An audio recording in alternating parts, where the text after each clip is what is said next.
Is it on, this one? Is it on now? I'm not 100% sure. It's on, okay, great. Well, it's just been very important for me in my professional development, I would say. So I met her for the first time almost 30 years ago at the International Musicological Society conference in 1997 in London, where she organized a session on technology and musicology, and I presented a little bit in that session. And we talked, and we were interested in each other, and so we kept in contact, and very soon she invited me to come over to Stanford to be a visiting scholar there at the CCARH, a center that you will shortly describe maybe a little bit. It's the, well, I can do so. It's a center for computer-assisted research in the humanities, but for humanities read music, musicology, set up by her and Walter Hewlett. I split that scholarship over 2 years, 2001 and 2003, and I have to say that's the place where I found my identity as a computational musicologist through the contacts I had to the work they were doing and to the discussions I had there. And it was very clear how that center worked. There were two people, Walter Hewlett, the name Hewlett must ring a bell, and yes, he was the one who funded that center, and he was also the one who was in charge of the technology. And Eleanor was the one who did the musicological side and also the people side of the center, I would say. And together they worked very closely, very nicely, and set up a lot of things and took a lot of initiatives that become really important. So they were really complementary. Eleanor seemed to know everybody in the field, which was still very fragmented at the time, I would say. And she asked me to collaborate on organizing a session in Leuven in 2002 for the next IMS conference. And so we created a session, 2-hour session, and we discovered that we wanted to do much more than just that. And yeah, we contacted the organizers and well, said we want to have some extra space for a satellite meeting. No, that was so difficult for them to do. No way we could do that. So help came. That's the interesting thing about Belgium. There's always a competitor, and the competitor in this case was Louvain-la-Neuve, the French university, where I knew somebody, and they was very eager to help us with providing free space and housing at almost no cost. So Eleanor and I managed to organize a 1.5-day meeting there. That was, I think, a very crucial one.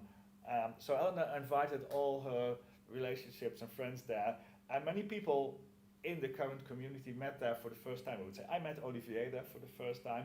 It was also Laurent Pugin, Ichiro Fujinaga, the two met there for the first time. Thomas Nolje, Garbers, Deborah Lacoste, Barbara Heck, Ted Dumitrescu, Tim Crawford. It was where everybody all of a sudden was in the same room. That was wonderful. So soon I became a co-chair of that study group, and we made a habit of organizing such meetings, both at the IMS and at the Izmir conference. And that series of meetings lasts until today. So yeah, the thing I wanted to say that in retrospect, 2001, the meeting was a defining moment in the emergence of today's computational musicology conference, computational musicology community.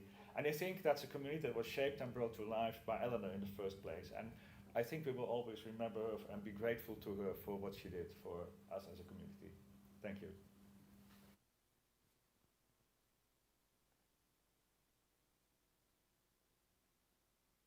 Thank you, Franz. Yeah, I think you said the important aspect of. We could mention. Can you mention about her own research interest was about Venetian? Yeah, Venice. Venice in the 17th and 18th century. That was a big thing. She wrote several books on that. And this is actually the book I'm reading now. I was like, okay, maybe I should go back to what she's doing. And it's a wonderful study of all the intricacies of calendars and clocks, etc., in Venice, all in order to determine when operas were played, how long they lasted, and everything. It's marvelous scholarship, and I would say that attention to detail she brought to both her computational work and also to the way she handled networks. She knew everything. She connected everything to everything. She connected everyone to everyone. So in many ways, it's an emblematic work for what she did, I would say. Yeah, and it was interesting also as part of her life that in the 60s, actually, she was, and we discovered a bit that when looking at some writing of her life, that she was already working quite extensively with computers while doing her musicology research using punch card, and she developed her coding skills before even starting working with Walter Hewlett. I wasn't even aware of that. Yeah, so that was interesting. new to me too. So she had a very long history in this. And so it was in 1984 that it seems that it's a good musicology friend who introduced her to Walter Hewlett. So Walter Hewlett is a son of the founder of Hewlett, That's Hewlett correct, and Packard. Yeah. And he is himself, Walter Hewlett, a Stanford Doctor of Music Arts.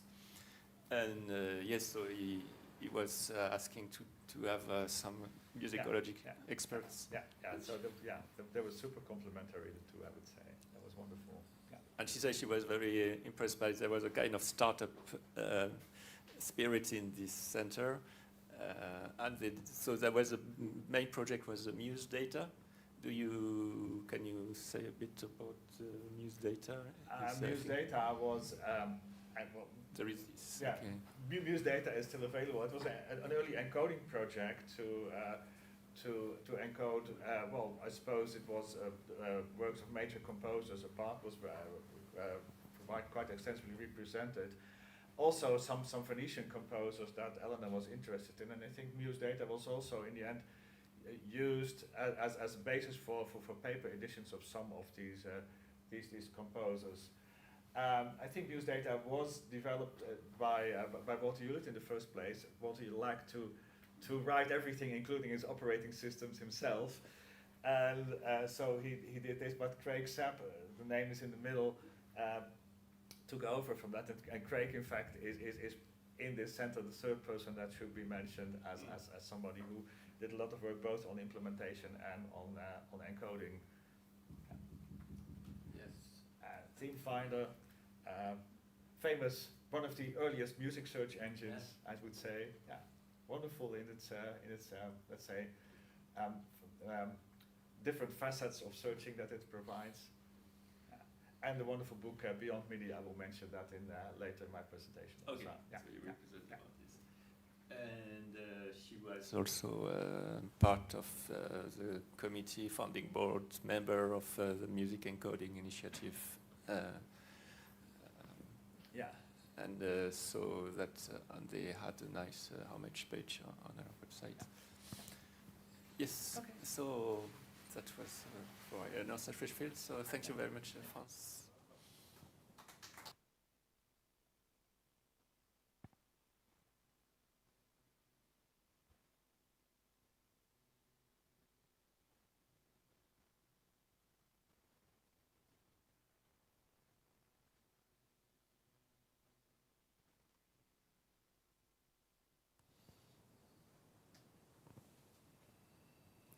Yes, so I guess the floor is yours. Franz, you will present about musicology and computing. Would you like?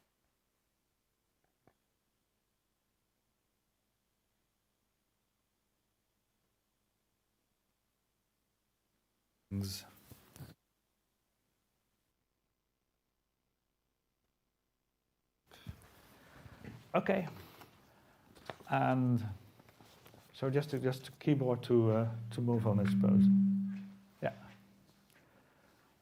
Okay, now my talk, musicology and computing, a very short history. Well, my history is short. The history of the topic is pretty long, as we will soon discover. So long that I had to cut a lot in my presentation, and a longer version of this, which is even just hitting a few highlights of that history, is online and for your consultation. Musicology and computing is, in my case,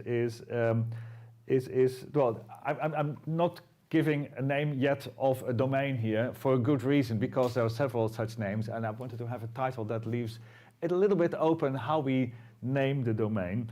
But what all these different names have in common, that is that they're mainly about the processing of musical information, and that's what separates this field from, let's say, computational humanities or digital humanities in general, where the music information is not so present usually. So musicology and computing is known by a number of names, and well, let's, for the first one, look at this title of this article by Logeman, George Logeman from 1967, The Canons in the Musical Offering of J.S. Bach, an example of computational musicology. Now, this is a wonderful article, and I absolutely recommend you to read this because it's so clear and precise in the description of its message. You can still learn a lot from that. And it's so good that it was easy for me to re-implement what he was doing there. And using today's technology, it was pretty easy. But I guess Logeman faced a very difficult job when he tried to do what he was doing. What was he doing? Computing solutions for the canons in Bach's Musicalisches Opfer, like the one you see here.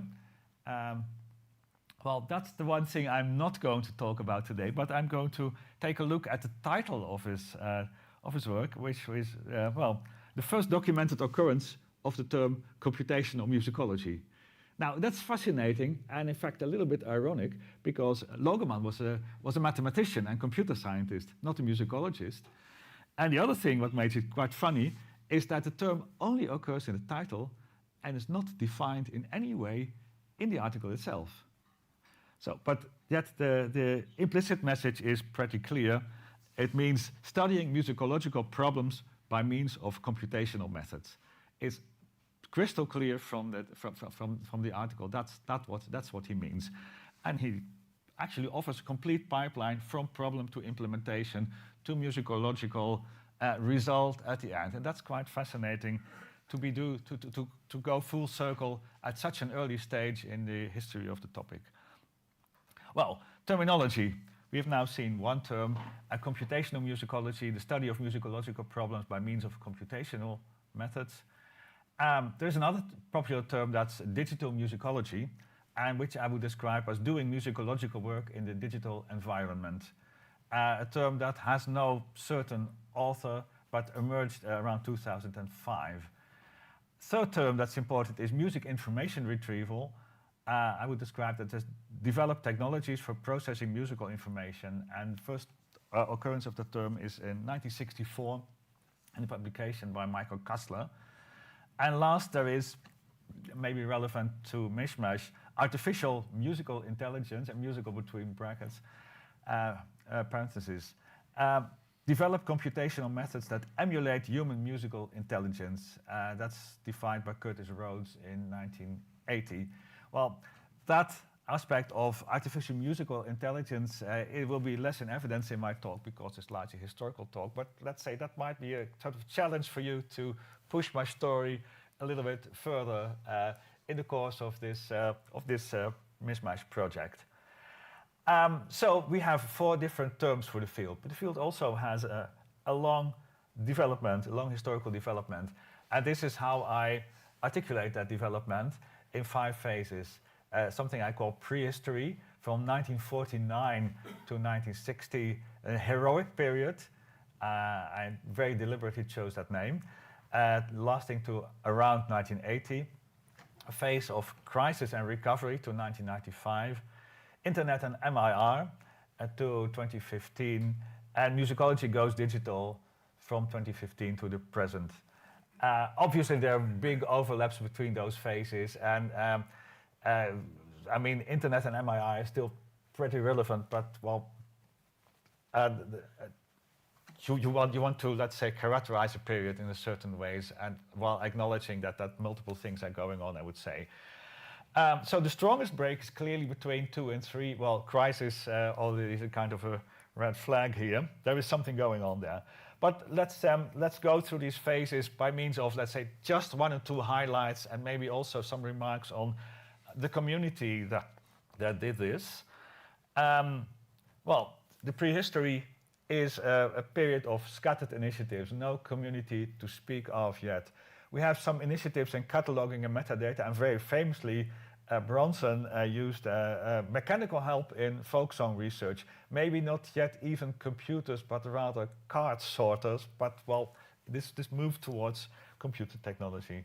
There's definitely a number of attempts in music generation and automatic composition, and the milestone there is the Iliac Suite by Hiller and Isaacson, which was published as a book, in fact, a book of experiments, describing the experiments in 1957. And you can still listen to the music that was generated in these experiments online. It's sometimes considered the first AI application in music. Not by the authors themselves, but certainly by later authors. And there were experiments also in audio generation, for example, playing national anthems on computer speakers from a very early stage onward. Not with any scientific goal, but more like a gadget to demonstrate the power of computing to people who were looking at a big box that ingested cards and spit out paper, but it could also do some more creative stuff. So scattered initiatives, but these initiatives began kind of to coagulate towards the end of the 1950s. And one way to observe that is to look at a bibliometric study. Miranda Pau published in 1982 a study of publication in the field of music and computing. And you can see that all of a sudden here things begin to raise, and at a very fast pace indeed. There are lots of publications from those times. They're interesting, usually not for their technical detail, but certainly for their ambitions. They were big, those ambitions, really, really, really big. So that's why I call this, one reason to call this a heroic period. They wanted to do everything. They wanted to do it all, they wanted to do it well, and they wanted to do it once. And of course, none of these things happened. And what was interesting about this, what people wanted had a very good match with what musicology did at the day, which was study Western art music, study music notation, scores, etc., and maybe look at the sources of the music, about how to edit those pieces, and how to analyze them. That was the focus of much of the work. Not everything, but that was a very important focus. So there was, let's say, a good match between musicology and computing at the day. Maybe not all musicologists were aware of what computational musicologists were doing, but the other way around, there was clearly, let's say, a sort of continuum that people had in mind. They were doing work that musicologists could benefit of. It also was a period of, let's say, an algorithmic approach to computing. You formalize a process and describe it precisely, implement it, and then your music is automatically processed, and then the other end result comes out. Now, in that process, music encoding, so how do I get music into the computer, proved to be the main obstacle, in fact. And lots of work goes very deep into that, and maybe that's also a reason why so many projects got stuck halfway through, because, well, they run out of time and run out of funding before they had cracked this particular problem. And you have to realize that for each and every type of computer, you would have to do this completely from scratch again. There was no, let's say, possibility of interchange of data at the time. It was each machine was its own universe, in fact. Well, let's go to a key figure in the heroic period, a heroic figure indeed, Arthur Mendel, professor of music at Princeton University. He was on the editorial board of the Neue Bachausgabe, which was a great work, and the New Josquin edition, which only happened after he died, unfortunately. He had very strong views on on musicological methods. And one reason why he had these views was his own work on the revision of the chronology of Bach cantatas. The original chronology by Spita was based on stylistic considerations, and instead he looked at, well, what was the paper, what was the handwriting like, and watermarks, and everything that was concrete and physical and factual, in fact, I would say. And that led to a complete overhaul of that chronology, and that chronology still stands today, I would say. And he also was in touch with a logical empiricist, Karel Hempel, who also had very strong views on how history should be done. And this is a quote from, well, two quotes actually, from a keynote that Arthur Mendel gave in 1961. The nature of historical inquiry is scientific. And science here means hard science, not scholarship, not what we're doing, or not what musicologists are doing. And nothing I have read in any of the attempts to prove the historian's judgments, so let's say your intuition, exempt from analysis by deductive reasoning, seems to be any more successful than such attempt would be on behalf of the physician's art of diagnosis. So diagnosis is not something that you kind of intuitively make, you base yourself on facts. That's how he saw how musicology should be. And of course that fits really nicely with the computer. And that happened indeed in the Princeton Josquin project. Well, you know Josquin, this is him. You will also understand that this was the principal medium they were using, punch cards. There was let's say, a thought behind this project. First of all, they wanted to encode everything that Josquin had composed, and they wanted maybe also to turn him into a genius at the level of Beethoven. Maybe they saw a sort of competition with Palestrina there. They wanted to elevate him above Palestrina, I would say. Higgins' article is very enlightening about this thing. Well, that project was directed by Arthur Mendel and Lewis Lockwood, but most of the technical work was done by Michael Kassler, a name you may already have heard.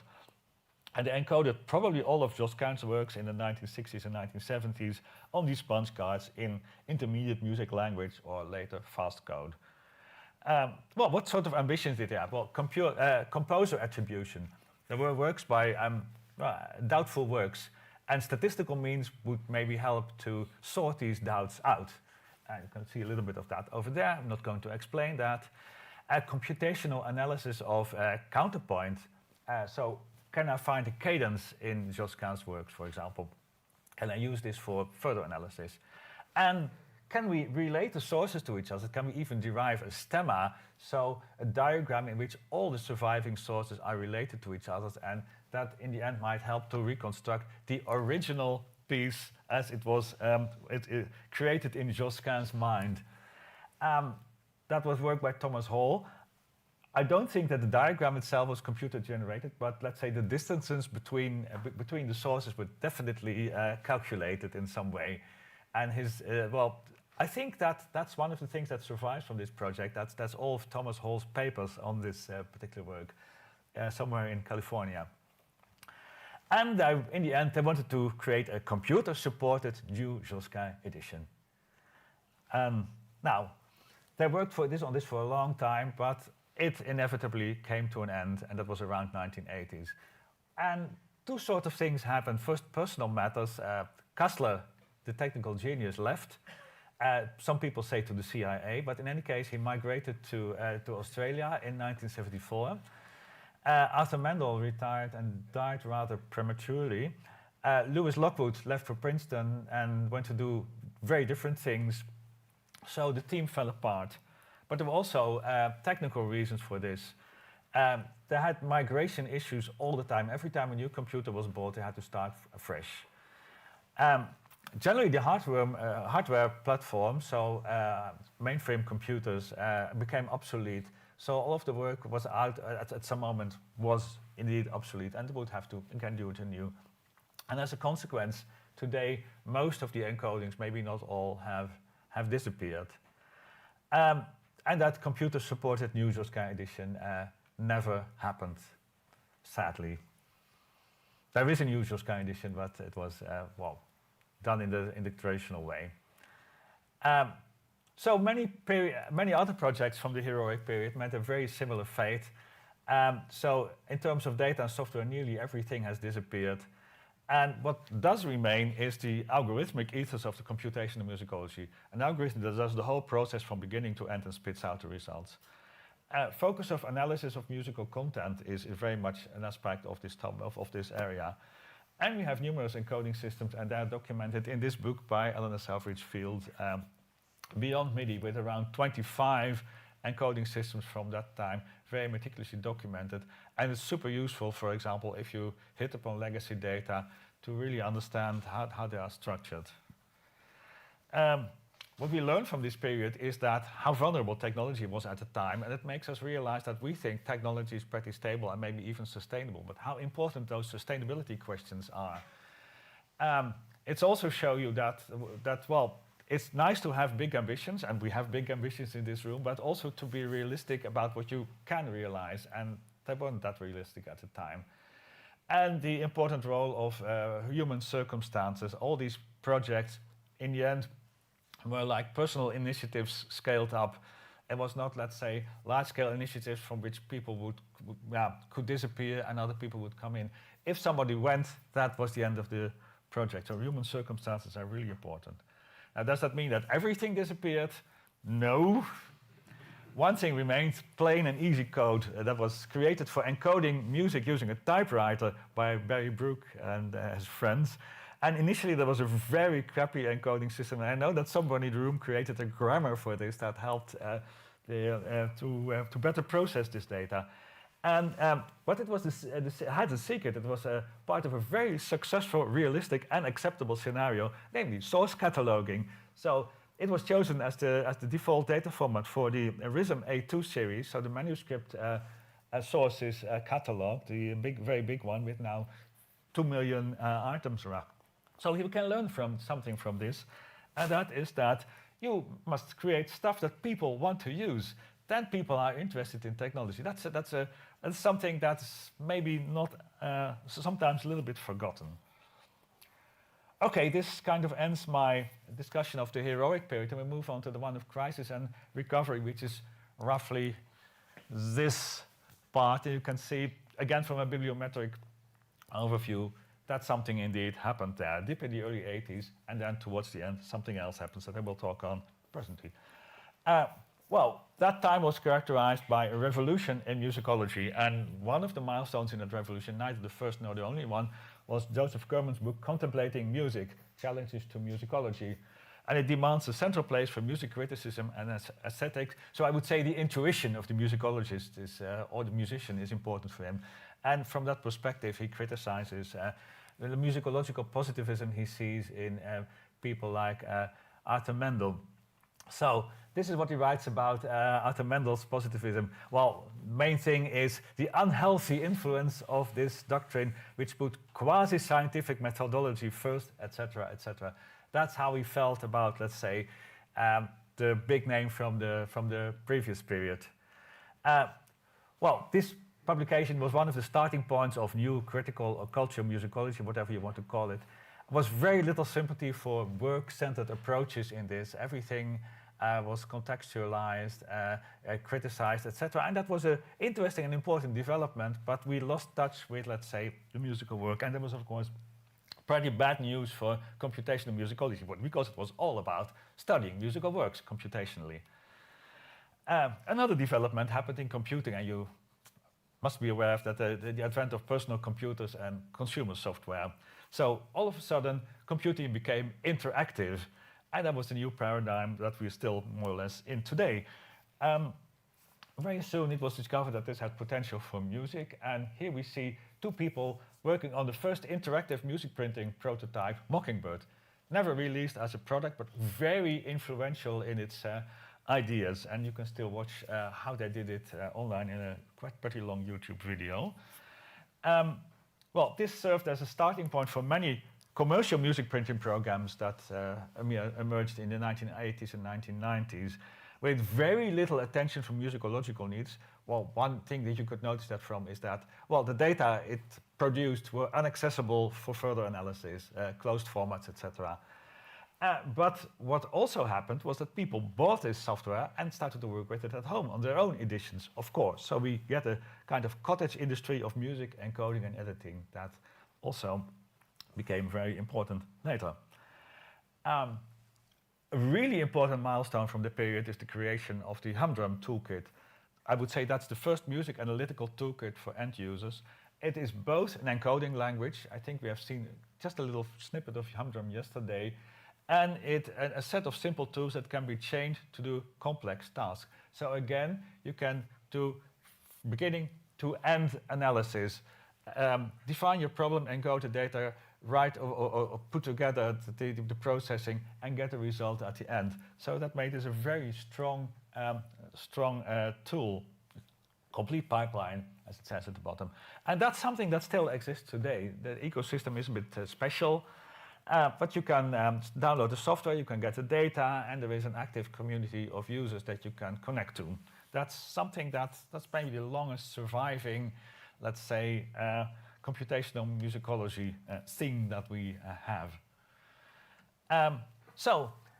Skipping to the end of the 1990s, we see a sort of gradual recovery from crisis, technical infrastructure emerging. Software and data is still available at not so big scale, humdrum, but also the ASAC encodings, the folk song encodings. Work is done separately from mainstream musicology,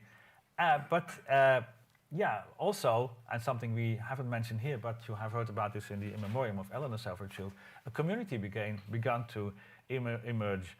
So the CCAH was founded in 1984. The Digital Musicology Study Group, then under a different name, was founded in 1987. And we had this really lovely series of publications, Computing in Musicology, 15 issues of that over around 20 years, with lots and lots of super interesting information even for today. And what also happened is that people started to anchor the discipline elsewhere. So contacts were made with music psychology, and today I think that one thing that was mentioned in, I think the work package 6 is the connection of computing psychology and musicology and music. Well, that's the connection that was made in those days. Also to linguistics and AI of today, that's mainly rule-based AI. And towards the end of the period, a new friend was found in music information retrieval. And that leads us to phase 3. Again, Google Books and Grammar Viewer, we see that all of a sudden this term music information retrieval becomes dominant rather than computational musicology. It was an old term. I mentioned Michael Kassler, who defined it in 1964. It's a term that went underground for a long period, but around 1995 it was rediscovered and put in, it appeared to be the term we needed for things we were doing at that time. And what was it, what people wanted to do that was searching music on the internet? From the early 1990s on, we got the internet in those days, and especially the World Wide Web. The internet is older, but World Wide Web 1991, 1992. And people were starting to publish their cottage-made music collections on it. Maybe in those closed formats, but very soon often as MIDI files, and later as MP3 files, but that's a different story, as MIDI files. Those were interesting, but they also created a new problem. If there's so much around, how can you find what you're looking for? And especially if you have sort of memory, oh, it sounded like this, but don't know who the singer was, I don't know what the text is, so can you help me with that? And that was, let's say, how a new paradigm was found for music computing. Query by humming. This is a lady who does something that looks like query by humming. She sings something into the computer, and here we see that her singing is analyzed, and the output of that could be put to good use in an architecture that you can see here. So you hum the melody into the computer, you extract pitches from the audio signal, and you match those pitches, melodies, to your MIDI collection using this query engine, and then you get a list of a ranked list, and hopefully the top one is what you are looking for. Now, these two themes here, audio pitch extraction and melodic search, they became real core topics in the field of music information retrieval. A lot of other things happened there, and I don't have the time to discuss that, but I just want to show you 3 musicological search engines. Actually, 2 of them you have already seen. Theme Finder, that's probably the first one, very versatile, based on string matching. We have the Liederenbank, Peter van Kranenburg described yesterday. It's slightly different, more rich method of comparing melodies, I would say. And finally, also the Rhythm website now has a search engine where you can still put in plain and easy input and search for the matching incipits. On the right, you see some. So that was one of the fields of activity. The idea of music information retrieval proved so successful that 3 people decided we need a symposium. A symposium because that means drinking together, and that one of the founders was very fond of doing that. The founders were Donald Byrd, Tim Crawford, and Stephen Downey. And well, the quiz question might be who is the one who is in favor of drinking, but that's for later. So this is how they describe their aim. Interest in music information retrieval is exploding. This is not surprising. Music IR has the potential for a wide variety of applications in the educational and academic domains, as well as for entertainment. So I'm thinking far bigger here than just query by humming. And that was a message that was taken on by many. They initially saw this as a multidisciplinary event: computational musicology, library science, audio signal processing, computer science. But it's safe to say that very soon it became a discipline by itself. And a discipline that became kind of institutionalized in journals, society, and etc. And also, of course, we needed to make this a conference because you get better funding for conferences than for symposiums. Much can be said about this, but it was also a field that attracted the attention of the industry. So very soon the industrial interest in information retrieval became very big, and it led also to the development of a number of commercial applications. And Shazam was actually, I think, the first concrete product that came out of the ISMA community, but many others followed. So given this, what has MIR done for musicology? Well, there's bad news. The engineering approach became quite dominant, so whatever it takes to get the best results, not what's musically meaningful. And that affects the explanatory value of many of the models and methods that were proposed. Also, very often it was assumed that what we were doing might be meaningful to musicologists, but even though solutions were created, it wasn't often very clear what the problem was that they were solving. So a real match with musicology was often difficult to make. But on the other hand, there's a lot of good news. Rather than little tools, complete systems were developed now, like those music search engines and many other big systems that we know nowadays. Lots of computational methods that maybe are not yet integrated in complete systems, but waiting to be exploited. Audio-based research is now a very, very serious possibility. In the 1990s and even the early 2000s, thinking about, well, can I, as a musicologist, analyze the audio was unheard of. There was no solution for that. And so I would say, all in all, we are ready for dealing with the data-rich potential of the internet, or we became ready thanks to MIR to do so. That's so much for that phase, and now we move on to Musicology Goes Digital. And there was a defining event in 2015, a conference called Music Research in the Digital Age. It happened in New York. It was a fantastic event. And what is so special about this event is that it was not, let's say, computational people organized it. It was the traditional societies who did so. The YAML, so that's the music librarians, and the IMS, the musicologists. I would describe this as 5 days of digital musicology in the wild. Anything was possible there. So we had a huge variety of topics. And to give you a flavor of that, we had close and distant reading. Data analysis meets the Renaissance chanson. Now, maybe some of you recognize which project that is. I don't know what this is. Localizing Texas-Mexican conjunto music through social network analysis. The empirical research of a Georgian sound scale, modeling performance traditions in Giacomo Puccini's Turandot, repurposing DNA and protein analysis software to examine improvisation practices in Vietnamese music. How exotic can you get? And the formalized fiddle. So it was fantastic. We had this unheard of before. So I try to make sense of this a little bit, and that's where ChatGPT comes in. So this diagram is the only slide that I used ChatGPT for, and we can see that it helped me organize what happened there in 12 main topics. Some of them, the yellow ones, about infrastructure and description. I think that's a lot of the library topics live there. Preservation and cultural heritage. Well, obviously a very important thing also for computational and digital musicology. And digital scholarships and pedagogy. So digital humanities methods, I guess this would mean also digital musicology methods and digital scholarly edition, something that has become very big since information literacy maybe not so much in evidence, even though we're going to talk about that a little bit later on. What we do see, though, is that the really hardcore computational and MIR topics are at this level missing. They're probably in the subcategories of this. I haven't really done further analysis of this, but I know that they were at the conference, and that's fine for me to know that. Now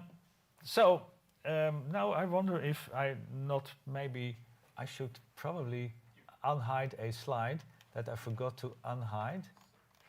I'm now messing things up completely. This is the new version is I can. Oh, okay, we have to open the new version. Yeah, it's okay.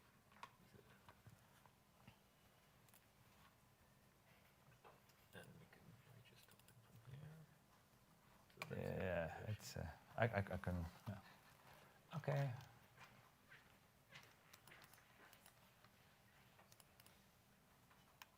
Yeah. So this is the one that I have. Yeah. One thing that is new from that time, besides let's say the energy going into digital scholarly editions, is the ideas about big data history of music.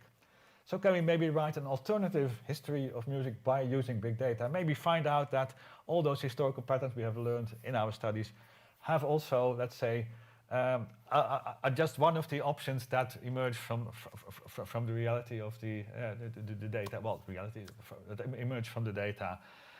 It was an expression that was coined by Stephen Rose and Sandra Tappin in 2014. They studied large-scale metadata collections. But yeah, if you have all these editions, maybe you can also do a corpus analysis. So study musical content at scale over time. And that's what, for example, Fabian Moss and his colleagues are doing a lot. And here we see some diagram coming out of the work. I'm not going to explain that, because actually what I want to show is the second bit, which is the data it was based on. And there we see something that is maybe a little bit worrying. That's namely that, especially for the first half of the period they're studying, data is very, very patchy. So there is little data, and yes, it also comes in many different formats. So that's a problem if you want to do this. And then, given what has happened in MIR, is maybe audio analysis an alternative? And I can tell you, even though I'm not going to talk about it, that's true. Mirjam Visser and I have done extensive investigation of the potential of audio analysis, and we get results that are very close to the analysis of the symbolic data for certain questions. So there's definitely potential there. I wanted to show this because it comes back later. I want to return to, let's say, digital musicology and the average musicologist. How do average musicologists feel about technology? That's something that also in 2015, Charlie Inskip and I investigated. We did a worldwide survey on technology acceptance in musicology. And with 625 responses from all over the world, this was unimagined. Big analysis we did, and some of the important outcomes are musicologists use technology widely and creatively. And there's a widely shared feeling that this has changed musicology. And access and discovery are really, really important. Less important are, let's say, software programs for processing musical data, music notation programs accepted.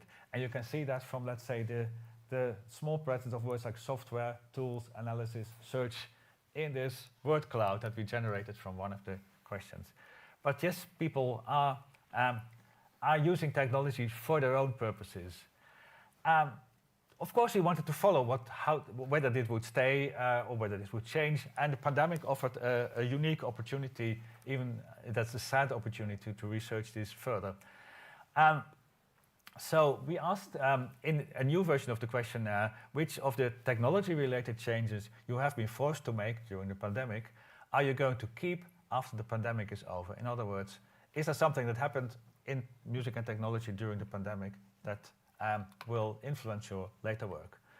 And well, here's a breakdown of some of the responses. So many people see that human interaction has changed and will change in terms of teaching, conferences, and collaboration. also the use of digital versus physical materials is really changed. And of course, the possibility of doing work remotely and cutting travel is important. And there are other factors like that, but these are the really important ones. So I would say the strongest impacts that people foresee are on the social structure of the discipline and on research materials. Now, even two of those factors already have the potential to make an important impact on a discipline. So we delved a little bit further and analyzed specifically the textual responses. And this is maybe the one we should start with. One of the responses was perhaps none of them, my changes, was huge or transformative on their own, but in some the changes in habit and standard operating procedure have been huge. So a lot of little changes made the whole operating procedure very different.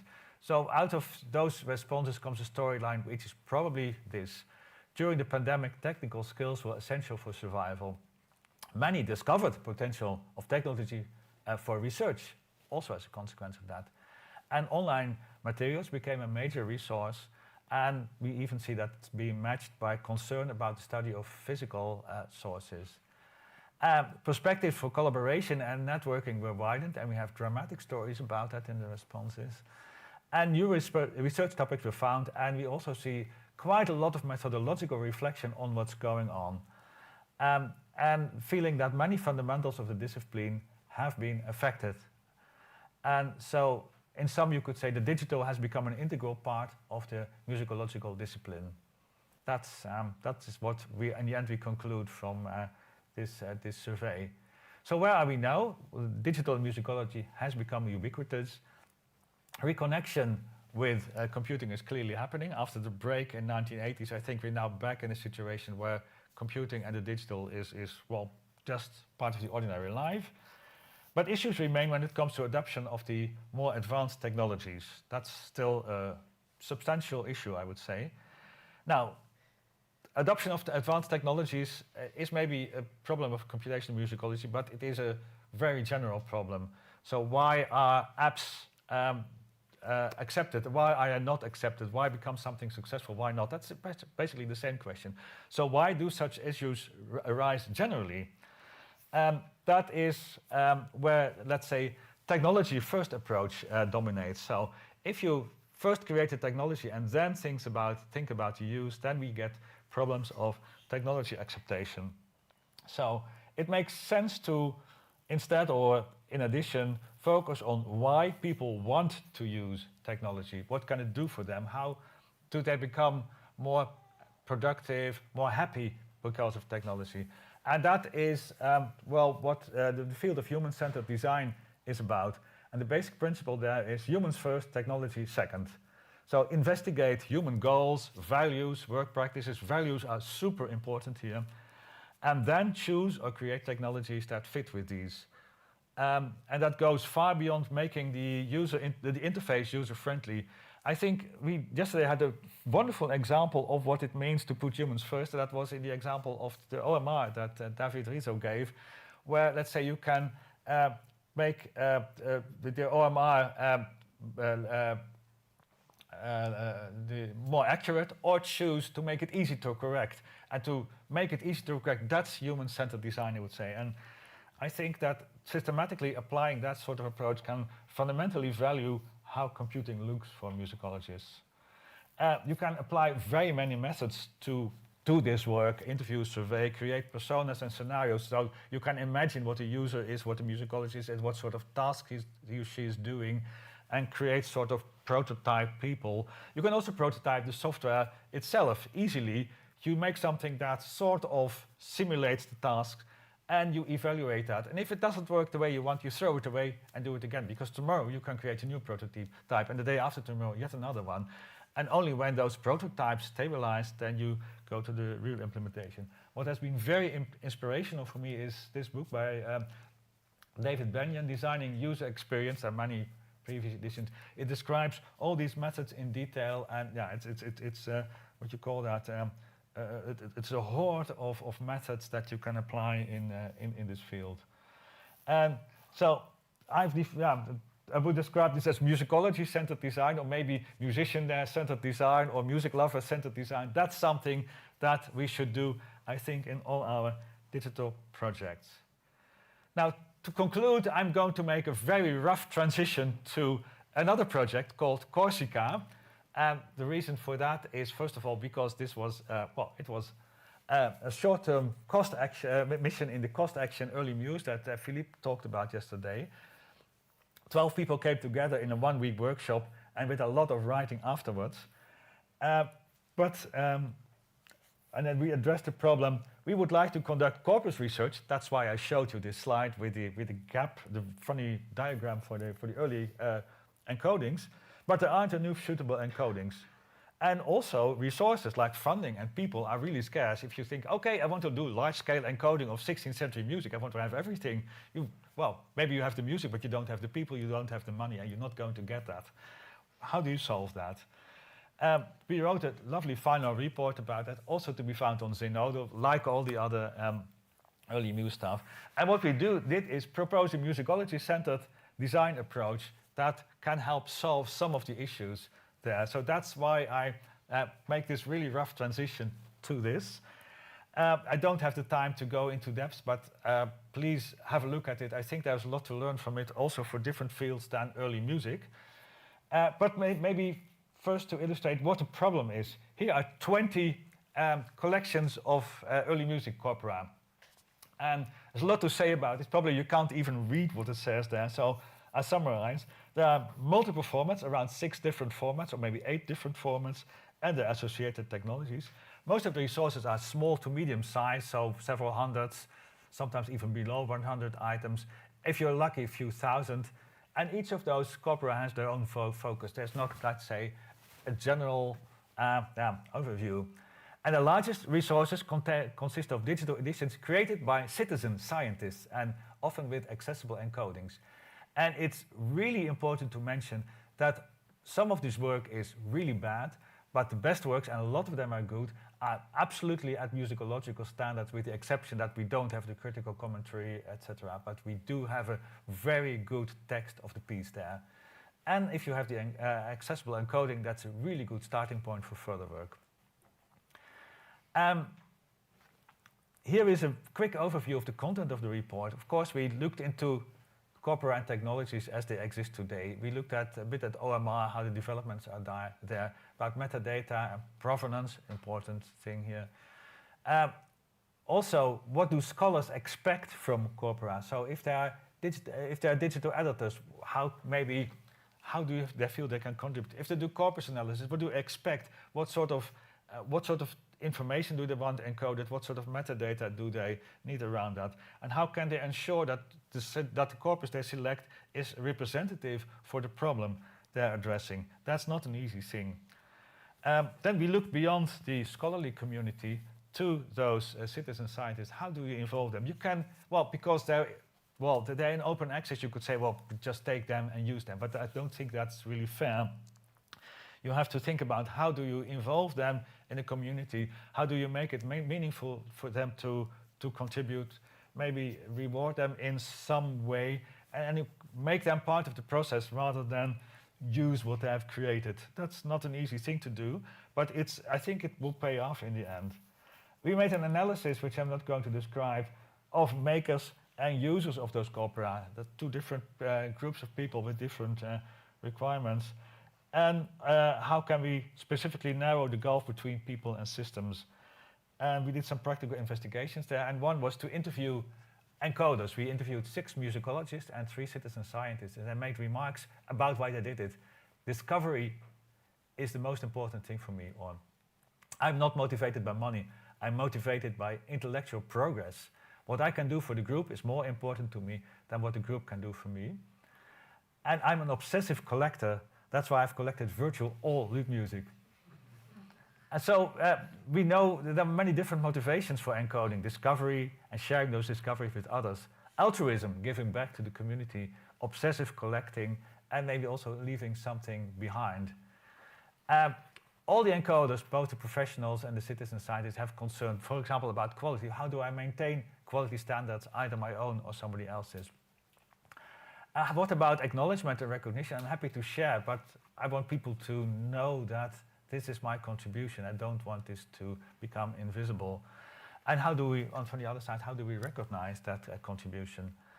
And many mentioned that, okay, we can publish stuff on CPDL or whatever, but really suitable publication platforms may not be available just yet. Another thing we looked at is organization of collaborative work. And this is a nice diagram which shows that at a very high level, you can have tasks that are about defining the project, then gathering the information, doing the actual editing work, and then publishing the results to the world and all the feedback loops that are in there. And all sorts of different roles and expertises fit in here. And this accommodates both professionals and amateur contributors, in fact. And the nice thing is that there is already a project that implements this model, and that's a Let's Encode project by David Weigel of the University of Music and Performing Arts in Vienna, where 2 PhDs will actually create this, and they have many, many, many societal partners to work with them, and that's super, super interesting, I would say. So I'm following that very closely, what's happening in that project. Of course, we end with a vision of the report about coordination of this, about participation, about tools and support, about the place of editions. And well, participation, things we, in our vision, important aspects in our vision is identifying good or promising existing communities and build from there. One thing that's really important to us is there are existing communities. You don't want to let's say, define a one-fits-all model. So if there are existing communities, they're happy with what they're doing, that's fine, let them do it, and think about how you can interchange and connect those communities. We want, let's say, encoding of the sources to be democratized and in the public domain. And we say encoding of the sources, not digital editions yet, because, well, there is a commercial aspect to that too that I won't go into. Well, mechanics exist for acknowledging everybody's contribution in shared work. Well, digital encoding and editing is part of the musicological curriculum. I think we should start that today, actually. And actually, people are working on ideas and exchanging materials for that. So, but every musicological curriculum should have, I think, should pay attention to this in a let's say, a positive way in which people feel they do something useful and rewarding if they encode.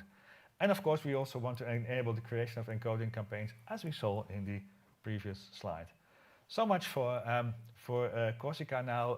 I hope you are now, let's say, created some appetite for reading the full report. So in conclusion, history of computing, of musicology and computing. Well, musicological interpretation of computational outcomes remains difficult, definitely not impossible, but it's still a challenge. And I think we feel we should address the issues of technology acceptance by this human-centered design approach. Now, well, Corsica applies this to corpus creation, and hopefully this inspires similar work in other areas of music and AI research. And that's what I wanted to say to you. Thank you very much.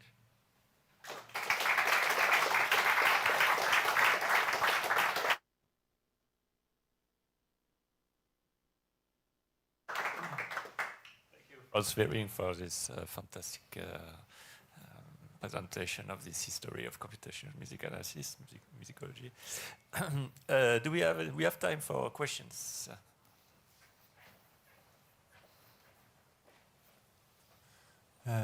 Thank you. This was super interesting. I was wondering, given the historical overview here, you focused a lot on music, and it's also a definition of what music is. But could you also reflect a little bit on also how this history related to other art forms? I mean, I'm thinking about also dance, for example, as kind of an adjacent thing, also language, literature, etc. Do you have some feelings about kind of how the music computing or the musicological history and computing related to other adjacent disciplines? That's an interesting question, and I haven't given that much thought, I have to confess. But I have some, I can give some very preliminary answer. There's certainly a relationship to dance, because at certain phases, especially in MIR research, dance music was widely researched. So thinking about rhythmic patterns. I think rhythmic patterns is the commonality there. So dance as, let's say, a visual expression, I'm not really sure. Well, maybe, yeah, I would look into what, let's say, Japanese technological research that did mad things at the time. And I'm sure they will have, let's say, had animated dances, for example, musically animated dances and that sort of things. It's not my field of expertise, I have to confess. If it comes to language, well, I think that in certain phrases, a lot of inspiration came from language technology, in fact. For example, the concept of musical grammars clearly descend from Chomsky's work. So, what's their name? So this is the moment where you have to something happens to you. The famous book by GTTM, yes, yeah, GTTM for the insiders. That's work that it was not directly implemented, but soon aspects of that became implemented by music researchers such as not Alan Marston, but Alan Marston did Schenker, I think, yeah. Anyway, there is that sort of connection, but I would, let's say, in the sense that we collectively tackle a problem that both involves dance and music, or both involves language and music. There may have been cases, but not, let's say, as a dominant stream in the history. Other question?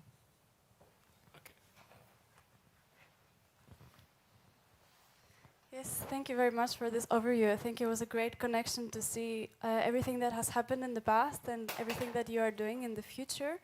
So I wanted to ask you, how do you envision in the present, and how do you envision the future, especially because you mentioned, and also someone yesterday mentioned, that many communities would rather have specialized solutions and specialized models rather than one-fits-all approaches, and we see way more foundational models and general purpose models and data sets. So how do you see the future, or how would you hope the future of computational musicology could look like? Yeah, seeing and hoping is two different things, I would say. And I for sure hope that, well, if you look at this from a human-centered design perspective, you create specialized solutions, that's for sure. And but yeah, those solutions may be built on generic methods, of course, and that is a tension that I am aware of. But my hope in any case is for the specialized solutions, because I hope that whatever comes out of the technology helps you enrich your life and makes you, let's say, a more productive, a more happy person.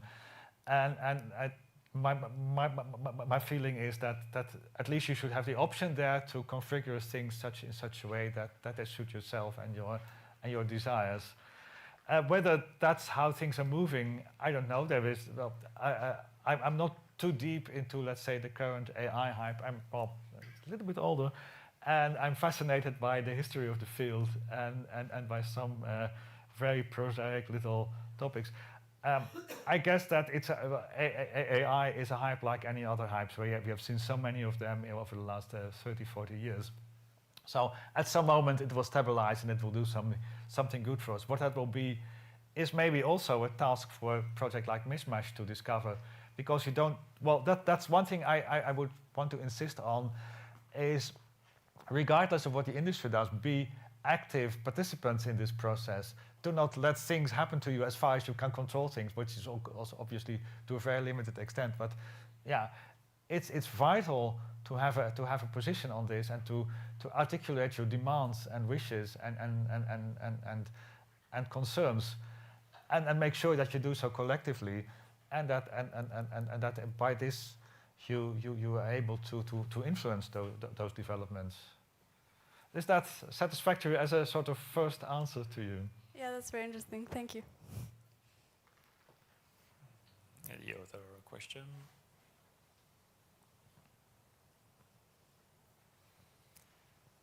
No.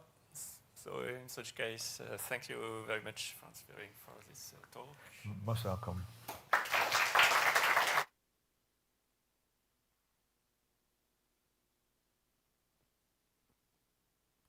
So there is a 15-minute break. There is coffee outside, and so we start again at 11:45. Thank you.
Here we go. Okay.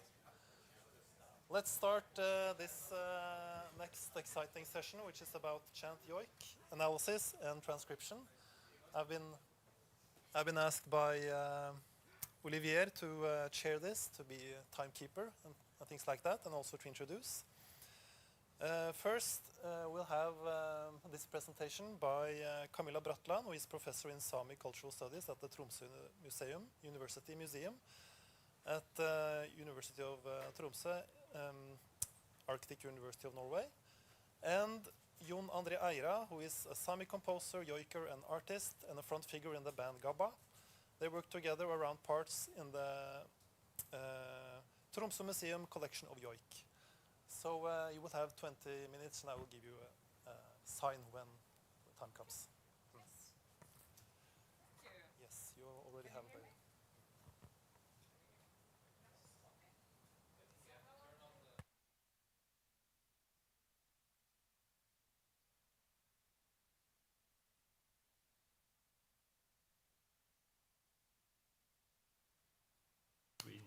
Ah, okay.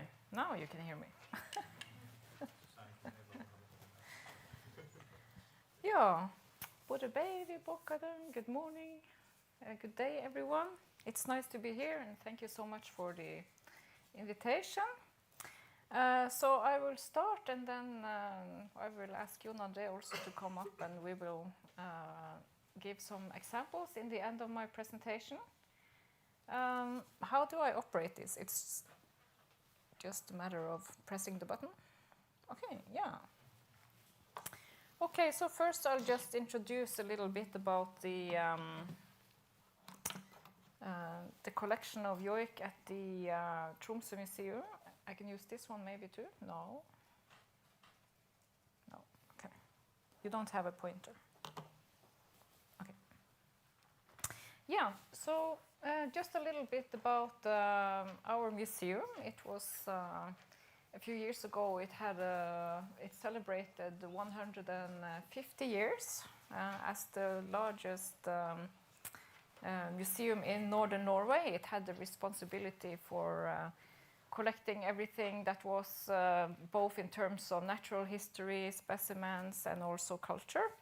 And one of the special responsibilities of the Tromsø Museum was actually to preserve Sami culture, as it was perceived as a dying culture.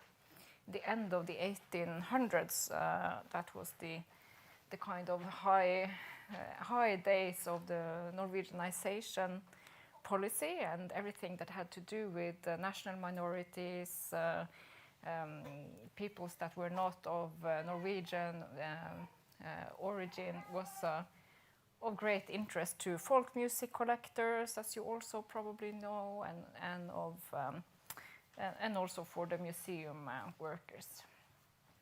So, so the purpose was twofold: both to collect, specimens before the culture was assumably dying, but also to preserve it for the future. And luckily, because we are still here, so it's a nice opportunity today to actually be able to access all recordings from the archive. And with me I have Jon André, and he's one of those many artists who are now benefiting from the recordings. And of course there are some major issues also of why are we keeping the recordings? Shouldn't it be the collective property of the Sami people? Where should it go? Who should have access to it? And so on. So these are issues that we are also working with. Yeah, so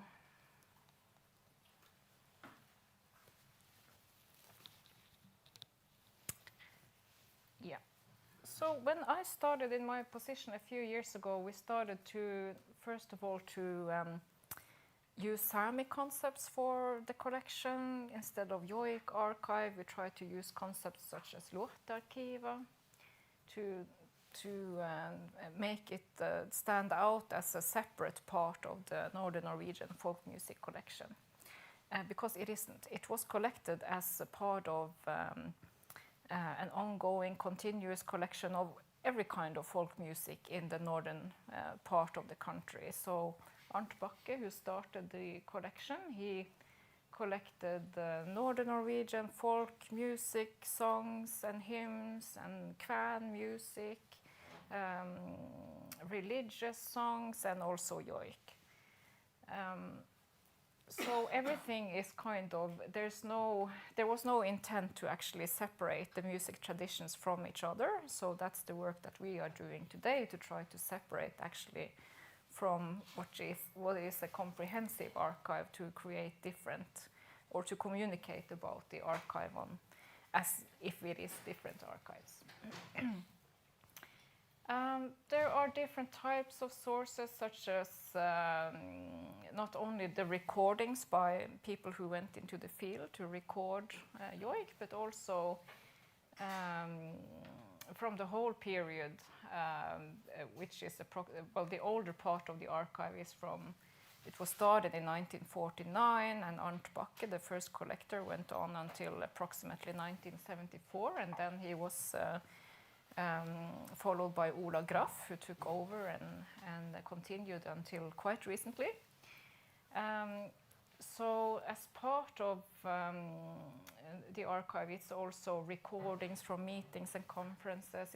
It can be records like LPs, cassettes, CDs. There are transcripts of songs. It's a large collection of Northern Norwegian skillingsviser, and a lot of curiosities. Interviews with joikers, if we try to look at the numbers, well, Ola didn't provide, it's also an issue of actually how do you count, a recording?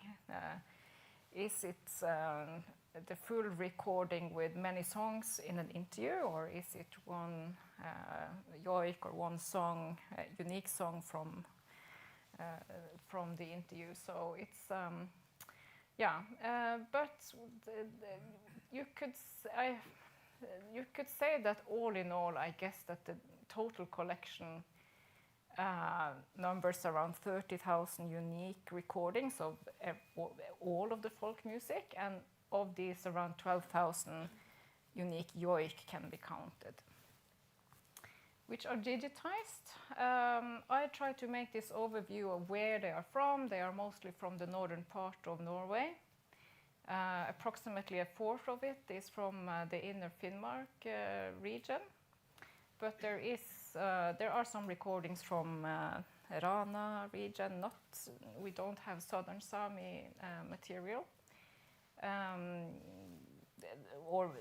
with some exceptions. And there was also a project in the Murmansk region in the late 1990s with collection of Skolt Sami joik from Russia as well.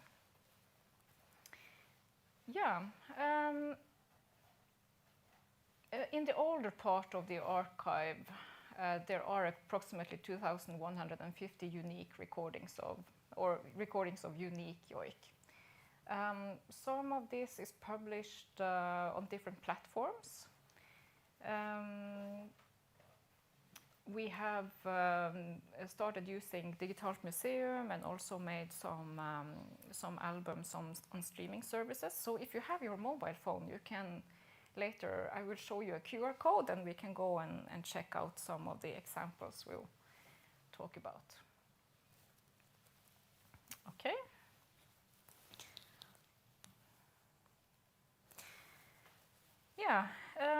We didn't work so much with AI questions up until now, so of course it's a topic that we're just getting into, but we are exploring new digital solutions, and especially how we can include Sami language and terminology.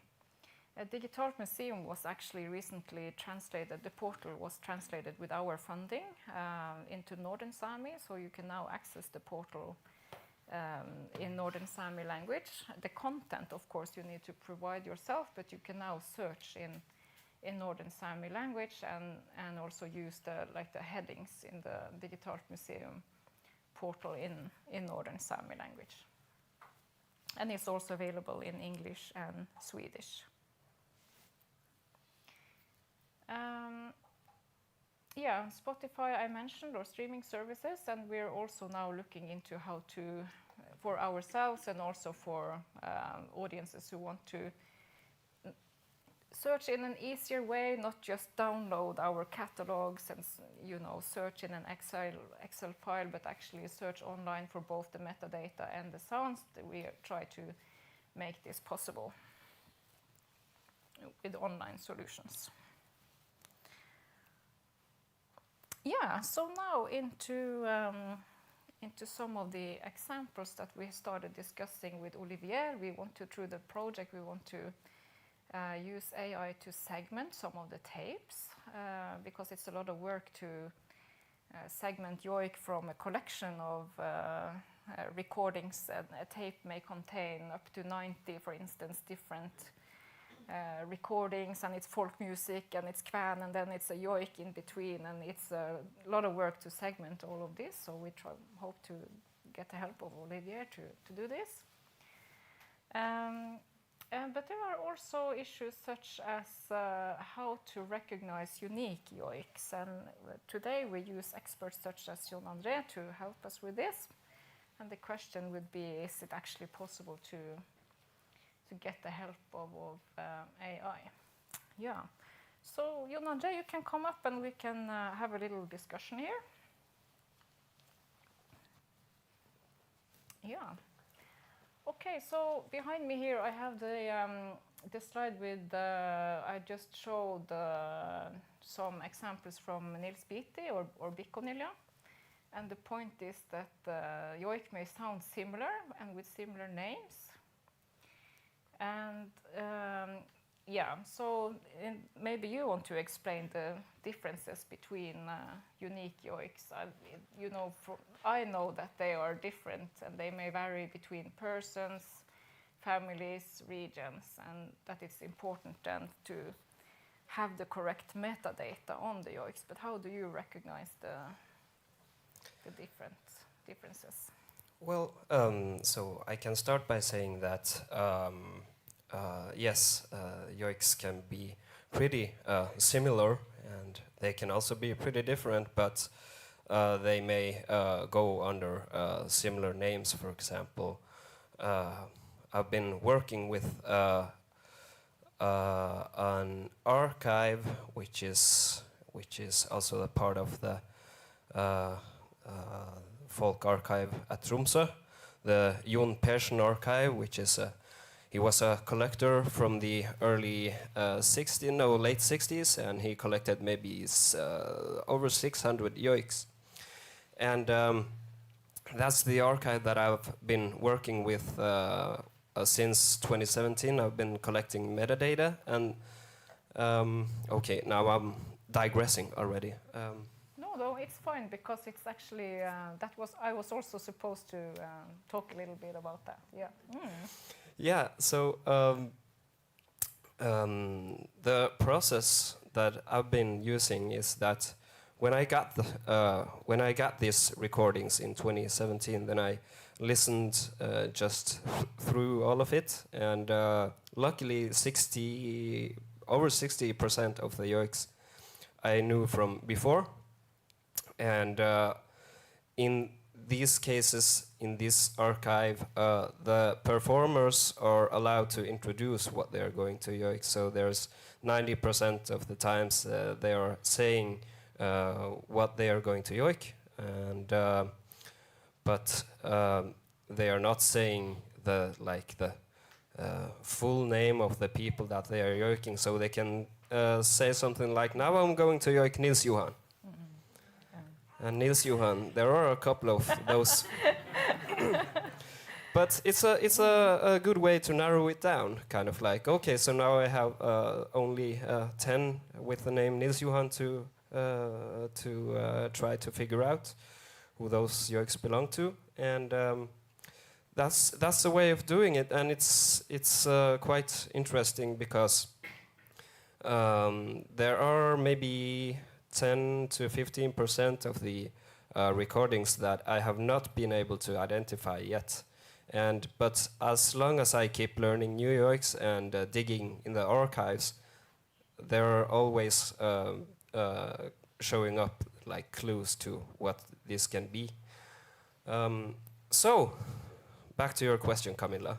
Yeah, and we have some, and we asked Olivier also to help us a little bit with that, so he can talk later. Yeah, so I have some examples here about some challenges. So we also talked about cross-referencing earlier. So in a context both with and without the metadata, how do we discern a unique yoik signature performed by different yoikers? For example, in this the first album that we released to the streaming services, Bikonilja, he has performed himself. Can you explain the thing about personal yoiks? Yeah, so a yoik is a melody that's usually given to a person. It can be given to an animal or a place as well, but there are 99% of the times there are like personal yoiks. And when I say that it's given to a person, I mean like something like it's the person's property, the person who is being yoik, it's his or her property. And that's the reason why we talk about yoiking someone or something. Yeah. So there is the example of a very similar yoik performed by Bikonilja, but in there it's slightly different ways. On the album that you can actually, if you see the QR code there, you can go and you can check the yoik Utsanilja and Bikonilja, number 16 and 20. And then there are also animal yoik like the Gumpe. On Digitalt Museum we have a recording by Mattis Johansen Eira, which is quite known, but there is also another one by Beras Niljas where you can hear it's the same yoik, but it's slightly different. So we can maybe play a little bit about a little tune. We can make it in 3 minutes, I think.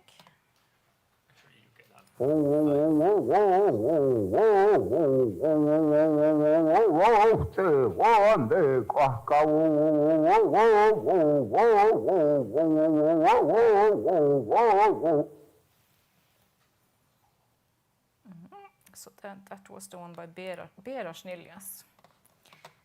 Oh, yeah. And here is the one by Mattis Johansen Eira.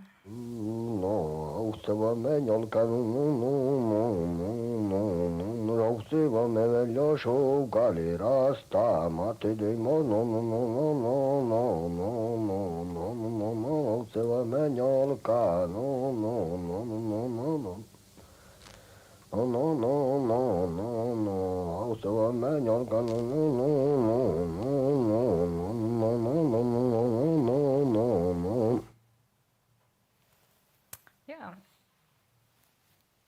So, could you hear the difference, Jon André? Is it the same one or is it not? Yeah, well, I would say that it's the same one, but I can also imagine these yoiks have diverged at some point, and the first version is maybe being yoiked differently nowadays, while the second one is like an original way of yoiking it. So, but that's a matter of interpretation, I guess. Yeah. And how would you yoik it then? Nan ofti wo men yol gala lu lu lo la lu lo lu la lu la la la lu lu lo la lu la lu ngo lu la la la lu lu lo lu lu la la lu la la lu lu lo la lu la. That's the way I would do it.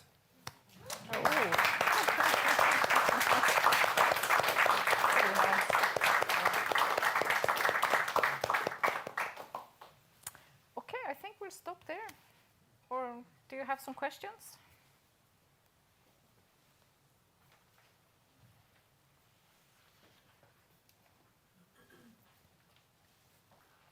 Olivier, you want to say something too?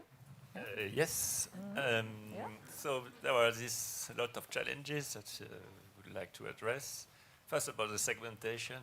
Actually, I'm sure I haven't started working on that yet, but we had the previous tool for segmentation on the Norwegian folk music, where it was a kind of distinguishing between different instruments separated by voice, but using some general AI training machine learning systems that were trained on general music. So of course that will maybe be challenging to use because maybe it's not trained on yoik. There is not one category yoik on that system. So I'm sure we will have to be more subtle and use more. So the second step is that now the idea, and we are applying for funding to work on a project where we will try to analyze those the yoik and make some kind of transcription, but of course transcription in a kind of advanced way, not just score because it's so complex and so on. So, and then working on possibility of tools for identification of yoik and so on. And as Franz said, usually before researchers were very ambitious and maybe we're still a bit too ambitious right now, but we will try to we will try to work on this kind of aspects. Yeah, yeah. There's a question. Yeah. Thanks very much. One question I would have about your plans is part of your plan also trying to understand how an expert kind of comes to their conclusion whether something is similar or not similar, so that others who are not experts can learn about it, you know? Because usually you have so much internalized it that it's very hard to even explicate how you're doing this. Yet for all of others who want to understand and not leaving this only over to machines. I mean, it's great if in the end some AI can say similar or not. But as a musicologist, I also would like to understand, you know, how this works. Is that part of debugging what yoiks are about? Well, I think it's an excellent question. And I'm really happy that you are asking that question because for me, I was perhaps a little afraid to ask that question. Maybe it's too obvious, you know. So I think it's something we should work on. Definitely. Just as a comment, we did something similar with Dutch folk songs, and I will present later. That's why I'm asking this question. We also went into, okay, if you were the specialist, how can you explain to us what you experience as similar or not, or belonging to the same tune or not, and how can we then use this knowledge to, you know, find a computational model? But it was also really a process of, for us, understanding better what's going on, and even for the specialists themselves, having these discussions with us of, oh yeah, I think I'm doing it like this, or I think I'm doing it like that. So I think it can be very insightful. Do you have a comment? Yeah, maybe I could say something about that. This is not a straightforward thing actually, because like if I hear that, okay, these two yoiks, these are so similar that they can maybe be categorized as one, then maybe some other person with some other background or different ears comes and says that no, I don't think these two are similar at all, and I think that's something that we are going to be arguing about for the rest of our lives. Yeah. Like it's not like that you can just analyze it straight, like musically, and then come to a conclusion. It's it's a big topic. Yeah, and I guess the trick is the first one to publish it on a service somewhere. Do they have the right to that version of the yoik? Because then can anybody else actually come and say that no, that was actually my yoik? But that's also why I think the importance of cross-referencing the archive is a really fantastic idea, because then you have like, okay, I can cross-reference it like so that you can see that this yoik is also being performed on tape, and then people can go and check out themselves. So it's not like I'm just saying that this yoik belongs to that person and this to that one. It's like there are some references. Thank you, Jon André and Camilla. Thank you. This was Thank a you. great start on the session on chant yoik analysis.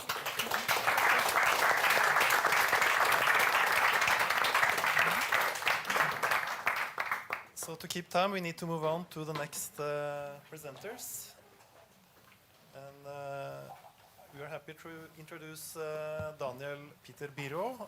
Don't know if I pronounced that correctly, but he is professor of composition at the Grieg Academy, University of Bergen, whose work bridges contemporary composition, music theory, and the study of Jewish, Islamic, and Hungarian music traditions. His international career has combined artistic creation with scholarly research, leading to commissions, residences, and fellowships with major institutions, including Guggenheim Foundation, Harvard University, and the Royal Society of Canada.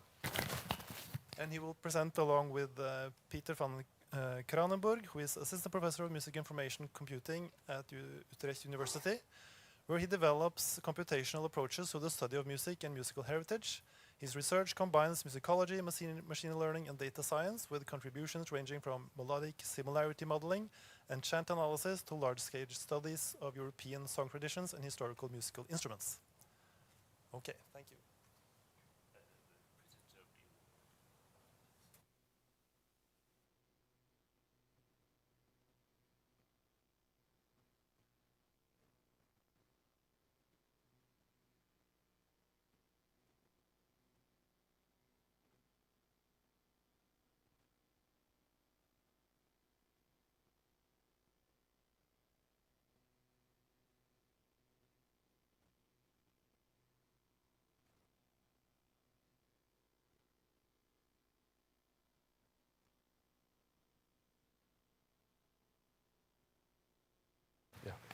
Okay, yeah, thank you, Olivier and Arnulf and Ingrid for the invitation.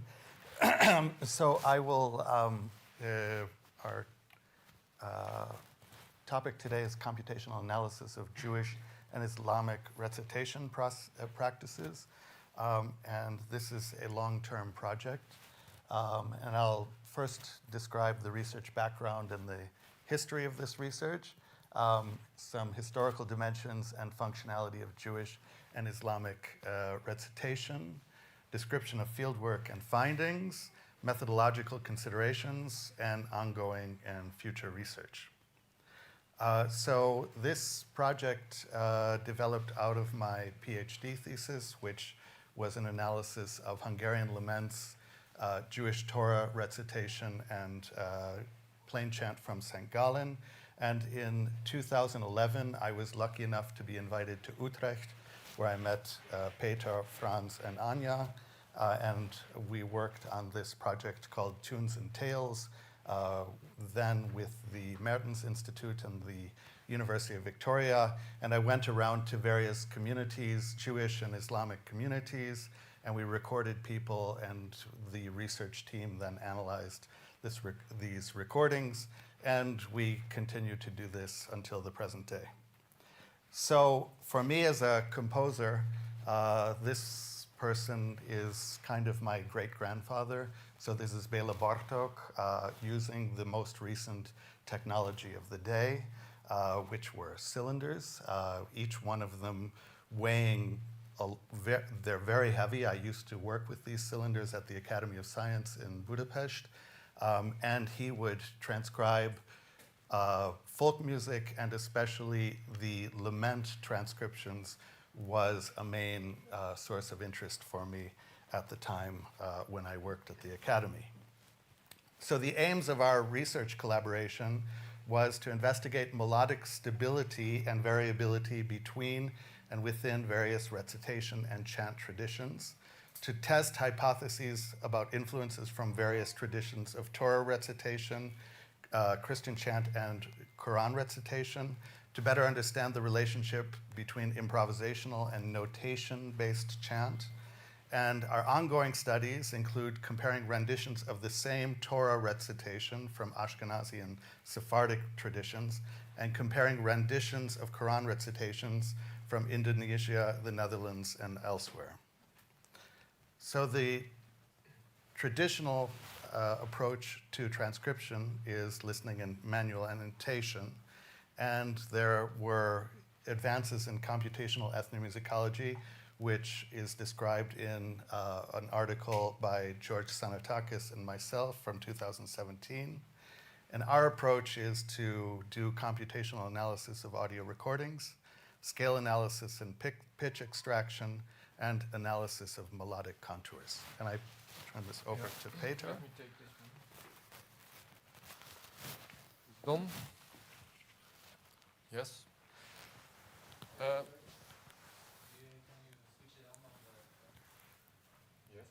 No? Hello? Blah, blah. I think it's on now. Yeah, now it's Okay, yeah, great. Yeah, so I very briefly about the kind of analysis we do. It's in a way it's quite basic, but it's very powerful. This is the pipeline. So we first have the audio signal recording, then we extract a pitch contour because all the audio we study is monophonic. So we have to estimate one pitch at a time, and a time actually means a time frame here. And here already problems arise because if you make the time frames too short, you cannot estimate all the frequencies, right? Because at least one wavelength should fit in. But if you make it too long, then the pitch might already deviate. So it's a trade-off, and actually each step of this has, as straightforward as they look, have a lot of parameters to configure. But anyway, we have the pitch contour. And then out of the pitch contour, we create a density diagram, which tells, well, how much of the time a certain pitch is present. And if you do then peak detection in the density diagram, what we hope is to find the scale tones, right? But as you can see here, there are many sub-peaks, and doing peak detection in such a diagram is also a challenge. And for that,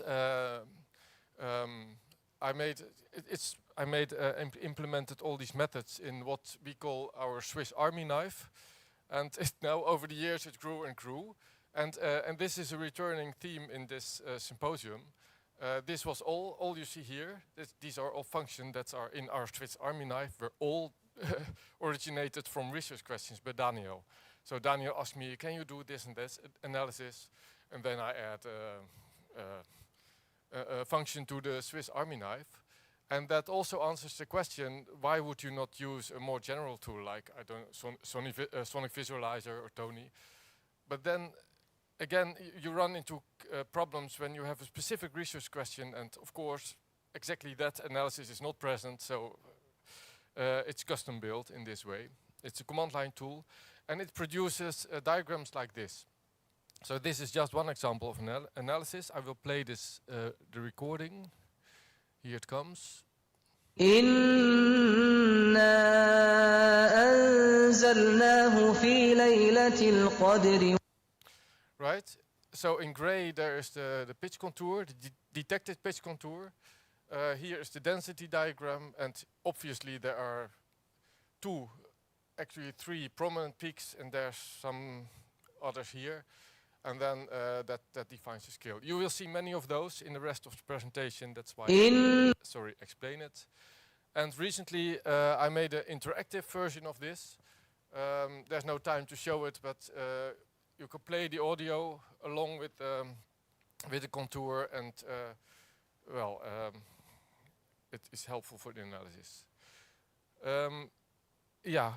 This is actually, this predates my involvement in the project. This is an interface that was created to visualize segments, and it has a function to order the segments according to similarity. So then you can see all the segments with a similar contour and compare those. And we use that in a comparison between two renditions of the same reading. I think it was Shira Shirim, right? The Song of Songs. Ashkenazi and a Sephardic rendition. And then these are the names of the melodic contours that are in there. And we found that in the Ashkenazi rendition, the rendition of each of those contours is much more stable than in the Sephardic, which is more all over the place, so to say. And yeah, this shows the same. And here I hand over to Daniel again to tell the rest. Thank you. So just a brief introduction to Torah cantillation. So the Torah trope signs were added to the Torah trope, to the actual letters in the Torah from the 6th to the 9th century. They were put in codices, which are called tikkunim. So you see here the trope signs in blue. Also, you see the red markers. Those are the vowels which are not written in the Torah scroll. So the blue and red indicators are actually to be memorized by the reciter within the reading. So here you see the beginning of the Hebrew Bible. On top, you see it with the te'amim, with the notation. On the bottom, this is how it looks in the Torah scroll.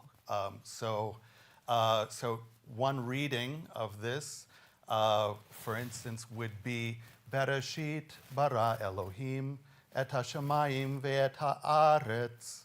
So you have indicators which are in the beginning.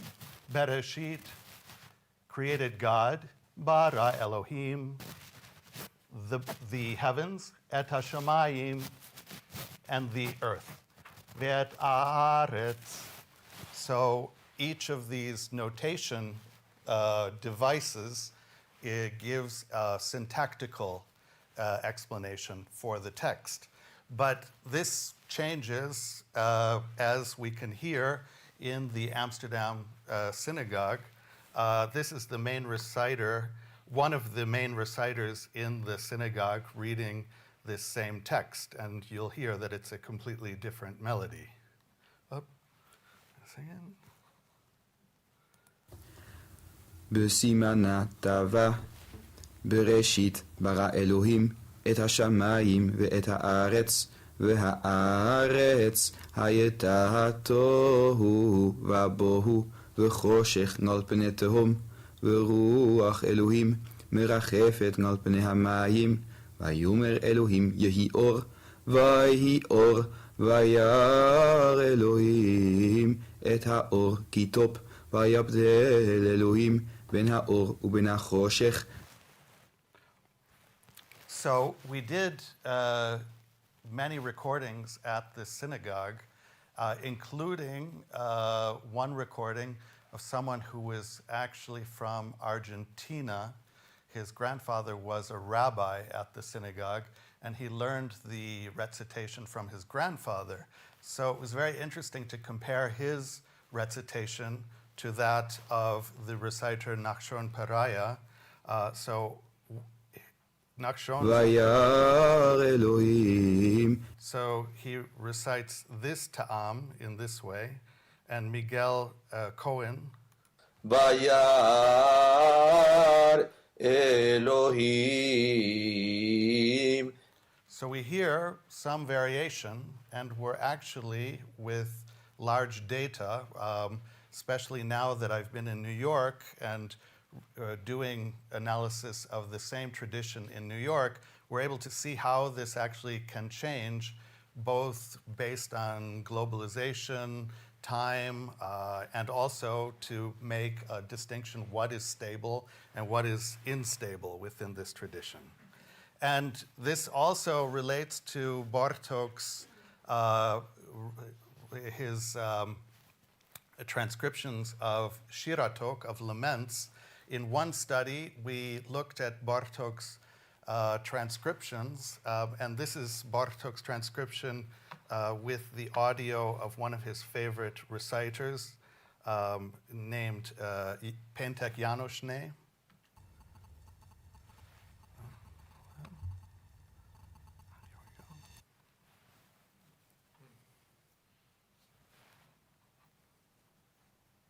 Jaj, kedves édesanyám, jaj, eljött az utolsó óra, kedves öreg édesanyám.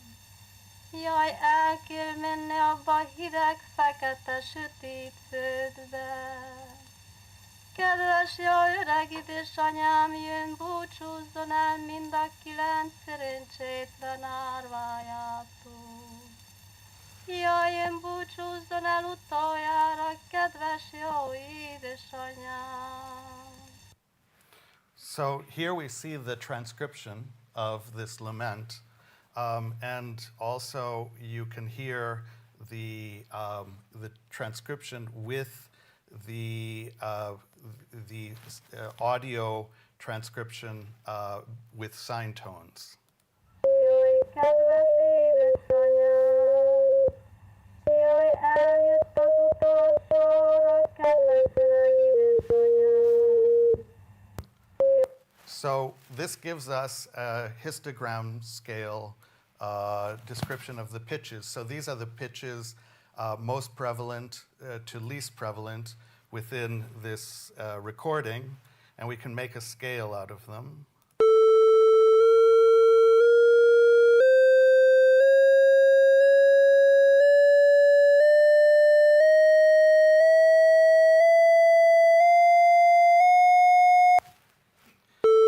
And we're able to actually compare this scale to how Bartók transcribed the lament. And here we use a quasi-Schenkerian analysis to show what are the most prevalent pitches in red, the secondary pitches in blue, and the tertiary pitches in green. Jaj, kedves édesanyám, jaj, eljött az utolsó óra, kedves öreg édesanyám. So we're able to test the accuracy, but also the functionality of how Bartók decided to transcribe these laments. So in addition to Torah recitation and laments, we've looked at Quran recitation. And in all of these examples, we're looking at semi-improvised recitation. In the case of Quran recitation, based on Arabic maqamat, so the scales of Quran recitation, and the semi-improvised recitation is based on rules of Te'amim for the Jewish notation. And we look at the development of notation from the text, because the notation is actually within the text itself.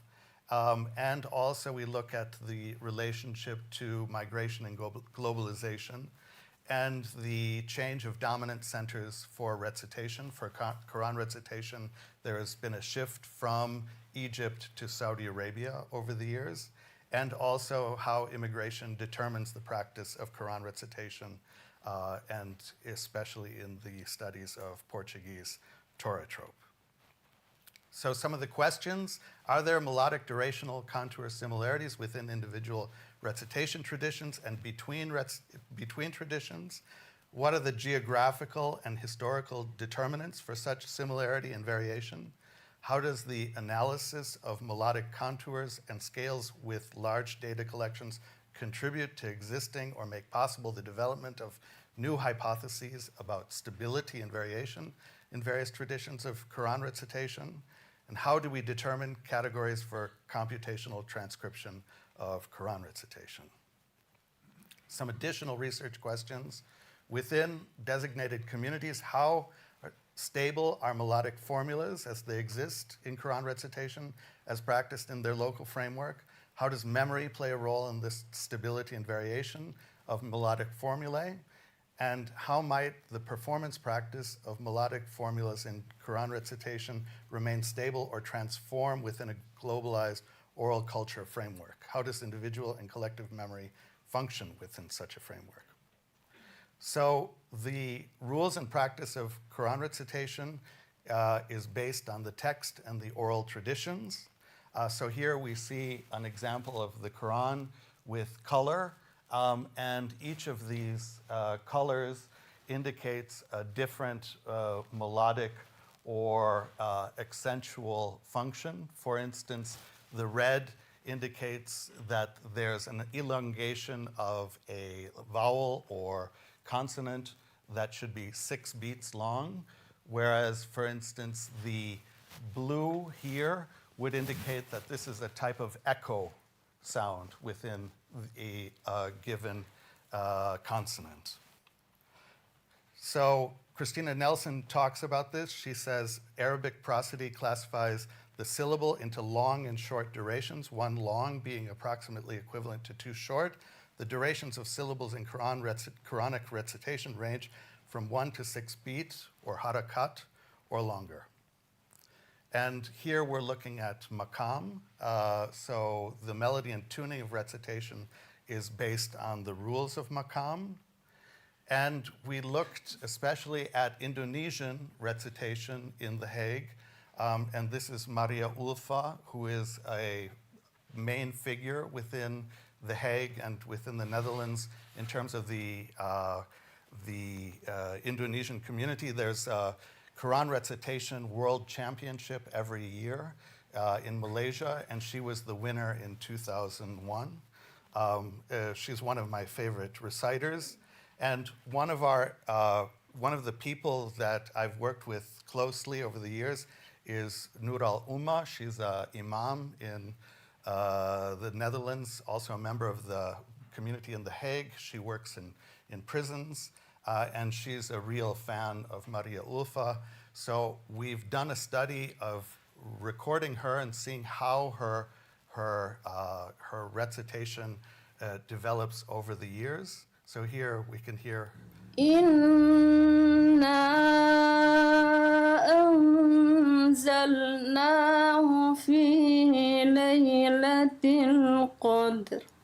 And we can hear how this was in 3 years later. Oh.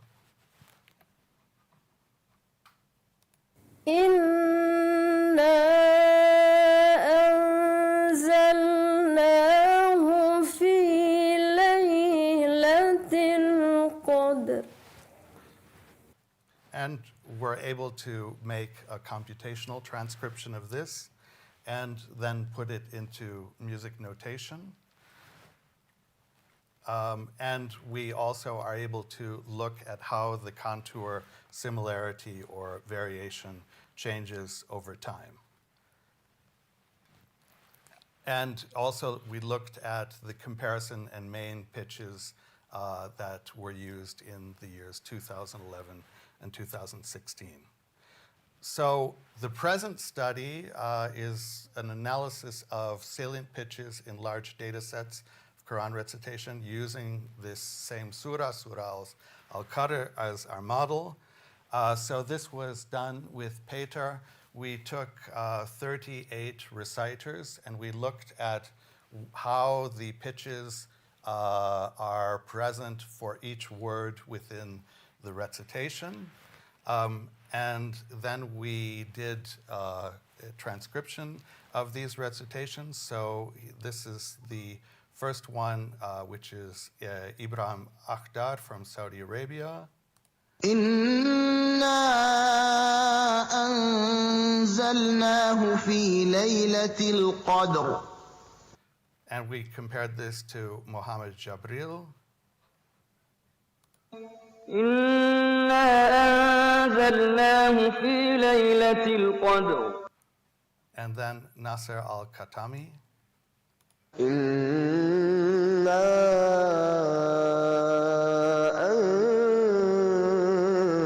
أنزلناه في ليلة القدر. إنا أنزلناه في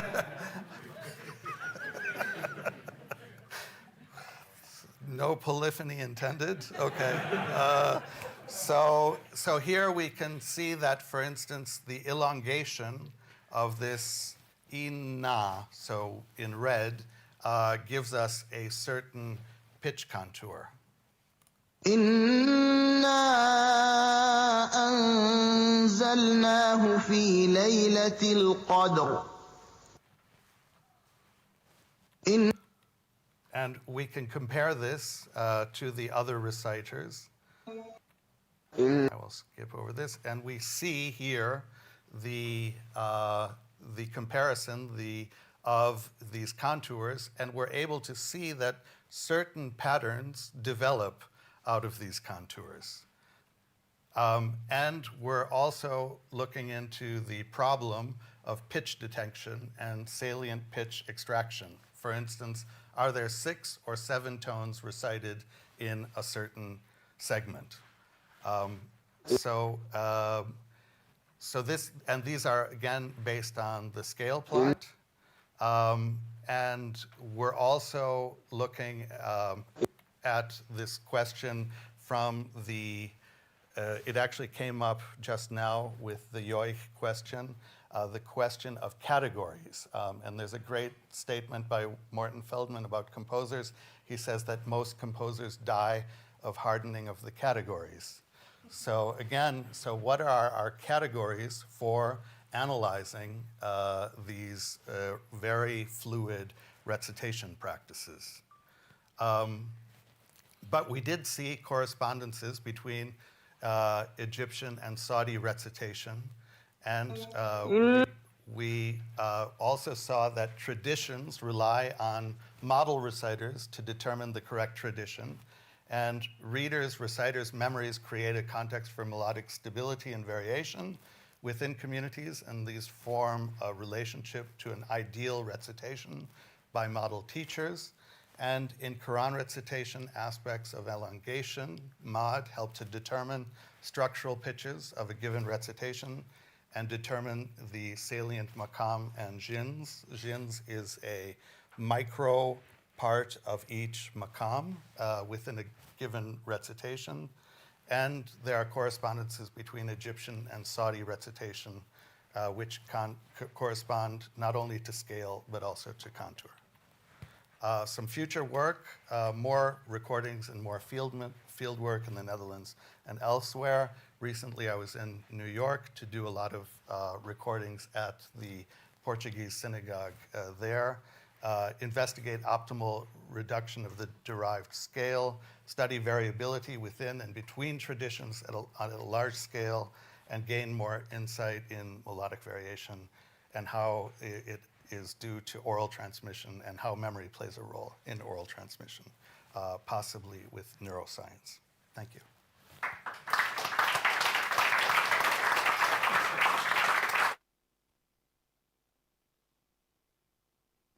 You both, should we take 1 or 2 minutes for quick questions?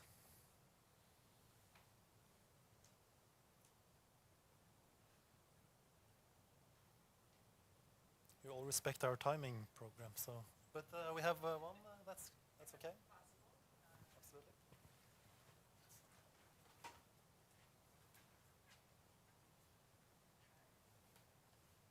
Interesting work, thank you. I'm wondering if you're also taking into consideration pedagogical practices in looking at this contestation between sort of repeated versions across time, between people, across places, and how that, is that actively contributing to the way that you're trying to work on this, or is this something you're trying to work back to somehow? I would say both. And actually, I mean, there's a whole another part of this research, which is it's very sociological, and especially with the Quran recitation in the Netherlands, because you often have Indonesian women teaching Moroccan boys how to recite the Quran in an Indonesian manner. So this is quite interesting, this situation. And I could definitely write a whole volume just about that.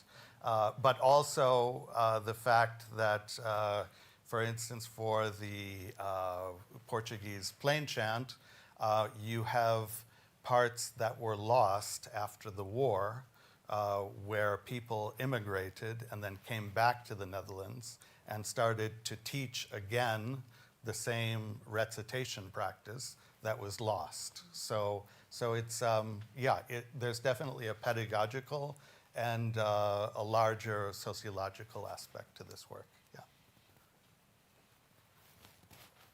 Thanks a lot. I'm sure there'll be more time to discuss in the break, which is approaching. But before that, Olivier will give his take on computational transcription of chant and yoik. I guess Olivier doesn't need any kind of extensive presentation, as he has been in contact with many of you. He's my colleague here at the department. I can just say quickly that he is working in the fields of computational music and sound analysis and artificial intelligence. He's also co-leader of the work package AI for Cultural Heritage at MishMash. So with that, I'll give the floor to you. Thank you, Ingvar. Thank you for the presenters of this session. It was very interesting. It will be a very short take where we haven't been yet working extensively on singing, chant, and yoik analysis, but we have, as a kind of workshop for this session, trying to prepare some work to see how we could contribute and what could be the way forward in the research, for instance, on my side on those aspects. I was using some examples, exactly the same examples that Daniel was showing the Hungarian lament. I think I can play from here. Jaj, kedves édesanyám! So let's just take this first example. So it was very interesting to see the approach that was developed in the collaboration, where you first extract some F0 contour and then make a histogram, take the peaks, and use those to decide where are the pitch, the note positions in that transcription. So the idea is, F0 estimation, I won't go into details, we can have different approaches for that. Here I will just use a standard F0 estimation. The idea is that important aspect is, okay, we have a F0 curve, like F0 meaning that it's a fundamental frequency, and you can see that for the fundamental frequency you have all the partials. And it's not only about the pitch, but on the energy, right? And what is the energy related to the pitch curve? It's a bit complex because it's not only about the energy of that particular fundamental frequency, but you have all those partials that take an important role.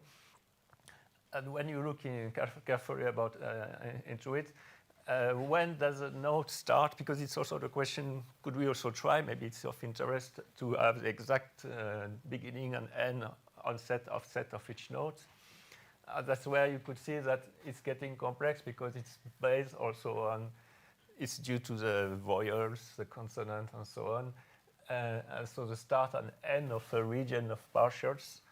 So that's why it's getting more complex to get this onset information.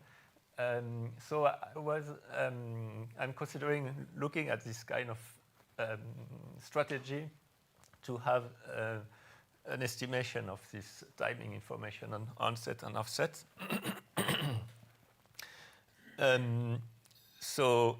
Of course, it's always the same question: do we use AI, machine learning, and should we use a rule-based system? The issue.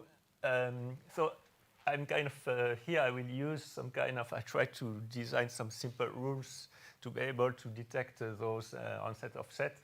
Of course, then if we would have a lot of data, machine learning would be kind of the approach. But that's the question: that do we have a lot of data about this onset offset?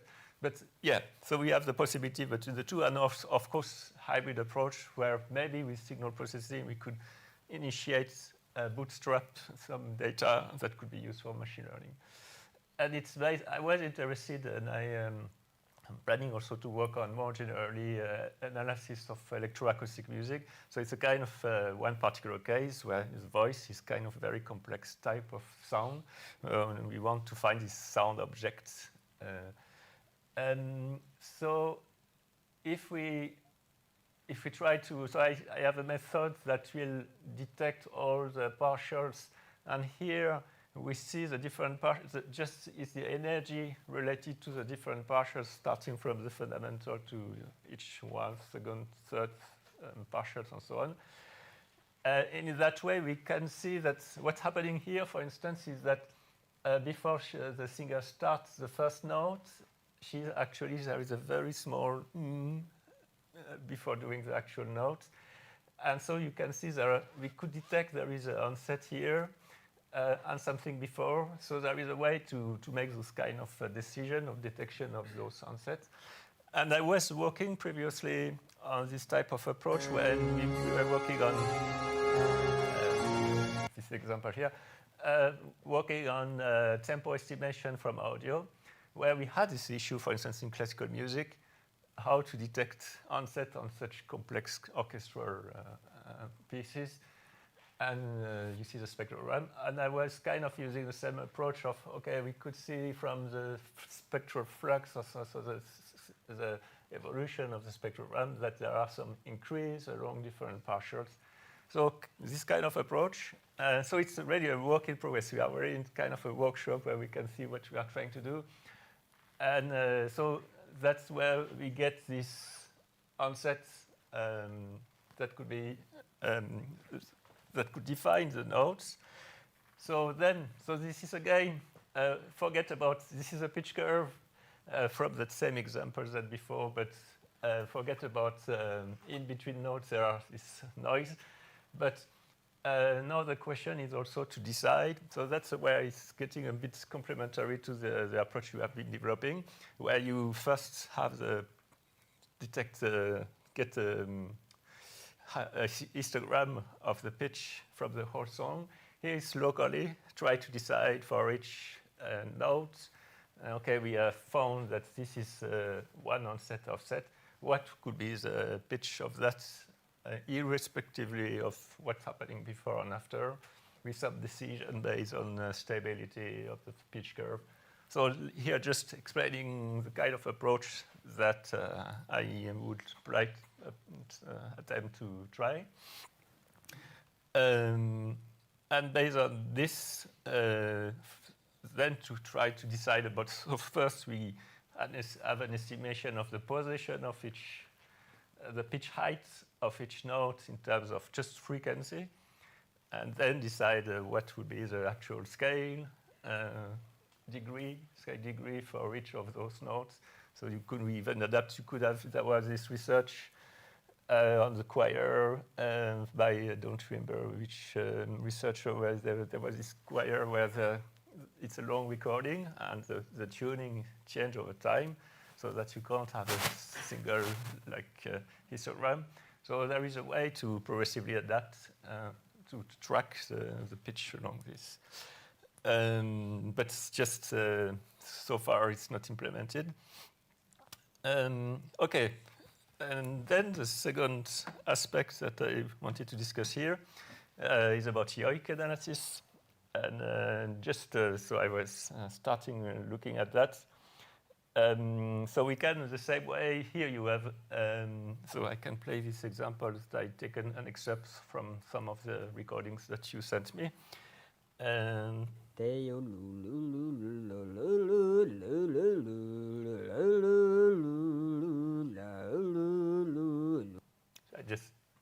don't know if the cutting is correct, I just cut a bit arbitrary. And so, of course, it's so interesting to see that not only there is a fundamental frequency, but so many things happening on the partials. So it's kind of a diphonic type of vocal expression. And this could be seen, this kind of partials there, like formants, different type of formants. That would be of importance to take into consideration when we want to transcribe, to do the analysis. But here, let's just look at the fundamental frequency and try to look at what's happening in the fundamental frequency. And before explaining about those scale thing, it's just a kind of experimentation. But first, I think it's very interesting. I was trying to slow down the recording, and so that we could see in detail what's happening. Because it's so fast, this oscillation of pitch is very fast. So by slowing it down, we could understand better. But I was not sure because I was doing the work very recently, didn't have time to actually interact with the expert. So I didn't want to show too many results right now before having the approval and feedback. But basically, we have a pitch curve. And the idea is that it's interesting to see that, of course, so there is, as we could hear, a lot of oscillation of the pitch for each note. Some of the notes sometimes don't have oscillation. It's kind of stable, like the first. This is I put letter here A, B, C, D, but more like okay, it's degrees. We don't have to think about classical Western degree. But there seems to be a fundamental first degree, lower degree, and some stabilization on some particular degrees. But it's interesting to see that sometimes what I mentioned here is first there seems to be the degree, the second degree that is, or the third, so 1, 2, 3. And at this stage, the pitch height is defined maybe by the maximum of the pitch height here. But later, no, maybe for E it's like this. But later, there is some kind of, so that's where now we really have to discuss with the experts to understand what's happening and how we can interpret everything. But we can see that we have to understand why sometimes the pitch height for a given degree is at a particular level, and sometimes it will oscillate. And it's interesting to see that when we are in an octave above the tonic, the lower, it tends to be oscillating above, much higher than the actual octave. Things like that. But so already from that point, there is a lot to discuss and to see if we can formalize and understand if there is categorization and so on. I can play again that excerpt so that we.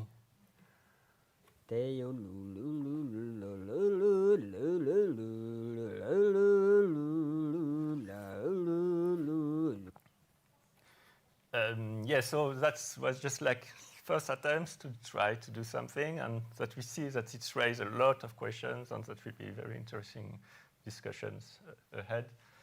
But basically, yes, no, we just have to start working on that. Yeah, thank you.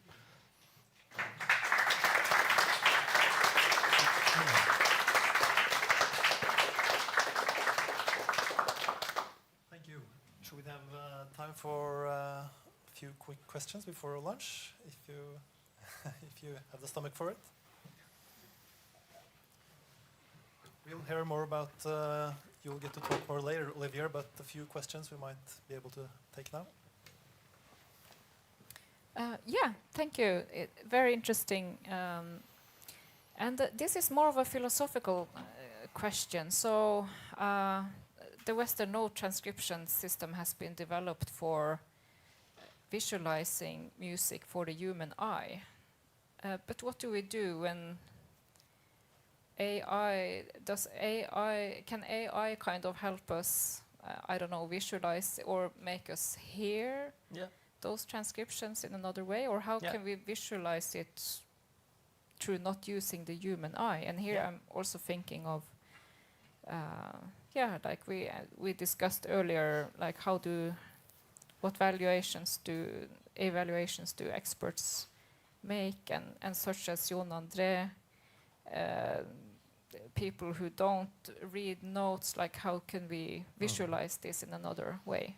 Yeah, very interesting question.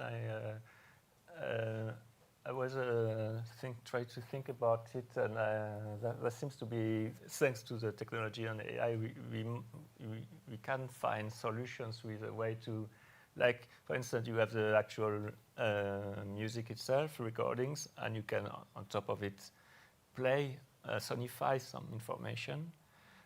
Maybe speed up things so that we can quickly go fast forward to compare different parts. I suppose that even this representation, there is a way to, if it makes sense, or this or any other example, a way to just make a sonification of it so that you can get it without having to visualize it. Yeah, that would be very interesting. Yes.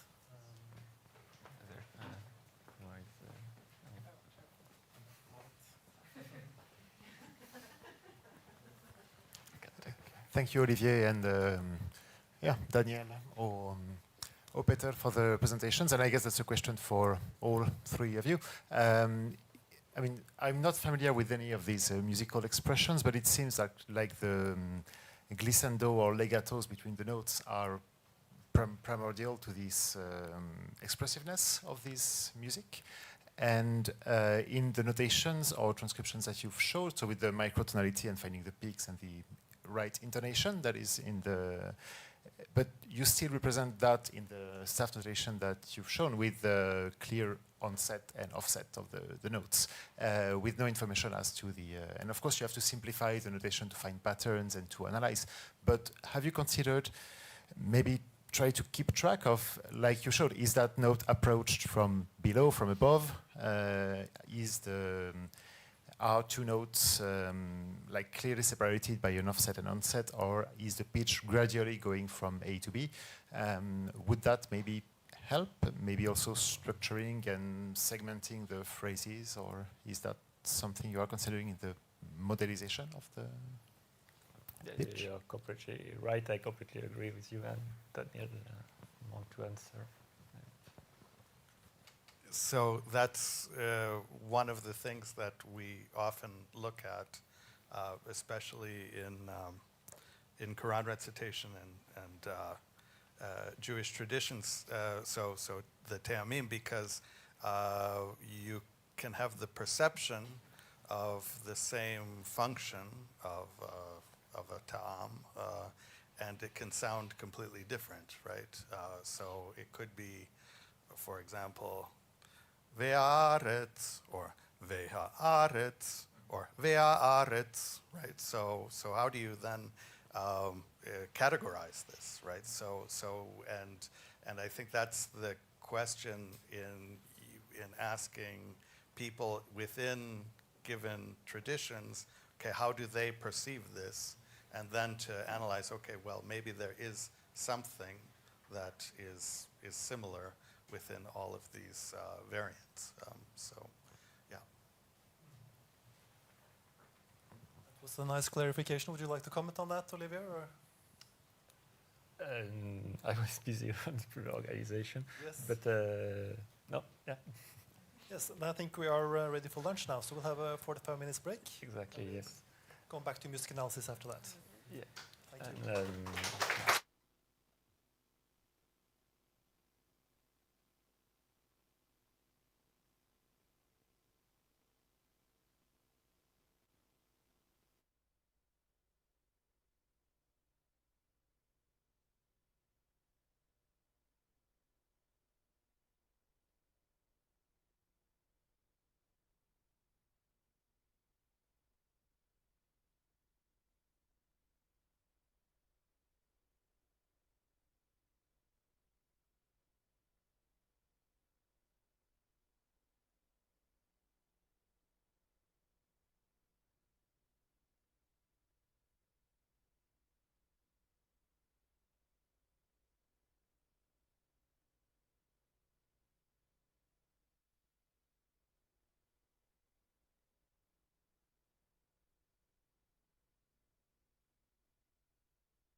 To this next session, while we might say that the last session was a bit of a bird's eye view on the history of the field and also some methodological innovations and challenges in transcription, we now turn more to music analysis. And first out is Anja Volk, who is Professor of Music Information Computing at Utrecht University. Her work is at the intersection of computer science and musicology and contributes to areas such as music information retrieval, computational musicology, and comprises applications to cultural heritage, digital musicology, education, health, well-being, and inclusion, which is quite on spot on for this session. So, thank you. So, based on this morning's session, I decided that I will make the first part longer. So the second part, which is about pattern discovery, is probably going to be shorter, but there's no harm in this because I'm sure that Dave Meredith and Olivier Latillot will talk about this at length. But I wanted to take the opportunity to report how we, in our project, collaborated with the experts of the musical tradition of, how do we analyze it, how do we understand that, and how do we use computational tools to then analyzing. So I'm, Peter van Kranenburg yesterday has introduced the Dutch Song Database, and I come back to this, to a small part of that. That is namely a collection of Dutch folk songs called Onder de Groene Linde. I think that's Under the Green Lime Tree or something like this in English. And so, that's the reason I moved to the Netherlands, and it was a project between the computer science department of Utrecht and the Dutch Heritage Institutions of the Mertens Institute that hosts a large Dutch folk song collection. And by that time, they said, well, now in the age of digitization, it would be great if our, people who are interested of the collector, I think, is that Arthur Doornbos? I think he's recording someone. So this has been going on for many years. And we had, I think by that time, we had 7,000 recordings. And the question was now, as I said, please build an online search engine that gives us access to the collection and allows to search for the musical content. Now, as we know, folk songs are usually transmitted orally, so there's no notation involved. And the process that happens over, in oral transmission over centuries is that you are singing a song, you are listening to it, you reproduce it. And of course, you hardly ever do this literally. So in the process of centuries, you get what perhaps in the history was one song. You get through oral transmission all of these different variations. And the musicologist who worked at the Mertens Institute working on these folk songs classified them all into what is called the tune family. So the historic process itself is of course lost because we only have the audio recordings. But they said based on the music similarity, they would argue, okay, if they're similar enough, we put them into one tuned family. And now the question was, okay, if you help us, to make this accessible, can you build a search engine that is able to capture that similarity? Now, a bit about my background and Peter's background. When we started there, we are trained musicologists, but I had part of that ethnomusicology, I had part of that popular music studies, but most of it was classical music. So definitely you come, to this collection and say, well, I'm not the expert. I also realized when searching similarity, melodic similarity, I can't remember that I even encountered the term while studying musicology. If you think longer about it, you realize that a lot of things that our musicologists are doing has to do with music, with similarity, but we never called it like that. And so when I was, confronted with the question, okay, what is similarity at all and how do we model it? I realized, well, first you could go to cognitive science. So I did find studies, for instance, in music perception where people would look at, I was just wondering that's the wrong audio file.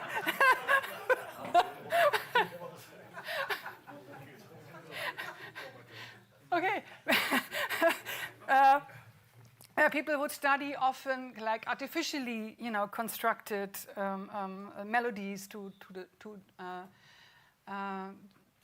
describe or to analyze, when are two melodies similar.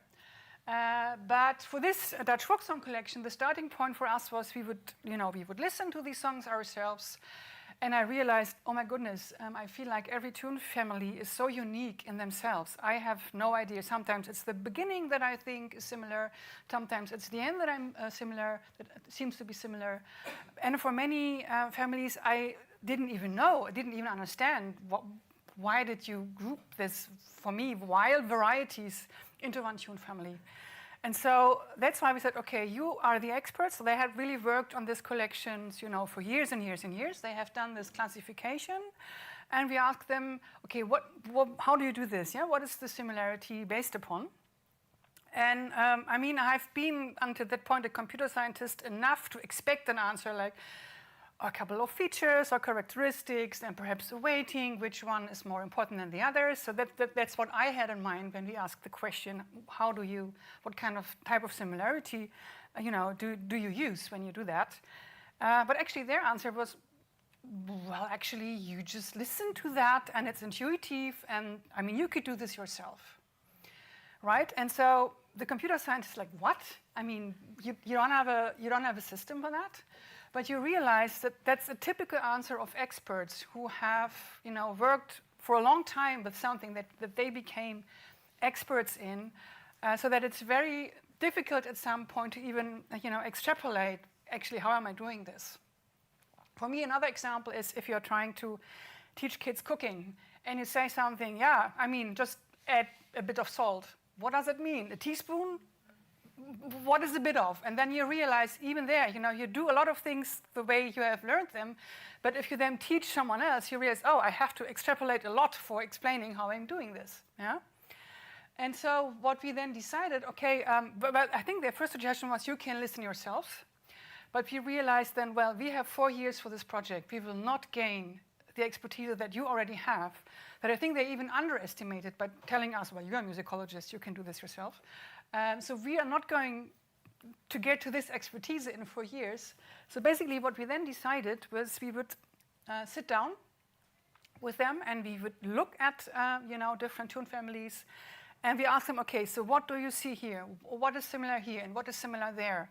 And then they started to mention, words like, here's a melodic contour, or here is, I see a rhythm, or here I see a phrase. And we were starting to write down, oh, okay, they are using these words. And then we said, okay, let's together try to find a, kind of a systematic annotation study where we're trying to kind of unpack the way you are doing this. And so they were part of that because they came up with how they would describe the features. Local contour, global contour, and they were part of designing this annotation study of, okay, if we are talking about a local contour or a global contour, what do we mean by that? How would we, what exactly is it that we use it? And then they would annotate for us 360 songs that they came up with, saying, okay, we choose a number of tune families that we think are very different so that you get a variety of flavor of what kind of similarities we encounter. And then they would systematically annotate here the similarity of these songs, and they would give us for all of the musical characteristics we agreed upon. Here they are: global contour, local contour, rhythmic structure, tonal structure, and patterns. And they would rate each song based on, well, if whether or not this specific musical characteristics would contribute to what they considered similar for these two melodies, yeah? And if it was 0, then it didn't contribute at all. If it was 1, it did contribute somewhat. And if it was a 2, it was a very important feature to decide on whether they were similar enough to put them into one tune family.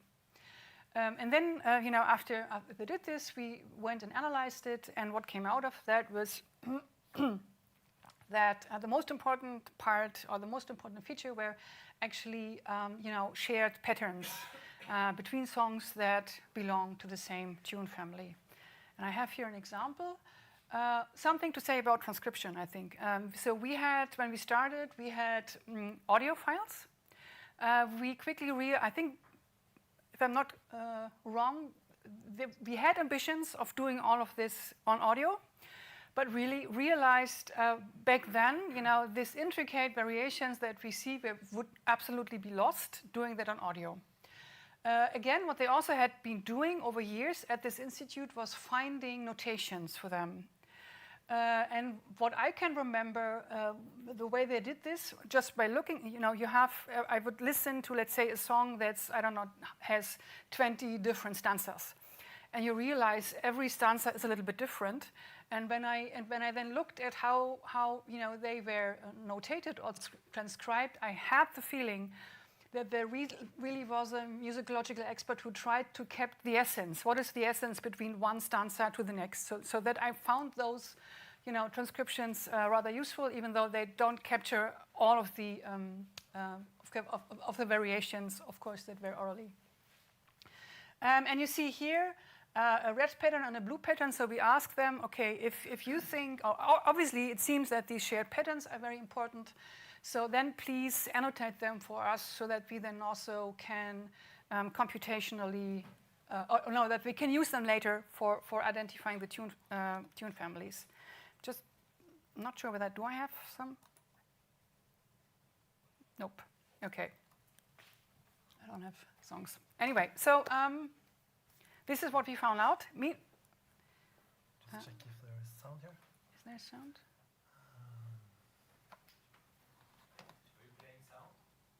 Een koopmanrijk en maand, die uit een dochter Margaretha was haar naam. So that was the upper melody, and now the lower one, and they both belong to the same tune family. Daar was een koopmanrijk in Leder. Die had een dochtertje al niet zwart. These are rather well-behaved variations within one tune family. We had way more wild variations belonging to one tune family.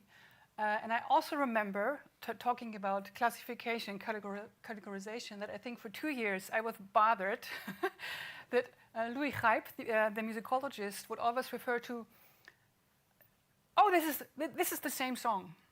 I was like, that's not the same song. Can we agree that these are two variations of the same song? Because, for me, this was absolutely not the same. And he kept using this vocabulary. Oh, that's the same song, or it's not the same song.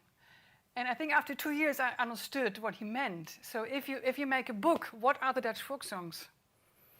You would not put two of the same in one. You choose one representative, and that's why you call it, oh, that's the same song. Why I always was bothered, well, for me, that's a variation, for Pete's sake. So just, about these differences of how the experts see that, and even what your vocabulary is if you're trying to understand what's going on for them. Okay. So now, while we were doing this annotation study, this took a long time. We were on the site exploring all kinds of computational models. We were like, well, we can't just wait what comes out of here. And I don't remember anymore how many models we tried, but the most successful one is the one that Peter then found using alignment algorithms that are inspired, from bioinformatics, where, there's a theorem that if you have an algorithm where you have two sequences of symbols, an association scoring function and a gap scoring function, you find the optimal alignment. And Peter experimented around with, okay, so what features, there are a lot of features that you could think of if you then analyze melodies, so melodies as sequences of notes. Do we talk about pitch, duration, or onset time, or phrasing, or upbeat? So there are a lot of, things that you could consider for, designing such an algorithm. And the one that he found worked best would take into account pitch, the metric weight, so, how is that on a downbeat or an upbeat, and what is the position within the phrase. And the better they align, the higher the association score was defined, and the gap penalty was defined. Now, this is what he showed yesterday. So based on that algorithm, we have now the search engine where you just click here on please find similar melodies, and then you get a ranked list based on these alignment scores. So you take one melody, another one, And then you get all of these local, how much they match here, note by note, and this gives you a distance value in total. And the distance value is like the reverse of how similar they are. And we were able to successfully classify 99% of the tune families of the songs into the correct tune families according to how the musicologists had classified them. Now, what's interesting about this, I remember having seen all of these different tune families, I was wondering, do we ever find a model that works for all of them? And specifically, if you think about the computer scientists thinking, what, they don't have a system on how they do this? They did it in a fantastic systematic way, right? Even because otherwise we would not have been able to find one model that strongly replicates of how they have classified them. So that was one insight of, musicologists know absolutely what they're doing, but they might not be very well in explicating that. And for me, this process of trying to understand this collection, what they're paying attention to, and then the computational modeling part was really a very interesting process of me learning about the collection and learning about the music. So that's one part. I wouldn't want just to say, okay, build me an AI model that understands. I also want to understand that. So that's the way of, I would love to see computation come into place here. Nevertheless, well, I still do have some time for that part. We were wondering, okay, but the musicologist's insight was, for them, patterns are the most important part. And here we take every note into account, so we don't single out patterns. So once we had the search engine, we are still interested, okay, that's what the musicological expert said, and that's also been said for other folk song collections, right? Where specialists say, well, there's something, patterns, that reoccur in melodies, and that's why we think they are related or they're similar.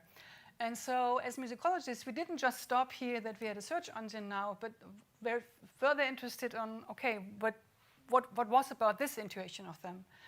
And as computer scientists, we said, well, we can actually do a simple experiment. What we can do is, because they have annotated those patterns for us that they considered important for the tune family classification, we said, well, how about we throw away everything else that has not been annotated? So obviously, they argue there is important information, encapsulated in these kind of patterns, and we created sparse melody. And from that, we try now to classify it into the right or wrong tune family. And of course, we can't get better than 99%, but if it doesn't drop too dramatically, or if we compare that to a randomly constructed sparse melody, and our classification would be better than the randomly produced, that could be an indication that there really is important information, encapsulated in those patterns that the musicologists had annotated. And so that's what we did.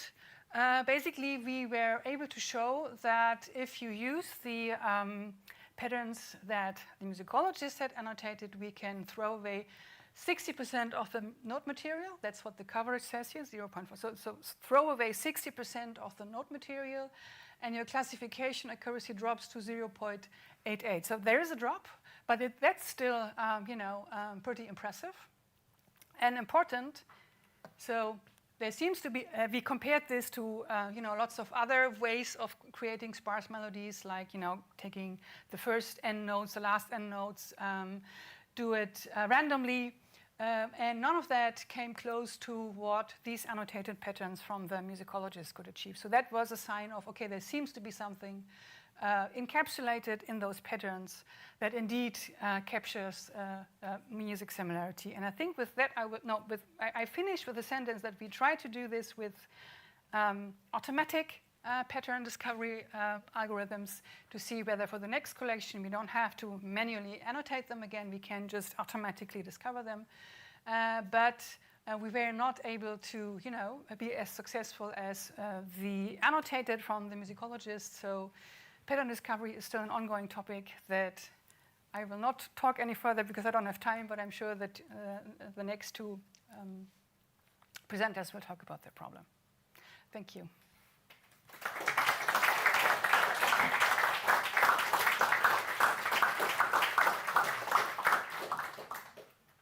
Thank you. We have time for some questions. First of all, where do you buy that cap? You have that. Shall I go back to the cap? Yeah. That would be a huge hit, I think, in our sector. Okay, let's have some questions, some comments. Yes. I can just speak, I think. It's all right. All we need for the remote. All right. Can you give us an idea of how complex the 99% model is? How many parameters there are? Because it's not a machine learning model, right? No, that's the alignment model. Yeah, but maybe just give an idea of how many, the complexity of the model. Because you evaluated using leave one out cross-validation, right?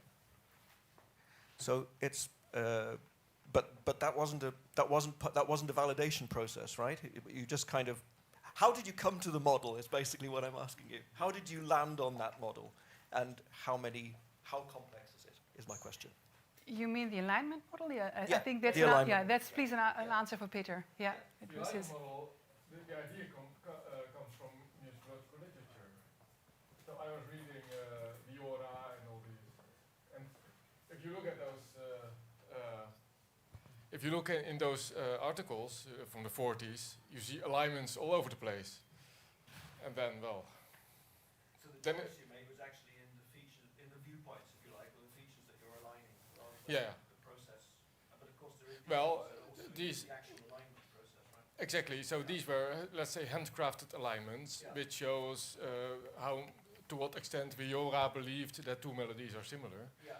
And so the step was to have an algorithm for it, which was in biology, MishMash, and then of course having a scoring. Yeah, but the scoring also could be one of the 101 different. Yeah. Yes, so that's what exactly this. Yeah. So basically 3 features did. But I must make a nuance here that the 99% is on these 360 melodies, which is a quite small set. Still 26 classes, so it's not very easy. But on the collection as a whole, we reach like, I don't know, 80 something. Okay. So So you actually you did actually like tune the model then on the 360 and then apply it. Yeah. On the many thousand. Yes. Okay. But I cannot answer your complexity question. So in what terms? How do you? Yeah, I mean the complexity in a machine learning model would be like the number of parameters, parameters in it. But it's not 3. In your case, it's like what your scoring system is. Yeah. What the range of choices you would have. How many different features you could have used. This kind of thing. Yeah. So it's actually quite a large space of possible models. Oh yeah. Huge. Yes. Yeah. Okay. Yes. Thank you for that question. Give you an opportunity to really show how the depth of your work. Thank you. I would just like to point out that we're still, with the experts, we're still at an analysis level. And we're dealing a lot with the performers themselves. So when I showed these Hardanger fiddle transcription volumes, and they were starting out with just single tunes, and then they made more and more tune families, and those got larger and larger from volume to volume because they said, aha, this is similar. And then when I transcribed the repertoire of a fiddle player and said, oh, this tune and that tune, and they fall into this tune family, and performers said, they have nothing to do with each other. Just like Jon Andreas said, we can fight about this till the end of our lives. Yeah. But I had a chat with him. I said, well, actually, if you fight with someone else about it, I want to be in the room and listening to that, because I think I will learn what you pay attention to. So it's great to have these fights. And to learn what it is about, right? Yeah, and then you have to have the same vocabulary about what's similar and what's different. Absolutely. Yeah, that was I was describing. I think that was also for us a very long process of, not getting mad at each other. If someone says, oh, that's the same for me, You're like, no, it's not the same. It's a variation. To negotiate that kind of vocabulary and to understand what do we mean by same and what do we mean by variation of. Yeah. Great, thanks a lot. And this is a great setup for the next talk, which will go even more into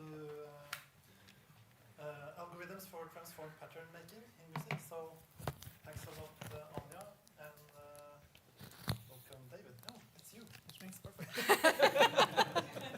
So David is associate professor at Aalborg University and editor-in-chief in the Journal of New Music Research. With a career spanning more than 3 decades of the intersection of musicology and computer science, he's internationally recognized for pioneering computational methods for musical structure analysis, including the influential SIA Tech and CO-SIA Tech pattern discovery algorithms, as well as the widely used PS13 pitch spelling algorithm. So, over to you very soon. Oops. Does this work? Thank you very much. I'm going to set my timer going here. There we go. I'm actually not going to talk to you about algorithms.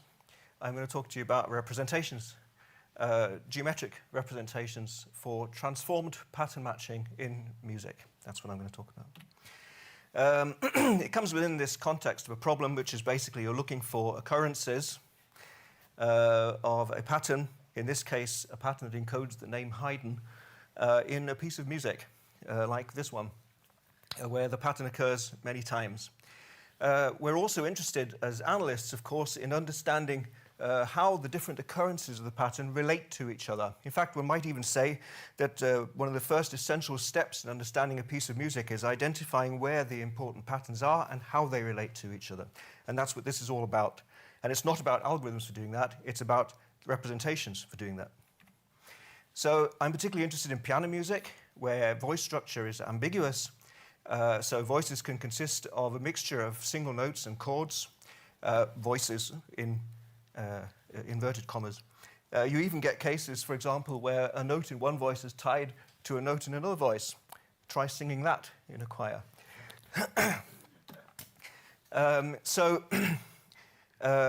Many approaches to pattern discovery in music assume that you can represent your music as strings of symbols, which usually translate into a voice structure in the music. And if your representation and your algorithm assumes that, it means that as an analyst, computational music analyst, not many of those, but if you are one of those, then you need to plump for one particular interpretation of the voice structure of a piece of music. And then, of course, you risk failing to find occurrences of patterns that are wholly contained within voices, perhaps in some other reasonable way of understanding voice structure. You also, of course, fail to find pattern occurrences that consist of notes that are in different voices, as we've got here in this piece here. One might propose that one can solve this by considering all voice structures. I don't apologize for using these quotes because lots of these words involve scare quotes around them. The problem with that, of course, is that however any reasonable definition of what counts as a reasonable voice structure, for example, no two consecutive notes overlapping in time, will give you a class of possible voice structures that is exponential in the size in the number of notes in the piece of music, which makes any search through those impractical. Also, even if you do that, you're still not going to find patterns like this, where there is where it's not reflected in, you actually contain notes that by any reasonable standards would be in different voices. So this motivates, particularly for this kind of piano music, maybe also lute music, approaches that don't assume there is a well-specified voice structure. I've got an example here, which we're going to look at in some detail, of a piece written by Ravel in 1909 on the occasion of the 100th anniversary of the death of Haydn, called Menuet sur le nom d'Haydn, one of 6 pieces published in a thing called the Hommage à Joseph Haydn Other pieces in the collection were by Debussy, Vidor, and people. And essentially, these 6 pieces were composed on this theme, which is B-A-D-D-G, bum, bum, bum, bum, bum, which spells Haydn. I leave that as an exercise for the reader to figure out why that spells Haydn. So, essentially, this particular example is a fine example, I think, of finding transformed matches of a query pattern in ambiguously voiced music. It illustrates the diverse ways in which a composer might transform a pattern. For example, this pattern here occurs pretty much as is in the first instance. But down here you get augmentation with octave displacement. Down here we have retrograde inversion. We have retrograde, retrograde, something really weird and long happening here with bars in between. Lots of mixtures. You can even squash it into a chord and turn it upside down to get the lilac ones. So let's just hear it. I hope this works.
Played rather beautifully by Angela Hewitt.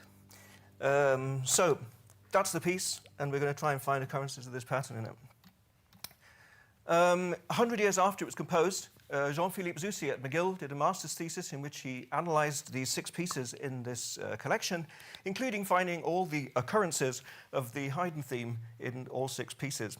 And he came up with 28 occurrences of this theme in this piece, of which just 6 are actually annotated in the score by Ravel. So, and he writes his name backwards and upside down in the score. So there are 6 of them which Ravel actually admitted to. And then there's all the others that Zusi found. These, as I said, they're color-coded in my representation here because the red ones are where the original theme is in its original order. I've mentioned these other ones. The green one is inverse retrograde, a retrograde in the brown. And then the blue ones, as I said, is what happens if you squash the pattern into a chord, or if you like, scale it with a time scale it with a scale factor of 0. And then the lilac one is scale it with squash into a chord and turn it upside down. Okay. One might question whether so this squashing into chords gives you an added 9th chord or an added 4th chord. Ravel uses these chords everywhere. So the question is, are these really references to the Haydn theme, or are they just Ravel being Ravel? And this, again, it comes to a matter of frequency. It comes to a problem of counting occurrences of patterns. If Ravel never ever used an added ninth chord anywhere but in this piece, then yes, it would probably be a reference to the Haydn theme. So it raises the question of, first, it's difficult to tell what counts as an occurrence, and second, therefore it's difficult to count occurrences. And I think that's probably the main takeaway from this whole thing. Right. Also, there are at least 3 occurrences, because I'm like that. I found 3 more. So this one's an incomplete one, but it's no more incomplete than some of the ones that Zusi found, so I think that counts. This one is a nice occurrence that links 2 other occurrences. So he found that one and that one. But then if you take the last note of this one and the first 4, then it goes up like that, which is an inverse. It's actually the only inversion in the piece. And then, as I said, there's this one, which also seems to be ignored by everybody, which is actually B-A-D-D-G, exactly the rhythm of the pattern, right there at the end, but for some reason never mentioned. So, okay, so if we have this very permissive ground truth, I don't believe in ground truths in pattern discovery anymore at all, but some of us have found some things we think are occurrences, and there are at least 31 of them in this piece. So now we've found some occurrences. We want to characterize the relationships between these occurrences in order to get a better understanding of the piece, and maybe for other things as well. So what I'm going to do here is I'm going to present to you 8 geometric representations. I've got 10 minutes, apparently, so that's good. 8 geometric representations that reveal different classes of transformation. And the point here is that I'm actually using the same algorithm to find all of these relationships between the patterns. All I'm changing is the representation. Okay. This is all going in part of a more general framework that I've been working on over the last couple of years, which is this idea that you have a general pattern matching algorithm, you have a general pattern discovery algorithm, which is just a pattern matching algorithm where the pattern and the data set that you're matching are the same. You have and then analysis algorithms, which in my work usually means trying to find compressed encodings in terms of the patterns that you find. But these can be general algorithms, and then as a parameter of them, you give, as a parameter, you define the class of transformations that you're interested in.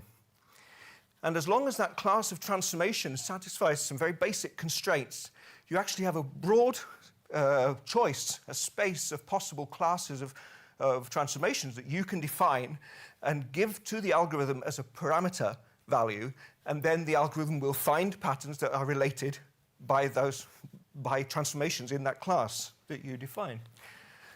And yeah, I won't go into too much detail about that, but basically the transformation class that I'm most interested in here, or that seems to be most relevant here, is this one, which I call F2STR, which stands for a set of functions, a transformation class, where it's a two-dimensional scaling, a two-dimensional data set where you scale parallel to the x-axis, so time scaling, followed by a translation, and then followed by reflection, possible reflection in the x-axis. So the reflection is optional. So this class contains all those two-dimensional transformations. It turns out that if you define this class, then so in order for a class of transformations to count as a transformation class, the essential thing is that you must be able to define some minimal size of pattern, such that if you take a pattern of that size and another pattern of that size, there will be a finite number of transformations in the class that map one onto the other. So if it's just translation, you can just take one point and another point. There's only one vector that joins them. But with this case, if you take one point and another point, then there is an infinite number of transformations in F2STR that map one point onto another point. But if you take an ordered pair of points and try and map it onto another ordered pair of points, then that number goes down to a maximum of 2 transformations in the class. So for example, here, there is only 2 transformations in this class that map this ordered pair onto that ordered pair. And that's the key thing. That's the key essential constraint on a transformation class. Okay, and the F2STR transformation class basically contains all the geometric transformations that correspond to any combination of, assuming we have a pitch time space, that correspond to any combination of transposition, augmentation, diminution, retrograde, and inversion. So now I'm going to talk about these representations. There are basically 8 representations. There are 4 different pitch representations and 2 different time representations. And that's it. And it's just combining those 2 different time representations with 4 different pitch representations.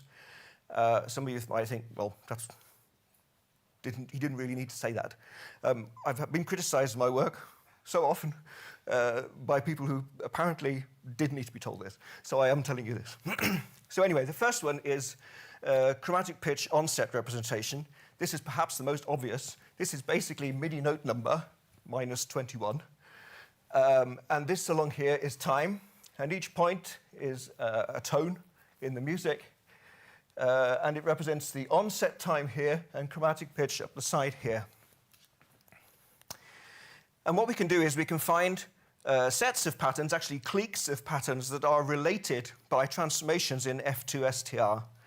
And here we can see, for example, that 3, 4, 8, and 9, these 4 here, form a set of patterns where you can map any of the patterns onto any of the other patterns using a transformation in F2STR. And in this particular case, it's just a translation in this CPO space. But you can also see, for example, that pattern 16 here is unrelated to 18 or indeed 1 for various reasons, because it's actually not an exact match. And this is because of our choice of pitch and time representation. We can represent all the transformations that map any pattern in a set onto any other pattern in the set by a thing called I call an interpattern transformation graph. I hope that's a sensible enough name for it. And I can represent it as a table. So this here, you look at the table, you say, are there any patterns that map transformations in F2STR that map 16 onto 19? Yes, there's a translation. And the thing we notice here is that in the CPO representation, this is a very sparse graph. There aren't many relationships between these patterns that are found in this graph. So that's not very good. 3 minutes, did you say? Okay, yes? Well, okay, you have to read the paper. Or the book when it comes out next year. All right. So retrogrades, the short version. Retrogrades, you can find them by changing the time representation because onset times map onto offset times. So you change the time representation to mid-time of the note, as long as you know the durations. So then we get a chromatic pitch mid-time representation, which finds all the ones that are related by retrograde in chromatic pitch. Then we have modal transpositions. Modal transpositions can be solved pretty much all right, at least in tonal music and this kind of slightly extended tonal music, by using a thing called morphetic pitch, which is computed by a pitch spelling algorithm from chromatic pitch. So if you only have a MIDI file, you can get a pretty good go at morphetic pitch by using an algorithm like PS13, brazen obvious plug. And then you get a morphetic pitch onset representation, where now we've got this nice big clique of patterns here, which we've found the relationship between them in this new space. So that's modal transposition. And then we can, of course, then find retrogrades and modal transpositions using morphetic pitch with mid-time. Notice that when you change representation, you might also lose relationships that you have in other representations. So it's important to use basically all of these. And then there's the octave displacement thing, which happens, for example, here, and also in the chords. All the chords, many of the chords are, you crush the pattern, but then there's an octave displacement as well. And this implies that we need some kind of octave equivalent pitch axis. So we have chroma, which is just chroma and morph, Chroma is just chromatic pitch mod 12. Morph is just morphetic pitch mod 7. Again, all definitions are in there. And then we have 4 more representations, which we basically have chroma and morph against onset time or mid time. And again, we find then the relevant relationships between the patterns that we could not find in the other representations. So, takeaways are geometric point set representations are good for music where voice structure is ambiguous. You can model the classical contrapuntal transformations very accurately with geometric, a class of geometric transformations. I introduced informally the concept of a transformation class, and then I tried to show that by combining these transformation classes with these 8 different types of representation, that you can actually then exactly characterize many of the relationships between pattern occurrences in a piece of music. Thank you.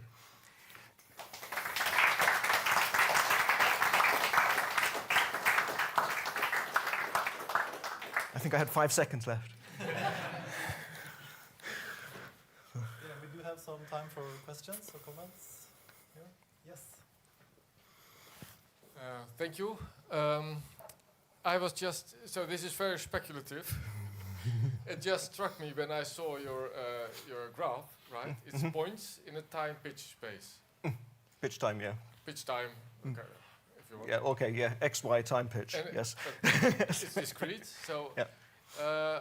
The kinds of F0 contours we saw before Yeah. that are in our work and in Olivier's work are also points in a pitch space. We can make it discrete if we make the precision like 1 cent or 2 cents or so, in time frames for 10 milliseconds. Yep. Log frequency. Yeah, so that would make your method applicable to audio. Yeah. Yeah. Mhm. Have you speculated about that? What would be necessary for that? And I mean, there's so there's been a couple of attempts to convert this or apply this stuff to audio data. I had one attempt back in 2013 where I spent a week with Emmanuel Deruti at Sony working on that while he was working on other stuff, and it sort of worked, but I never published anything because it wasn't working well enough. Tom Collins has also used it with audio data, using a fingerprinting. His fingerprinting method has been applied to, he wrote a nice paper in JAES, where it was bridging the audio symbolic gap, I think the paper was called, where he used basically this geometric approach for audio data. So there have been actually attempts or efforts to use it for audio data. And I think, and the other thing is there's actually fairly obvious ways of approximatizing these algorithms so that it probably works a little bit better on audio data. But I've never had time or resources to be able to really devote myself to that. But maybe you'd like to do that.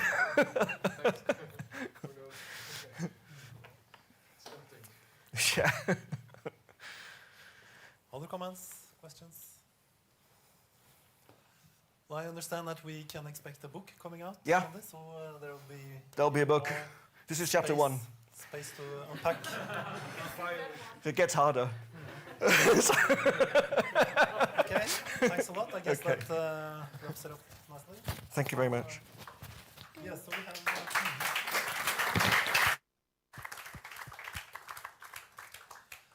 the last presentation here before we have a pause with some pastry, some cake, which we have saved for that kind of 2 o'clock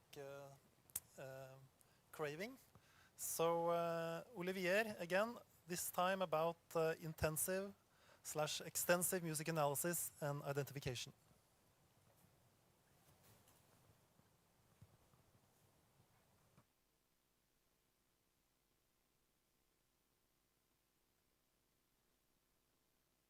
Is it working?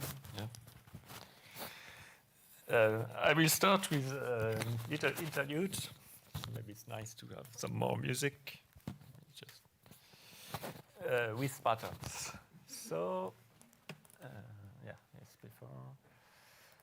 just going back to we had the opening, official opening of MishMash. And during that official opening, it was a long evening with concerts, speech, panel session, and so on. And we had a special experiments where we were showing, displaying the transcription of hardware-fed music. And also I will show, we will see the transcription, but also some pattern analysis of this. And this is good if I, no.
To show it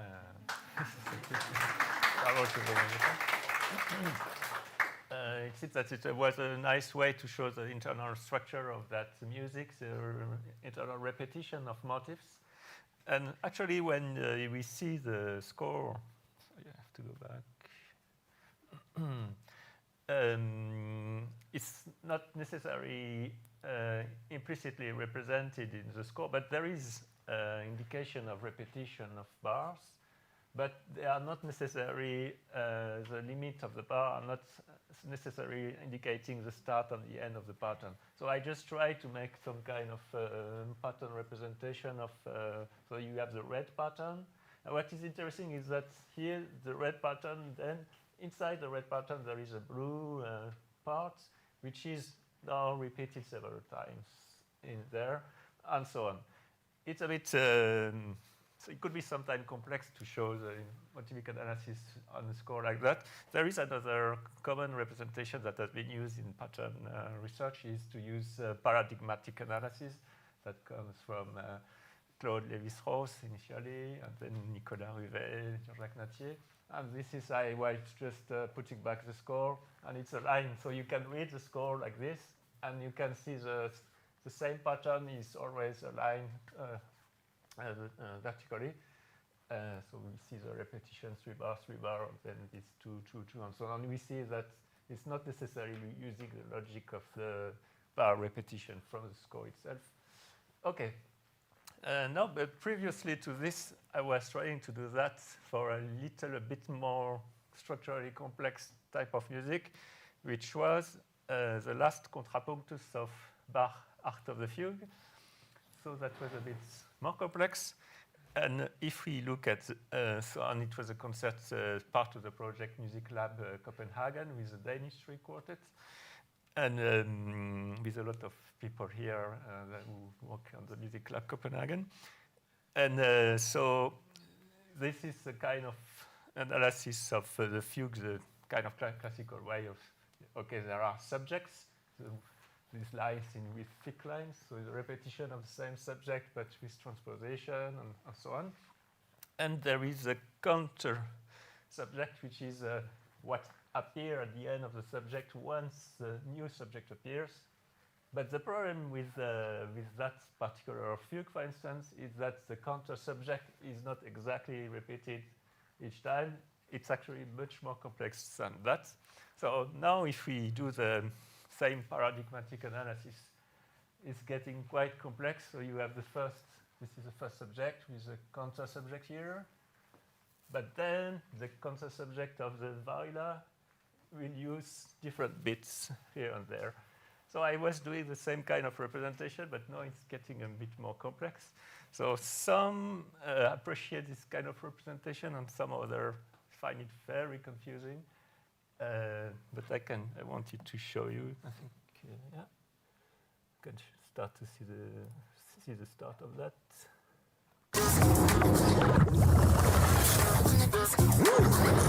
Better with Pepsi. I think your YouTube.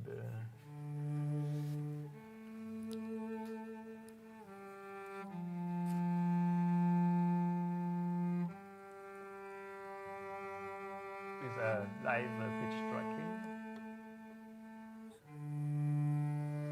So you have the subject again in red this time, and the counter subjects between the people up here.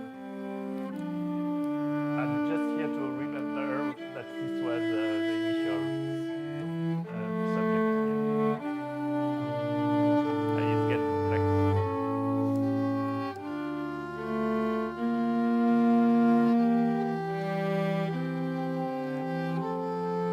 Maybe what is confusing is that you need to think in a contrapuntal way. That's in the fugue.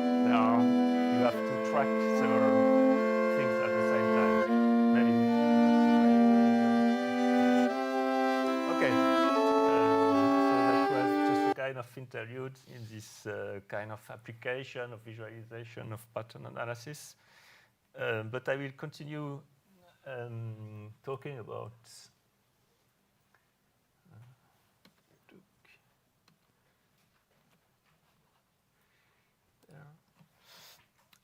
pattern. So the idea of trying to develop further music analysis with a try to go into detailed analysis of each piece of music to try to get as much information as possible, so kind of intensive, and at the same time analysis of a large corpus, extensive, and trying to, in a way, have technologies to able to identify in this way pieces of music based on their structural aspect. And so to go back to the idea of music analysis, we mentioned about you have the audio dimension, you have the score, and then analysis either from score or from audio. So what we have been working on, David, Meredith, myself, I was working a lot on this pattern analysis from score. But when we start from audio, we have recordings. So I've been working extensively on developing near toolbox, for instance, to do a different type of analysis from audio, but I believe more and more the importance of transcription. Okay, so we have the transcription to score, and then further musicological analysis of the score.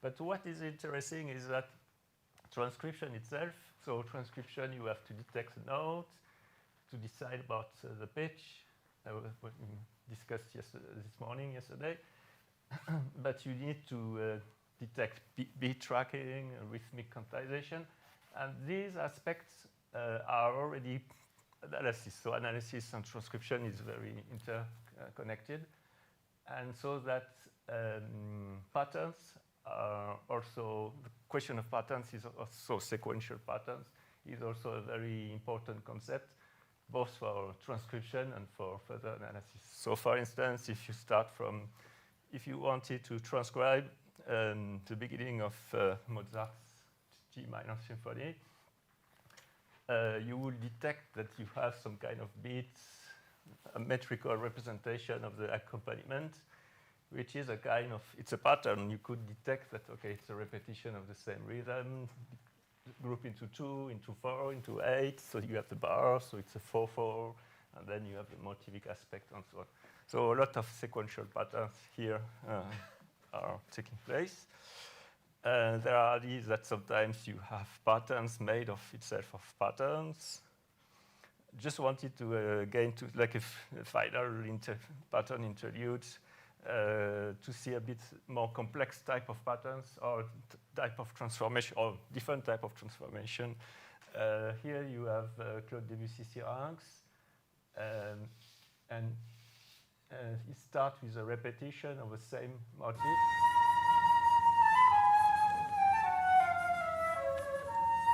And then it repeats a second time, but with a different ending. But basically, the rhythm is the same. So you can see that patterns is not always the same representation. It could be like exact repetition of pitch, and then maybe just the rhythm is the same, and so on. And of course, you have internal pattern repetition. What is very interesting in Debussy is that, just to mention that, because you have some, for instance, a repetition of 2 patterns, and during the end of the second repetition, you have a new pattern that is here and repeated. It's kind of very characteristic of the style of Debussy, meaning that patterns is interesting to detect content, something that is repeated, but also to detect structures and structural aspects that are repeated across style. Okay. So just like also a link to a connection to the presentation by Daniel Petabiro, I was working on Arabic Tunisian improvisation with Monder Ayari, Tunisian musicologist, and using modal Istikbar modal improvisation based on particular scale and also the genes, as you mentioned. And we were trying to detect repetition of particular, because modes is not only scale, but it's for this type of music, but it's also use of particular motifs repeated. So we try to detect those motifs, but the variation of these motifs, where you could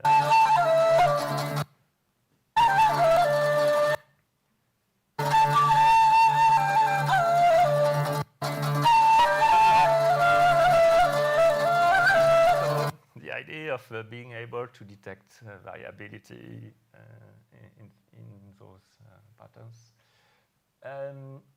So it's a bit kind of a discussion here where I go into different topic, but it's also about the problem of, I mentioned about the general idea of music analysis pattern. And so for our interest in folk music analysis, the idea is, for instance, when we had this Hardager fiddle piece, it seems that there is a very interesting type of structure that it will be interesting to understand more, formalize what's happening, what is the construction logic of this. So initially, it's with the pattern analysis, the idea is that we get explicit patterns so that we can start to look at that. But later, to have also to use AI or type of automated algorithm to generate a model of this structure, of the style, of the construction of those folk music analysis. Yeah, like this. Yeah, so I mentioned motivic analysis. Ornamentation, so I just showed the ornamentation in Tunisian music. And of course, in Norwegian folk music, that would be very interesting to detect the ornamentation and problem of when is it a variation, when is it identity, and so on. to produce a taxonomy of the different type of ornamentation, and that rhythm analysis. I don't need to go to all the details, but and then we have the interest of style analysis. So to automatically detect correspondences between pieces of music based on do they use the same type of patterns in a unsupervised way. So to detect citations, imitation, mimicry, and so try to model also styles in a way. So to take pattern related to particular genre, dance, music, region, period. So the idea of families of tunes that comes from your work. We would like to develop further this type of approach on the Norwegian folk music. Yes, and then with different type of application. So, and then we are in the current beginning of collaboration with University of Tromsø, with the Sami experts. For the yoic analysis, it will be the same ones.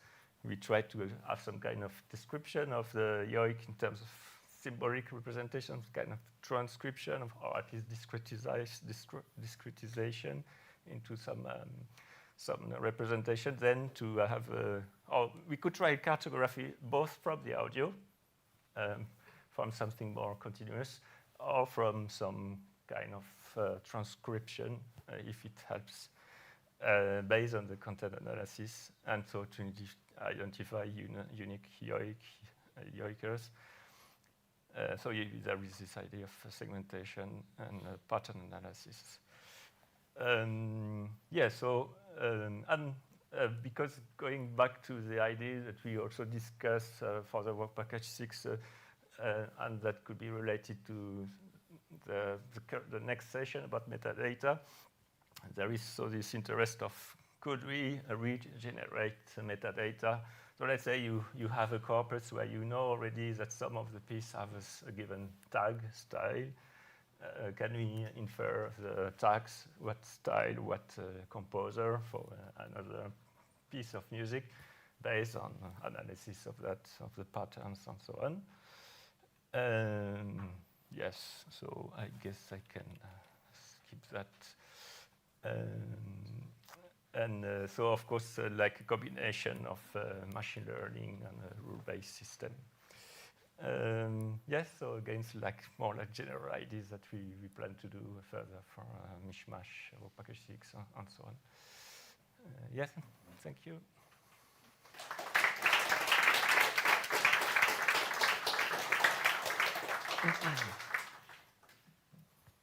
Okay, the last stretch before the break. Any viewpoints or queries? Different kinds?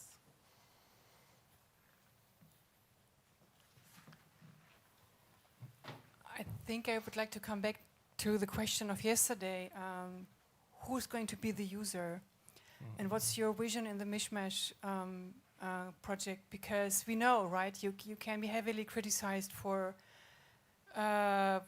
coming up with notations for a certain folk song tradition that's absolutely foreign to them. So even though as a scientist, you know, you always leave out certain details and keep others in. So are there different use cases that you think of, okay, this should be interesting for people who come from the tradition themselves, but is it also to teach others, you know, some basics about that, for which this could be helpful, even if it's perhaps not 100% exactly how. So anyway, how do you go about this? For whom are we going to do this? And then how do we know which of these methods we're using is appropriate for that and helpful and producing insights? I think learning about it, producing knowledge about the culture you are researching. Yeah, extremely good point, and that I guess we need to have this idea in mind. It's always a discussion, close discussion with experts, and have their help and guidance to define those categories and so on, and what are their needs, and develop based on actually the needs of the experts and the musicians and so on. And good also to mention the possible impact for pedagogy for the general public to raise awareness or interest on the style. Yeah, completely.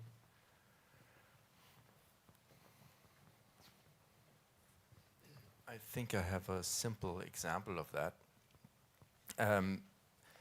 For for a long time, musical notation for this fiddle music was kind of poo-pooed.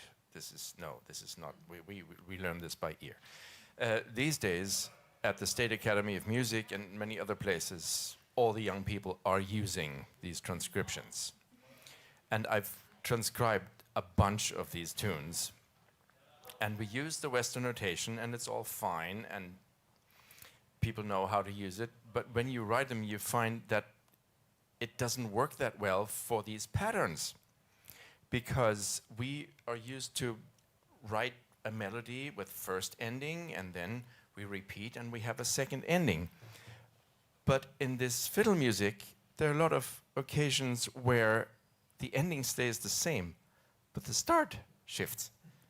So, and then you need just a lot more paper just to get that in there. And with alternative graphic representations, whatever they may look like, we might be able to catch those things, those structural elements.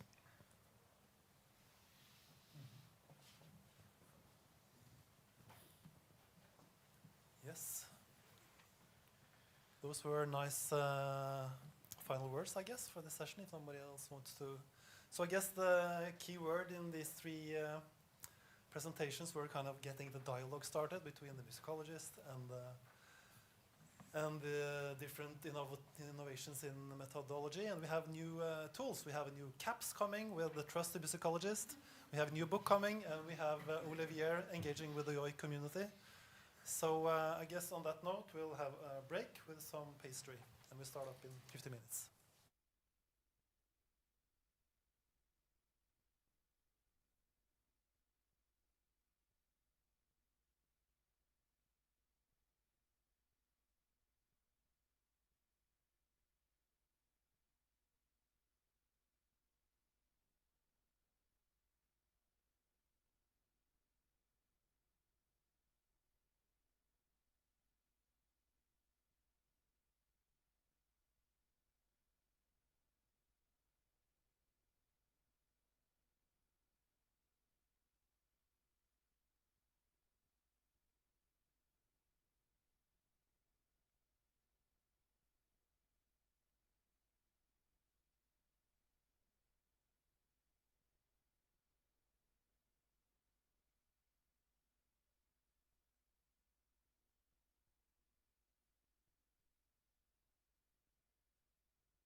Nice to see you.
Okay, so welcome to the session about music and linked open data, metadata, semantic web, ontologies, authority data, search services, and so on.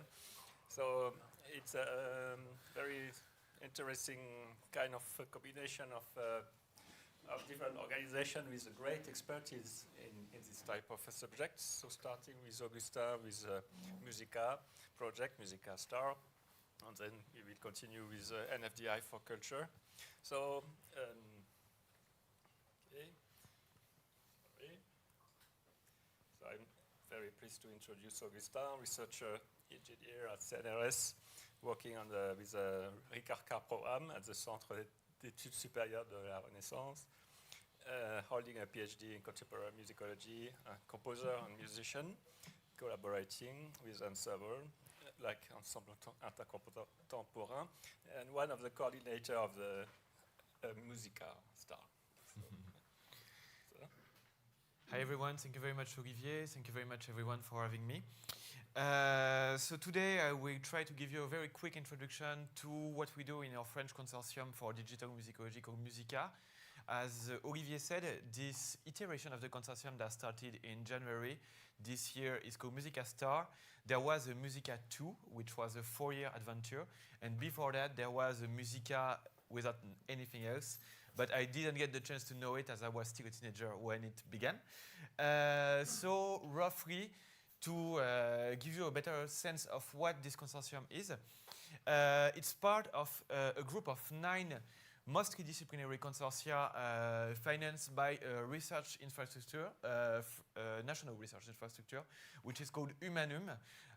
Some of you may already know it because it has some close ties to Daria.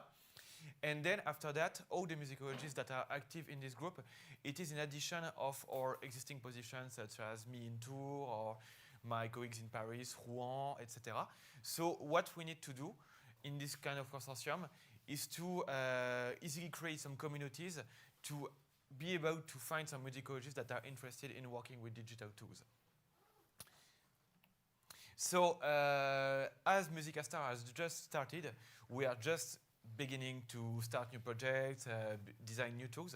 So I will mostly talk about the work we accomplished during the last years of Musica 2 and what is going on for the next year or the next month. Just push that. So first of all, in Musica 2, we used to have like 5 different work packages, which translate in French to groupe de travail, which is actually we see the GT. And I will start with something that is AI related, which is the only thing that I will show you today that is AI related. So please pardon me because it's, as you will see, we are much more focused on questions of metadata encoding than using AI, but this is something that will change. And our colleague Kevin Roger in Metz at Université de Lorraine, he has been working, this is a project that is both Musica and Biblissima, which is another infrastructure, on an application called Denotem, which is an application to analyze some manuscripts and to recognize patterns to identify notation in medieval manuscripts. So I would have loved to show you a demo, but the application is finally in its late stages and will be available in like 2 or 3 weeks. So it was a close call, but this is something that you will be able to use. And I'm not a specialist about that, so feel free to correct me. But it uses some Euro pattern recognition models to be able to detect notes in those manuscripts. So as you will see, what we are doing is that developing guidelines or tools that are useful for a community and that allow us to assemble a community. And it also has the condition that the tools must be quite simple because this is something that we try to develop and maintain by ourselves in addition of teaching or research commitments with our respective universities or laboratories. So it has to be something that helps the community, helps the student, and for example, this is something that will be helpful for musicians, but also for historians that work on texts, on manuscripts, etc. In the same regard, the first work package is mostly dedicated to the MEI. So this is something that we explored a lot. And we are currently in the final stages of finishing a guide for how to indicate your metadata in a MEI header. Because most of you already know that there are already a lot of formalism and these kind of things in the guidelines. But what we wanted to add was a reflection regarding the FRBR model or LRM model that I think most of you know, and especially our colleagues at the National Library. So this is something that really we have worked on quite a while. I had some discussion with colleagues yesterday about, you know, the place of the work in music. So this is something where discussions are still ongoing, but we have produced a guide that will allow us to have like very specific headers designed for every project that we need using MEI. In the same regard, also, this is something a bit connects to Musica, but I wanted to showcase it because it was also financed by the BBC infrastructure, but this is something that will be integrated in our suite. And it's related to MEI. It's a tool called Retab. It's very helpful to make some MEI files from tablatures, and you can encode incipits. For example, if you go on the website of my laboratory, which is the Richard Data Lab, you will have access to the encoded incipits of the tablature of the Albany collection that were made by my colleague Aline Arjmand. And right now it's a bit on hold for some geopolitical reasons because Retab was hosted in Iran because of a collaboration with an Iranian engineer. But we have good hopes of integrating Retab into the suite of tools that will be Musica tools in the coming months. One of the main points that we have been working on for the last year is called Musica Search. It's a very simple idea, but it's a research tool for qualitative musical information, musical sources, musical references. So it works as the same as Google, but it only goes on qualitative sources. So as it is a French initiative, and this is something very new, most of the sources are French sources. For example, you have, most of you know, I think, the IRCAM, which is the Institut Recherche Coordination Acoustique Musique, and also the BNF, which is the French National Bibliothèque.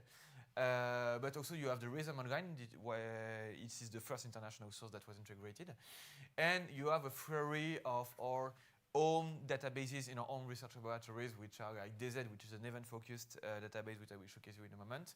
The Richard Data Lab, which is the one that we do on Renaissance music in my laboratory. The Centre Yannick Xenakis in Rouen, etc., etc. So as you will see, something also I just digress, but I will upload my PowerPoint through the email list or something like that, so you can have access to all the URLs to use your tools and suggest modifications, things, or use them for your work. And if you search for Debussy, you will see that it will give you something very simple, that you have obviously the composer Debussy, but you will have also some works that are related to Debussy. You will see like Debussy's daughter, you will see some arrangements, and you will see also some musicologists that are specialists of Debussy. So it gives you something very broad, and that's the aim. It's not, you know, for making very nitpicky researches, but it's a tool that is very much thought for the students.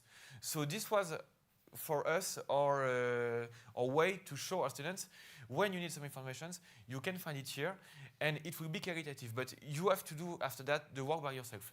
And so it's something that was very simple, and we are starting each year going by to integrate more and more sources. And for example, like this coming months, we will integrate more international databases, such as Music and Performance from our friends in NFDI for Culture in Dresden, that we worked with a few weeks ago with Olivier too. So this will be discussed. And something I want to tell you is that if you have also a database and you're willing to have it integrated in Musica Search, please get in touch with us, and this is something that we can discuss to integrate your data. And the connection is very simple.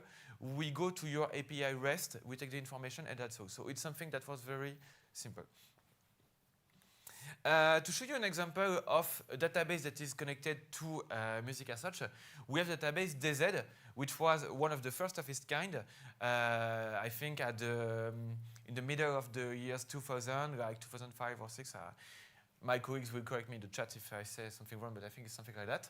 And it is an event-specific database, which is like really simple in terms of metadata, but you have many, many events listed. And recently this year, we made a variation of the Z, which is called Musicology, which integrates some TEI engravings for correspondences between composers, their family, their interprets, and also 3IF manifests. So it gives another dimension by adding some literary sources about musicology, which is something we wanted to add for a while, and there was a project that needed that, so this is something we integrated. But for example, where you are searching for an event in Musicology, because you have 5 categories. You have the people, you have the performers, you have the works, you have the events, and you have the places and institutions.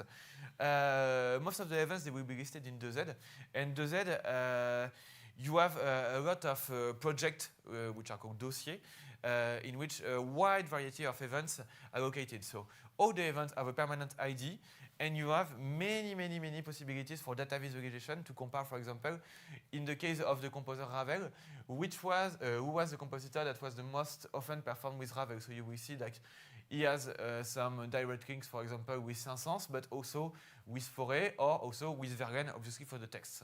So you can see that it's very easy, using Musica Search, to find very simply a network of connections between the music, between the people, between the literary informations.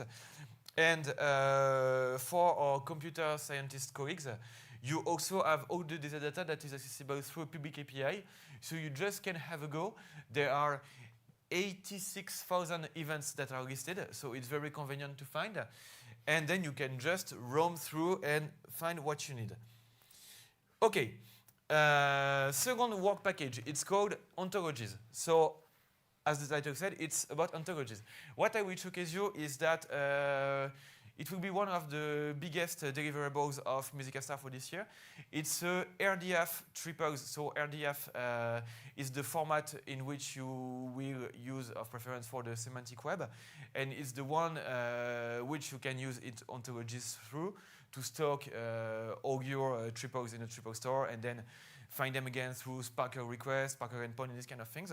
So it's something that is a bit barbarian, but when used well, you can access to your data in a very semantically controlled way, which is very useful for making research and also to create some qualitative databases and also to put your data in the European code. This is something that was talked about this morning, and I will have a go at that in a few minutes.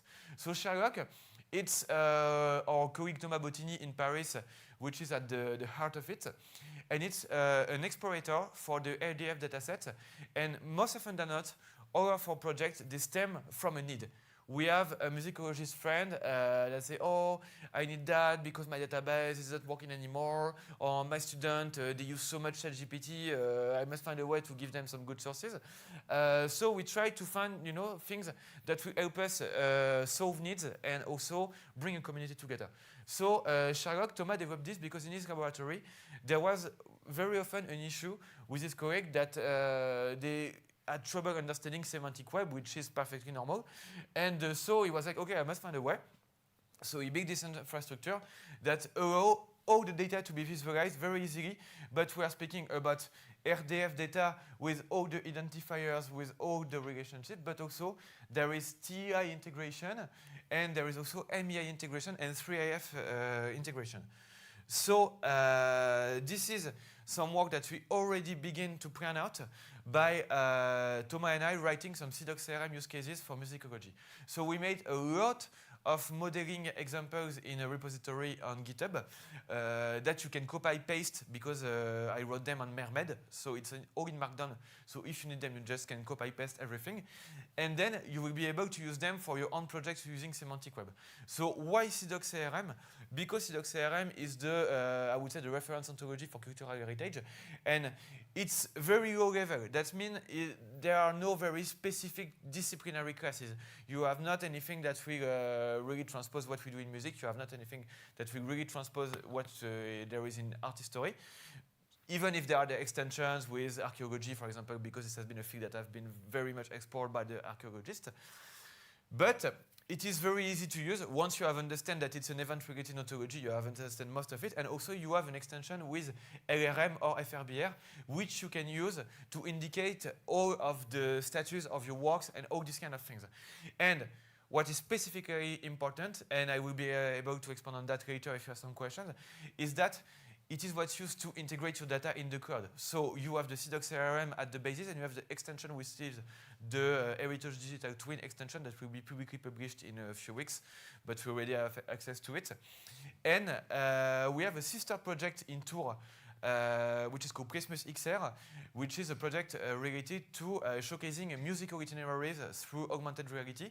And all of our data, may it be sound, video, MEI encodings, TEI, 3IF manifests, or 3D modeling of a place's impulse response, you name it. We are putting this in CDOC CRM to integrate it after that in the code. So I am currently leading a task of making a knowledge base about that, so we can speak about that if you want some insights about it. So we have a big connection to ontologies.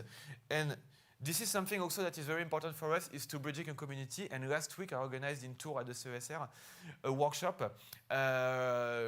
which was about how do you use the ontologies in your project in humanities, in digital humanities. And it was a collaboration between the consortium MASA, which are the archaeologists, and us. But we had also some members from consortium 3D that work on the 3D modeling of the places, and Canva, which is a consortium on video annotation, that joined us, so we could discuss like all these topics, trying to find some guidelines for our work to progress together. So this is something that we really try to do, build a community in CDOC CRM and about ontologies in cultural heritage in France. Okay, I have gone way too far. So just a last word regarding something that is very nice also. For everyone that is involved in contemporary music or electroacoustic music, you often have an issue that you play a piece, for example, you play a string quartet and there is a max patch for the electronics. You play it in, for example, in 2010, and then you want to play in 10 years later, and you can't open the match max because you're missing some abstractions, your version of max isn't working, or you just lost the file. So this was a big issue, and in institutional terms, we have very often the issue of that there are some pieces that can just be played anymore. So a solution for that, we created a database that is fully working on CDOC CRM and SCOS thesaurus, so it's fully semantic web, to store every patch of Max that you need, every technical information, the technical rider, what you need as equipment, everything like that. It's there. You have the access to the score if it's in open source.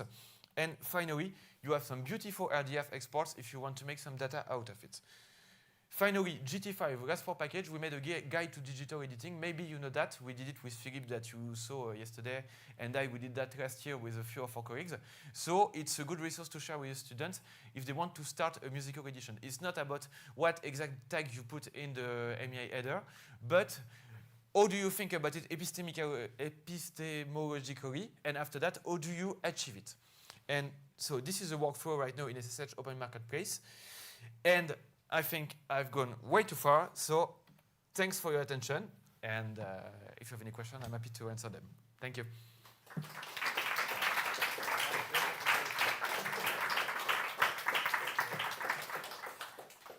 Thank you very much, Augustin, for a lot of information. I guess maybe a lot of questions, but we don't have that much time. Is there any question?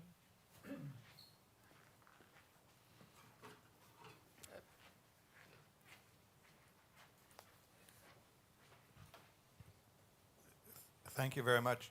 So for the part with the max patch, where do I sign up? Yeah, I will send you, as I said, all my information in my slides through an email. The website it's called Antony, ANTONY .archive without the E. And so you just have to sign up. You will be accepted, and you can put your works, your compositions, your max MSP patch. It's open for everyone. So you can reference a work that you have performed. For example, if you played a piece for violin and electronics, or a piece you have wrote. And what we just need from you is that you put all the information regarding the performance, or the abstraction, for example, if you do the complete max patch or anything. But yeah, this is fully open, so I will send the slides because there are all the hyperlinks in it, so it will be easier.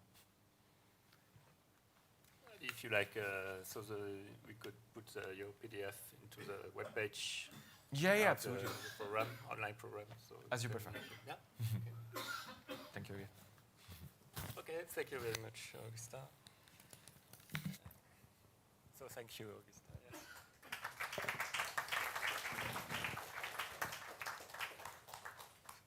So the next three speakers unfortunately couldn't attend here physically, but they're very kind to be able to give their presentation online, and we had the chance to start collaborating with them, with also Augusta. So the first presentation and the first speaker is so we have Alexandra Büttner, art historian at the Academy of Science and Literature in Mainz, working in the field of art and museum libraries, head of the International Liaison Agency of the NFDI for Culture that she will present.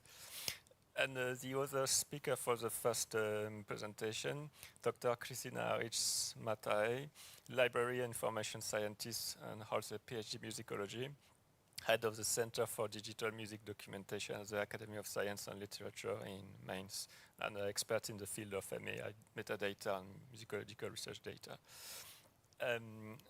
So the floor is yours. If you manage to, hello, Alexandra, nice to see you. Hello, I hope everybody can see us and also hear us. Yes, is the definitely. sound okay? Okay, brilliant. And what about the slides? Do you have? Yes. I'll upload the slides in a second. I just wanted to mention that we were going to join Marta's presentation. I don't know whether you wanted to introduce it ahead of time. We've sort of got a joint presentation, so we do it in one flow. Okay, sure. Yeah. So then next, Marta Stenmacher, musicologist specialized in Jewish music since 2020, working for the Consortium for Research Data on Material and Immaterial Cultural Heritage with the German Research Data Infrastructure and FDI for Culture. Yes. So. Wonderful. Thank you very much. I'll try sharing my slides. Hope that everybody can see everything. So first of all, Olivier, a big thank you to you and your team for making it possible that we can join here in a hybrid format. I know I speak for Christina and Martha as well. I think we all wish we were here with you in Oslo, because I know a symposium as such as you're hosting very much lives through the contacts and the engagement. So we're very, very sorry that we're missing that. But nonetheless, very grateful that we can be here online, and also thank you for streaming the last few days. It was very nice to follow all of everyone's work. Today, with our presentation, Christina and I would like to present to you NFDI for Culture and the Center for Digital Music Documentation, in short CDMD, which is a partner of NFDI for Culture. And we would just like to give you an insight into our infrastructure and the work that we're doing in the field of musicology. Now I have to... The slides are not moving.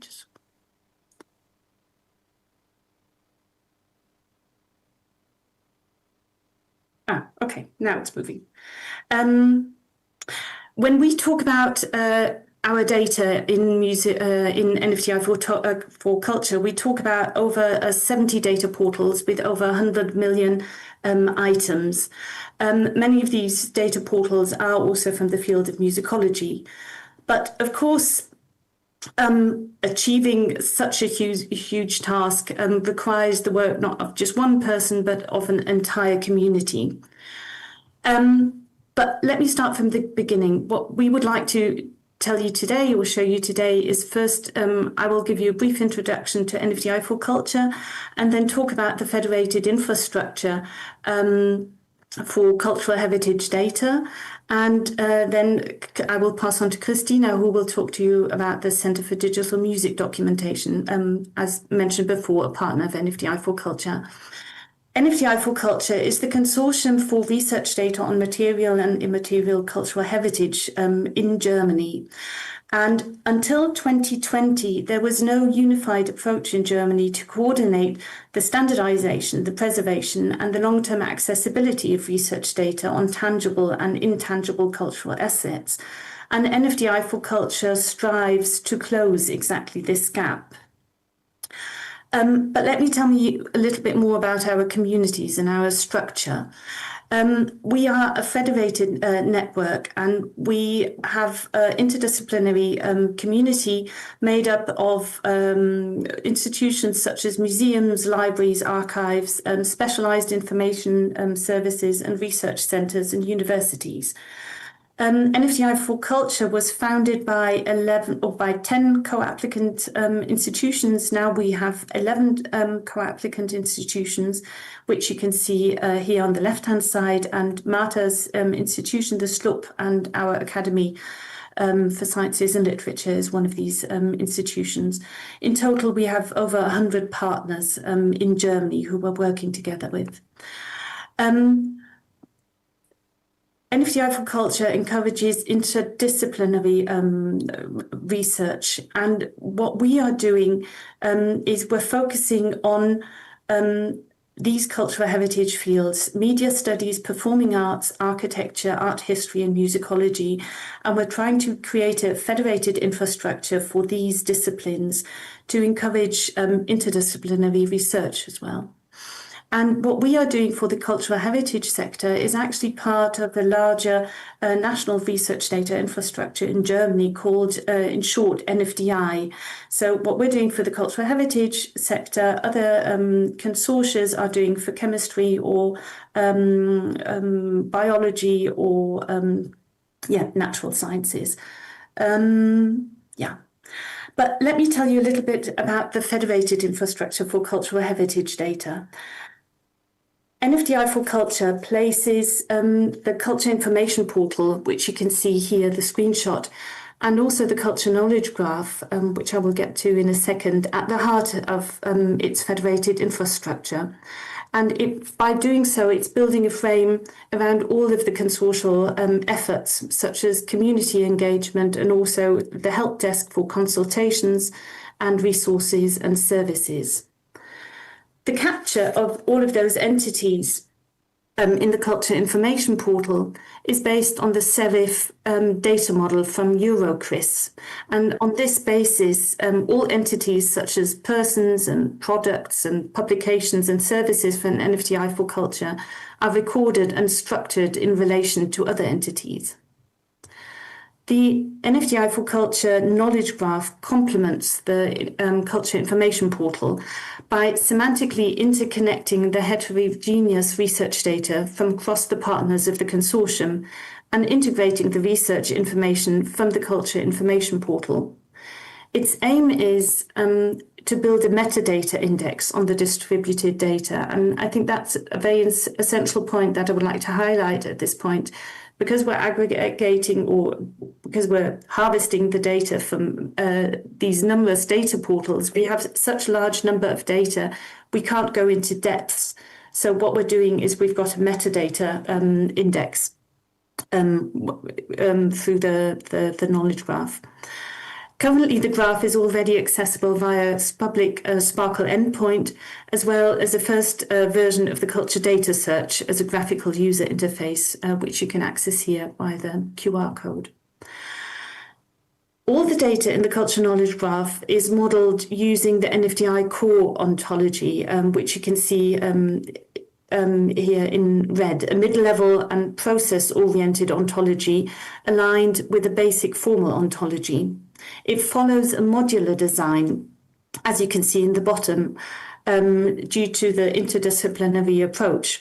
So the NFTI for Culture ontology, which you can see here in green, in short CTO, it focuses on the cultural heritage data, but there's other ontologies such as the NFTI for Culture, NFTI for Memory ontology, which, for example, focuses on historical research, or the Matwerk ontology, which focuses on material sciences, or mathematics, such as the Mahdi ontology. And all of this modular approach shall enable federated queries beyond the cultural domains with other disciplines. The NFDI for Culture ontology itself looks complex here, but it is indeed actually a lightweight approach to build the metadata index. So it is designed to capture just a few basic metadata, such as the URI of the source item, the classifiers, media types, as well as related persons, organizations, or locations. And sure, we do not just have to model the data, but also we have to harvest it and transform it and integrate it into the culture knowledge graph. And for this, we're using a flexible extract, transform, load environment, the so-called knowledge graph kitchen. It is designed to harvest, transform, clean, and ingest metadata in 6 modular workflow components. As you can see here on our interactive dashboard, the culture knowledge graph currently contains over 70 million statements derived from over 8 million data items, describing all sorts of material cultural assets, such as buildings and paintings, and immaterial cultural assets, such as staging events and performances. Now let me get to the internationalization. So in October last year, we started the second phase of our project. And in the first 5 years, we very much focused on actually coordinating and creating an infrastructure on the national level with all these different disciplines. And now in our second phase, we have placed our focus on international cooperation, and which is one of our strategic priorities alongside artificial intelligence and also data quality management. And in order to coordinate the international cooperation, we founded a liaisons agency for international cooperations. And one of the fields we're currently most active in is the field of musicology. And for this, we were able to hold a very productive workshops with Olivier and also Augustin on linked data and interoperability. And Martha will be telling us more about that later on. And one of the other things we're working on currently is we're planning a workshop on annotation tools and on metadata, which Martha will be telling us more about as well. I will now pass on to Christina, who will talk to you about the Center for Digital Music Documentation. Thank you so much, Alexandra, and hello to everyone in the room. Following on from what has already been said, I will now briefly outline the main areas of work at the Center for Digital Music Documentation, short CDMD. Next slide, please. So what is CDMD? First of all, the institutional structure. CDMD is a small, independent, musicology-focused research department at the Academy of Sciences and Literature in Mainz in Germany. Next slide, please. It is part of the Digital Academy and focuses specifically on the digital aspects of the Academy's projects. The Digital Academy currently consists of about 50 members, and it works mostly like a virtual network of digital humanities researchers funded by various projects. CDMD was founded in 2021 and has been steadily expanding since 2024. At the moment, it has 11 team members. From its function, CDMD is responsible for all digital aspects of musicological projects in the Academy's funding program. This is a research program of the Union of German Academies of Sciences and Humanities, funded by the federal and state governments. In addition, CDMD also hosts independently funded research projects, such as those from the German Research Foundation, aimed at developing and designing specialized infrastructure for digital musicology. CDMD's primary focus is on metadata in the context of digital musicology research, a particular focus which is explained by the many complete edition projects within the Academy's program, most of which also involve the compilation of complex work catalogs of composers, is therefore on the creation of digital work catalogs.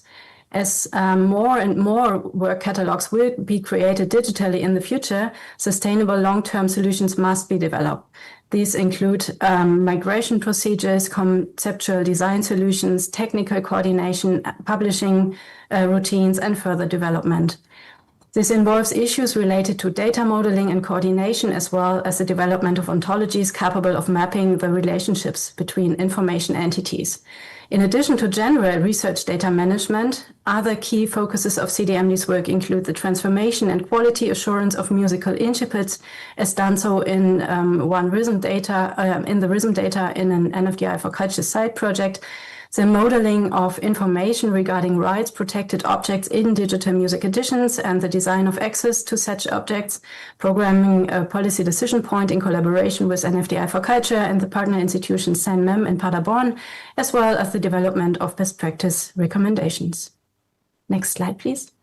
CDMD maintains close ties with partner institutions and projects such as NFDI for Culture, the Saxon State Library, Dresden, short SLUP, the SANMEM in Paderborn, and of course the RISM project.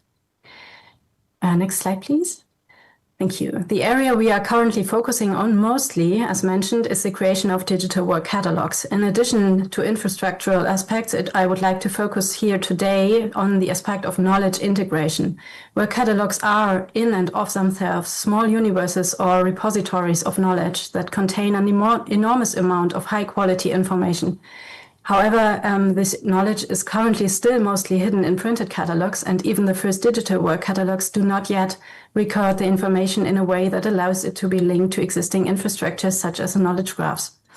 Knowledge transfer of digital work catalogs will only be possible if the data modeling of these catalogs is designed to be interoperable. Therefore, coordination in this area is particularly important. Next slide, please. We are therefore currently doing everything we can to integrate the metadata from our project's digital catalogs into the NFDI for Culture knowledge graph, which Alexandra mentioned earlier, in order to sustainably interlink the knowledge there and provide context for the information. What is already possible and being implemented in the mapping is the mapping of individual entities. These currently include musical works and sources, persons, and performance events. Next slide, please. But of course, digital work catalogs contain much more information, as you know. Next slide, please. This becomes particularly fascinating when we shift our focus from individual catalogs to the collective whole of all digital catalogs, when individual universes or networks connect with each other and open up new overarching questions. Next slide, please. To achieve this goal, we have decided to pursue a two-track approach in the German Research Foundation-funded project Mermaiding to the Future, currently based at the CDMD, which focuses on the further development of the Mermaid editor you might know. In addition to the MEI data generated here following an entity-centered approach, which is new, the data will also be exported in RDF format, enabling integration into the NFDI for Culture knowledge graph and, of course, other knowledge graphs. This has already been implemented for the digital catalogue of works by Christoph Willibald Gluck as a first use case. Next slide, please. The next slide gives you an overview of all the catalogues that are currently being developed either by CDMD or in collaboration with it. These are the digital Gluck work catalogue, the digital Thielemann work catalogue supplemented by a letters edition, the Josef Haydn digital catalogue, the digital organ music catalogue, and the digital Mendelssohn work catalogue as the most recent. Next slide, please. In addition, there are several collaboration projects, some of which involve specific work carried out by CDMD with digital catalog projects such as the List, Source and Work Catalog, the Bach Repertory, the Norwegian catalog projects, notably the Catalog of Edward Grieg, and the work catalogs of the Society for Bavarian Music History. Well, this is a planned cooperation. The types of collaboration range from the creation of catalogs and help with data transformation to a general or specific support and best practice recommendations. Next slide, please. The most important principle in data modeling is adherence to the FAIR principles in order to bring data quality up to a standard that is internationally compatible. Next slide, please. This entity-based approach is so fundamental that the data modeling is stored in an ontology for digital catalogs of works known as the Music Metadata Ontology for Linked Open Data, which you can access online via the QR code here. We are always delighted to receive collaboration, suggestions, and active participation in this project. Next slide, please. The same applies, of course, to the contributions to the editor's ongoing development. I've included the project website below, which went live recently. Please feel free to contact us through it at any time. We are always happy about every kind of contribution. The Mermaid community now finally has a place to showcase its projects. Please feel free to reach out to our team if you'd like to have your projects linked here as well. And next slide, please. So finally, what's the goal? What's the mission?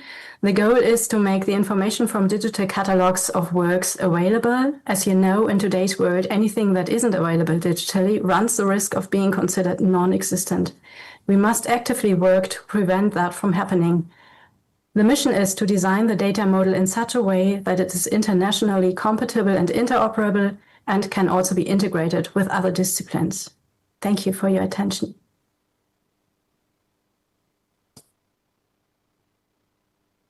Now I will say some more words on the workshop that we that Alexandra already mentioned and Olivier as well.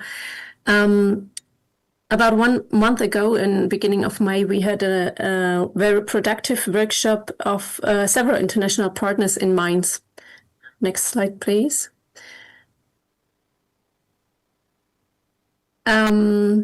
The topic or the main aim was the main topic was the interoperability of musicology and metadata, and our aim was to foster the exchange of knowledge regarding the latest developments in AI applications and exchange our experiences from our projects.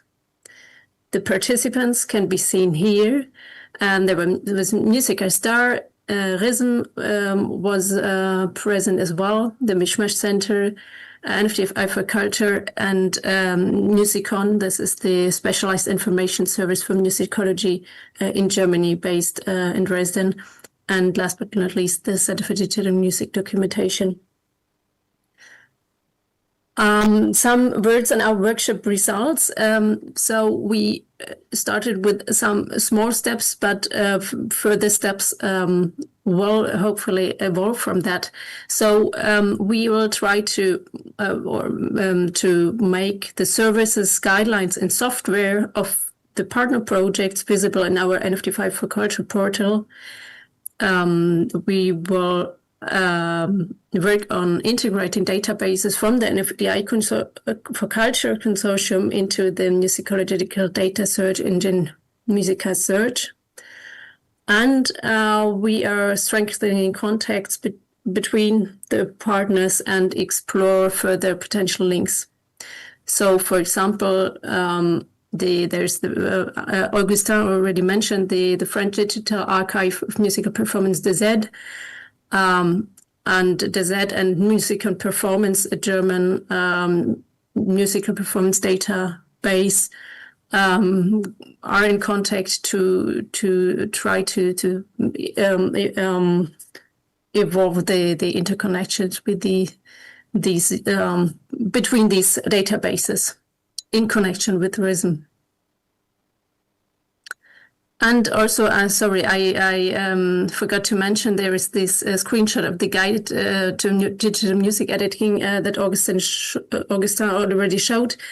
This was the first guideline we included in our portal as a link recommendation to make these products of the partners more visible also to a German public. There is also the topic we discussed a lot, how to align standardized data and IDs across different musicological data sets. And there RISM, again, plays a key role because of its international outreach. And RISM, or all of our projects, are already working in some way or another with RISM. The RISM data is also fully integrated into the cultural knowledge graph already.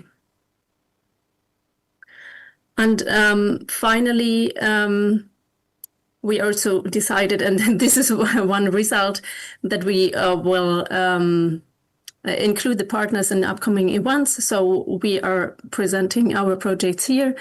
And the next workshop in NFTI for Culture, focusing on the, or for the musicological community, is an online workshop taking place in the beginning of July on called Scores, Text and Audio, How to Enrich Your Research with Annotation Tools and Metadata. And here you will see some a QR code and some more, where you can find some more information on this workshop. There will be presentations in English on several tools for music annotation, the MAI Friend editor, the text annotation tool Katma, the sonic visualizer, for example, but also there will also be presentations on Icon Class, music and performance, and the Mermaid. So feel invited to this workshop, or feel free to spread it to also to your students or musicologists interested in learning more about these tools and discussing possibilities. Thank you. And also feel free to contact us at NFTI for Culture through our contact, our help desk. What did you just say? I just said what you can see here, that feel free to contact us via the NFTI for Culture help desk if they have the further questions, or if you want to collaborate or learn more about our activities. Because unfortunately we can't talk during the coffee break. So thank you very much, Alexandra, Christina, Marta, for this very interesting presentations. And so we're looking forward. It's great to have this first kind of official presentation of the consortium and this working group to this public here, and to MishMash, and also larger community here. So that we now looking forward to further collaboration and the next step for the collaboration. And so if there are any particular question at this stage?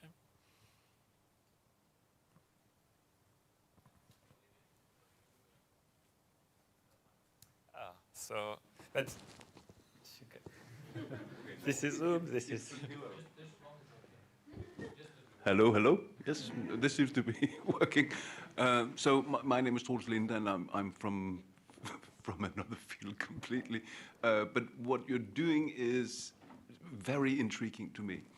And I'm just wondering if it's possible to have some sort of consultations with you, because I have more questions that I can summon up in my head right now. But I would very much like to talk to you, because I think maybe you have some of the answers to some of the questions that I and others have.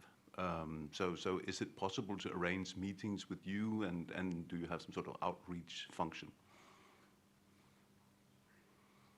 I'll just jump in here. I think one of the best ways is the help desk. I think that's the easiest way of getting to us. It sounds very impersonal, but it is actually a brilliant system, because it's got lots of professionals behind it. So you just send out an email with your request, and Martha is actually head of the help desk as well. So it reaches us, and it can be then forwarded to exactly the people who can answer your questions. Thank you. And yes, we would love to connect. Maybe we should add that as well. Okay. And truthfully, they were asking the question, is also part of MishMash. Yeah, I will speak in a while, and then maybe you will understand why I have so many questions. Yeah, we will speak in the next session. So and also another easy way would just be through Olivier, to contact us through Olivier, and we'll set up a meeting. Yeah, whatever. And because also part of MishMash and Work Package 6, we could start to have maybe meeting, online meeting all together with everybody interested, something like that. Yeah. Any quick question?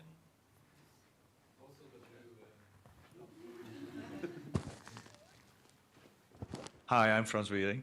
The thing that I'm observing is that on the one hand there is this mega infrastructure with very generalized metadata, and on the other hand there's let's say the very detailed musicological metadata that we need to describe all these intricacies about works and so on.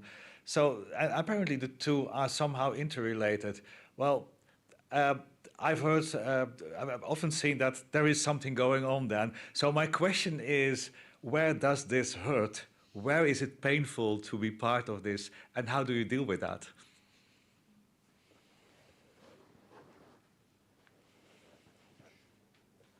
Alexandra, do you want? Oh. I think that is a very, very good question. So I think with the knowledge graph, I think the point that I made is it is very much a metadata index. So what we can do is we can actually just scrape the top. And that is actually, even just scraping the top enables actually very, very new insights and cross interdisciplinary research. But of course, having worked on the data and catalogues and spent a lot of time getting very detailed metadata together for one data portal or for one research project, it hurts if that's not shown. But I think we often have to mention that what we're trying to do with NFDI for culture is actually this interdisciplinary approach. And I think, I think that it does open very fascinating new options. So if you search for presentations of Mary, for example, and you get the representations in art history, but you also get references in musicology. So I think you can get very, very nice cross-references that you haven't got before. And that is actually what our one of our focuses is. But I think, Christina, maybe you want to add something, especially with the work catalogues, where one's missing a lot of data. Yeah, of course. When we had this workshop in May, there was a question, well, looking at this infrastructure, where is the quality data of the work catalogs? Yeah, it's very rough at the top. So we only connect several entities, but I think this is an ongoing process at the moment, and it's important to talk and to communicate and to build up something together, because a network can only work if we are working on the things together, and that not everyone builds up his or her own infrastructures. And yeah, this is what we are trying in the with the Mermaid approach at the moment, because we see the need to interconnect the data with the library world and from academia. So you have this gap, you had it in the past. And what our aim is to bring them together more. Yeah, because there are a lot of Nachlässe collections in the holding institutions that can be cataloged in detail, and where's a lot of information that could be connected to all those networks. And yeah, it's not easy, but we will try. And of course, I would be happy with my team to talk about that with you if you would like to connect with us.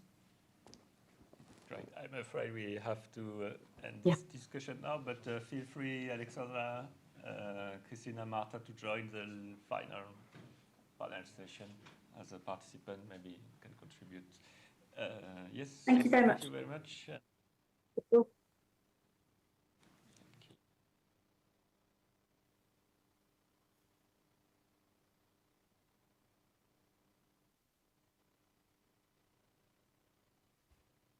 We'll just move right on to the next and final session, which continues on the debate in a way about infrastructure, dealing with digital libraries and metadata.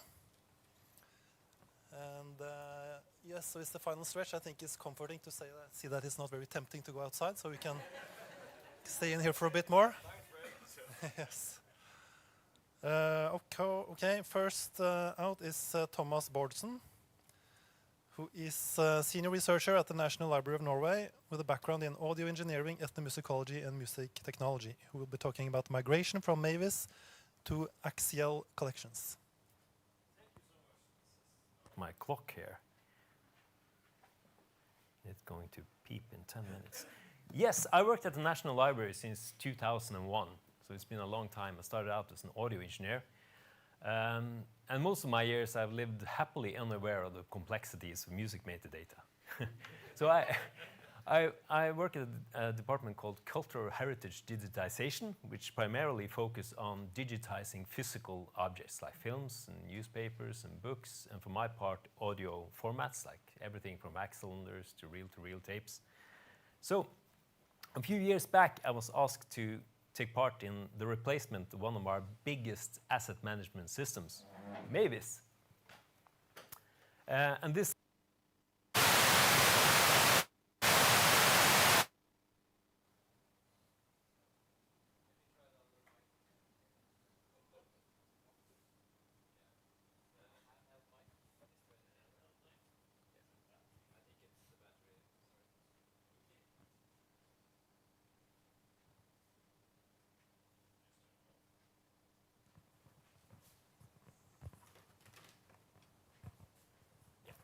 So this system was starting to become a headache. So it didn't support the kind of improvement in digitization workflows that we wanted, for one thing.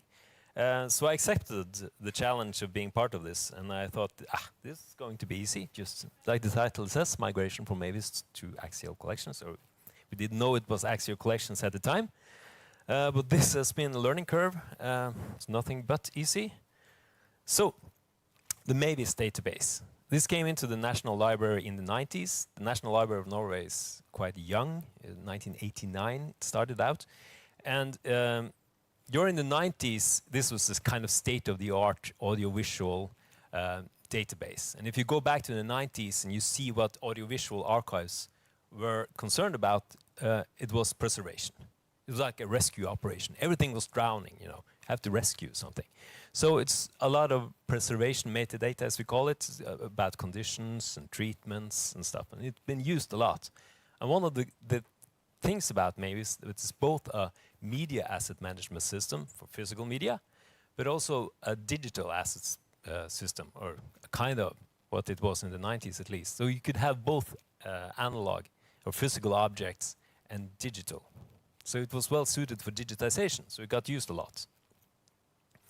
So this is kind of everything. We had this groundwork, preliminary reports, and I was part of the sound group here. And what appeared was that the ambitions for this project grew quite quickly. So it wasn't only us that wanted to improve things. For one thing, they wanted to have a single replacement system for all audiovisual catalogs at the National Library. So Mavis was a big one, but not the only one. For one thing, much of the published music from the legal deposit was not in Mavis, never. But the published music, older published music, like the 78 RPM records, they were. So, yeah. And another thing that come crashing in was we're going to prepare for RDA, LRM, and also the FIF film standard. Small thing like that. And axial collection was selected and been in use. So we got the ball over the line. Yeah. Yay. But why were there different systems in the first place? So it turns out different systems has different goals and different needs, and two opposing traditions are like archiving systems that focus much on provenance or owner's history, and library systems that focus more on content. And they have kind of different, yeah. And Mavis is towards the archive bit. Like I said before, it's much about preservation and assets and stuff. But it has some traits from more library systems. So the complexity grows. But these I've heard mentioned here, and some of you know them, but I guess not everyone.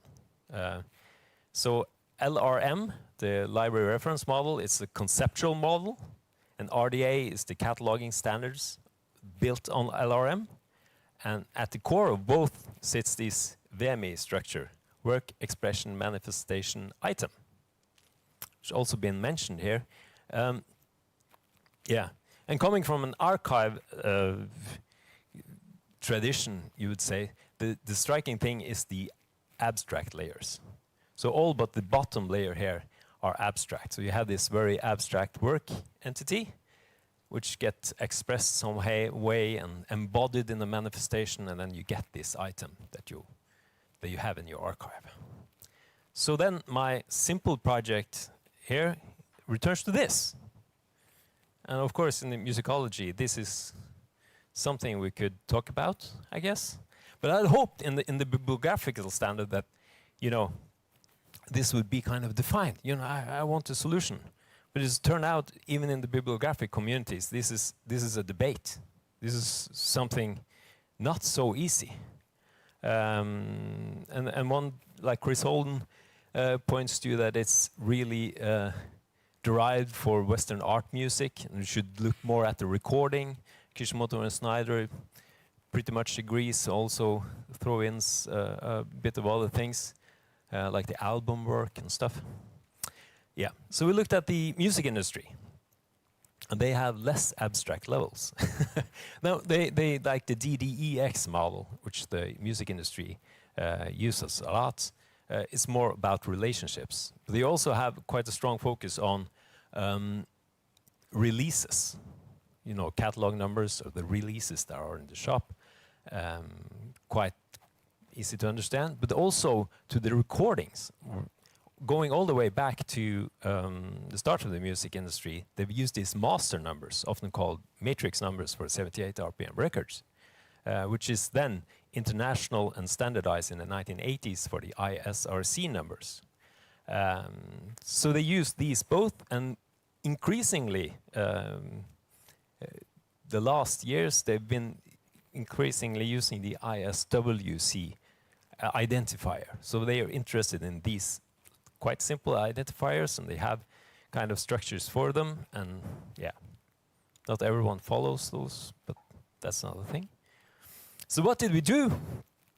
Well, we tried to kind of navigate in the middle here. So instead of building this VMI hierarchy with the compositional work and the recording and the album, we made 3 separate ones, and we use relationships between them. Now these are not placed above each other, but sideways. And we can build hierarchies down all the way to physical objects for all of them. So this has been a new way of thinking. But what about more like this? So the National Library of Norway has a special function. This is kind of my baby, the Music Production Archive. So we are the functional archive for the music industry in Norway. So we have all the master tapes, all the production material for all the major labels, for studios, for artists, stored there. And we help the music industry with re-releases, you know. And among this material, there's a lot of versions, a lot of types, and the content is often unknown. And you don't find description for this kind of material anyway. Again, we looked a bit at the private sector. So there are these big private music production archives that give services to major labels. Yeah, I know. And we asked them. So there's the media and entertainment services for Iron Mountain. They're probably the biggest. And then you have Viva Sound going out in Nashville, pretty big them too. And they all keep this material very separate from the published recordings. And they actually warn again. The Viva Sound have 2 separate systems and exports from one to the other. I didn't get a clear picture of Iron Mountain, but they signaled some similar things. So what did we do? We made the 4th one. So the archive work then. But we keep them in the same system. That way we can have relationships between them. Yeah. And the recording work here follows the ISRC logic, and the compositional work tries to follow the ISWC logic. Yeah. yeah, that's it. Thank you so much.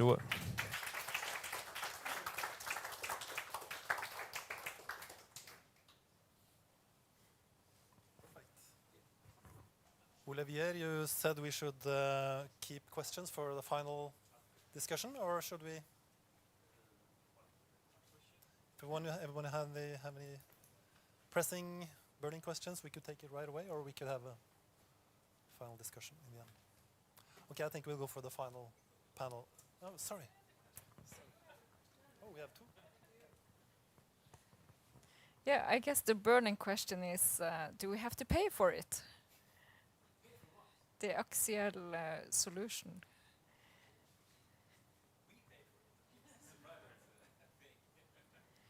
But if we are to use it as a university museum and we want to use the system for our archive,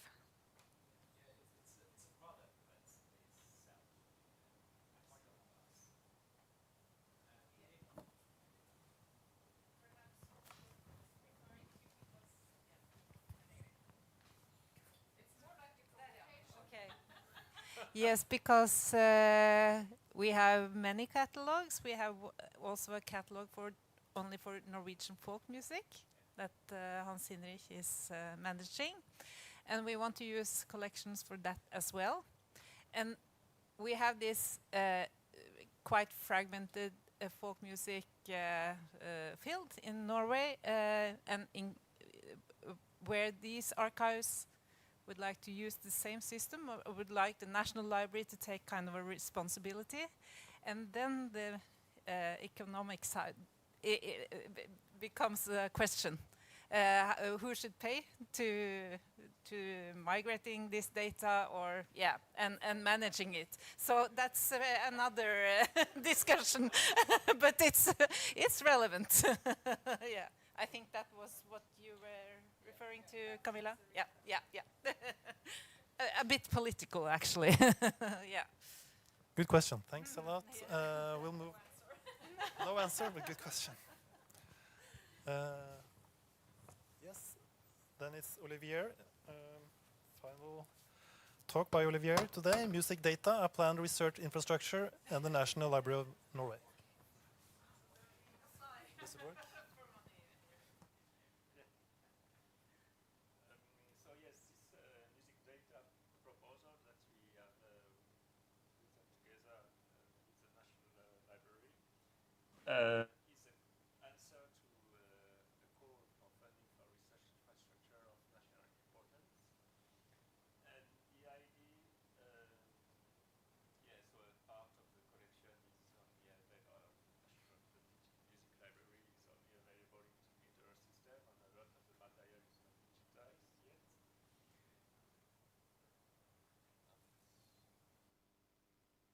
Yeah. Okay.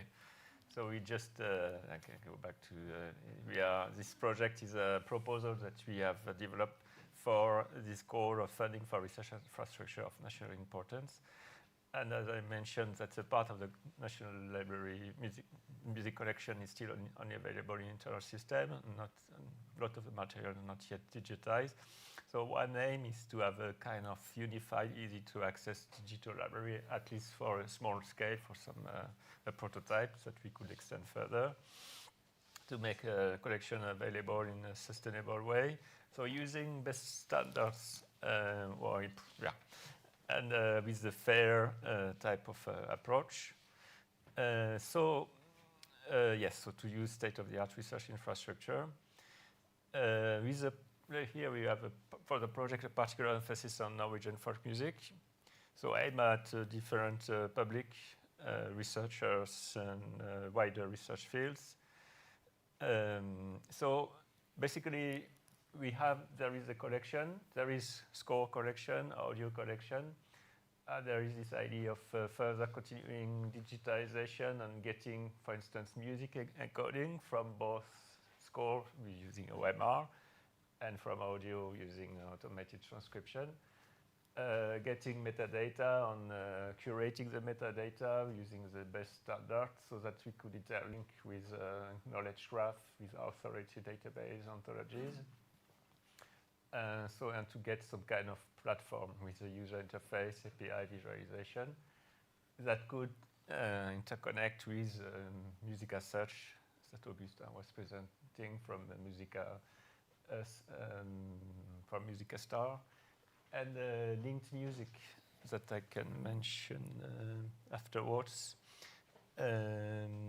Yes, so I don't need to repeat.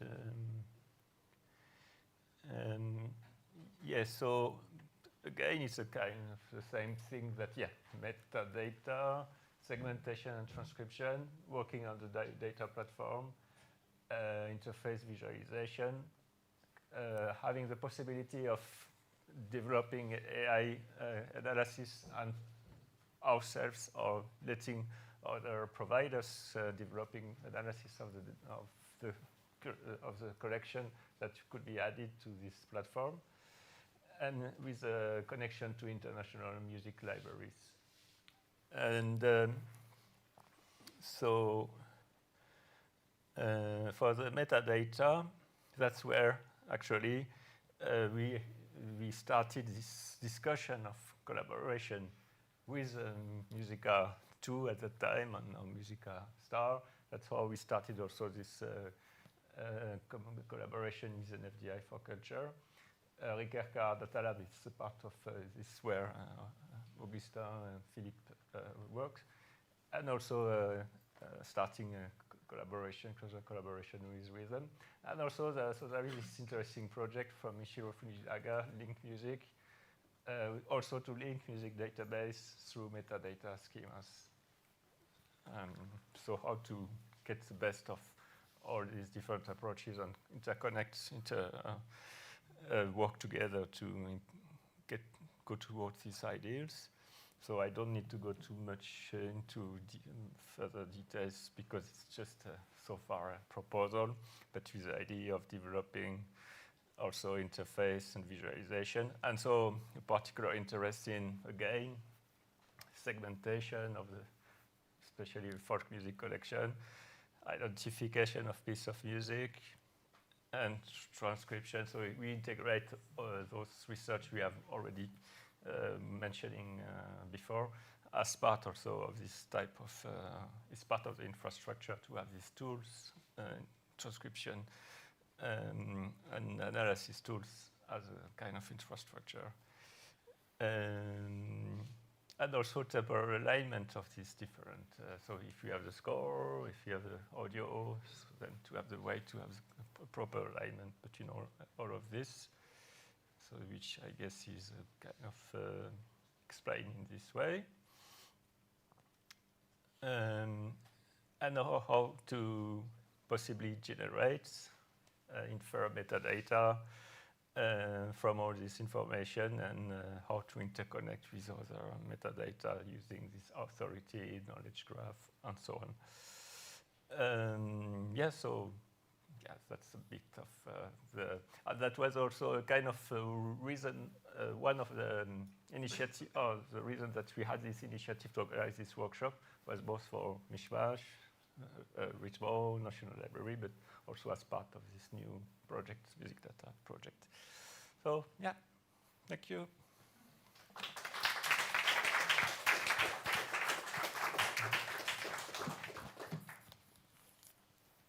Then we'll move on to Linde from University of Inland, Norway, who is a professor of media and film innovation. Film and media innovation, and is also a practitioner in this field. His research and artistic development work operate at the intersection of traditional cinema, game technology, and interactive media. Yes, and he will talk about digital media, AI, and keeping track of our assets. Maybe I will. How do I... Just here. Here. This one, maybe F6. Yes, okay. All right. So I am from film and from games, and I work as a producer.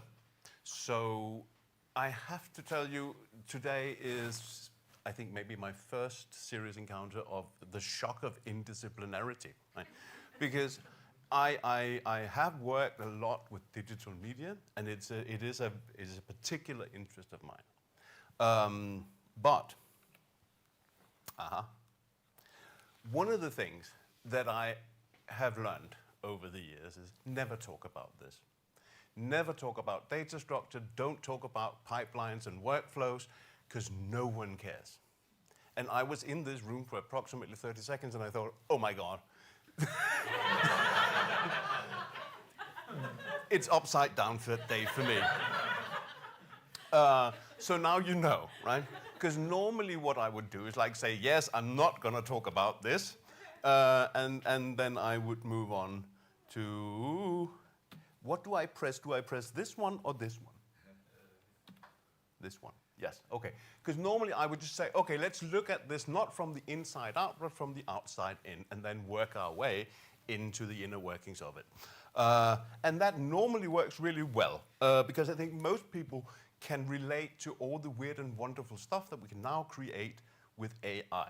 But I also think that most people can recognize that there is an sort of elevated tempo of when we experience some sort of aesthetical exhaustion. Right? Because at some point, we have now shown variations of everything we have in a way that we recognize it immediately. So that brings on the next question, which is maybe a less optimistic one.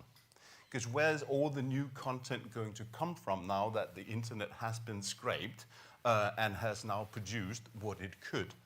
And that opens up some maybe a bit more unpleasant questions about where is this content coming from and who will be recognized and reimbursed for that effort.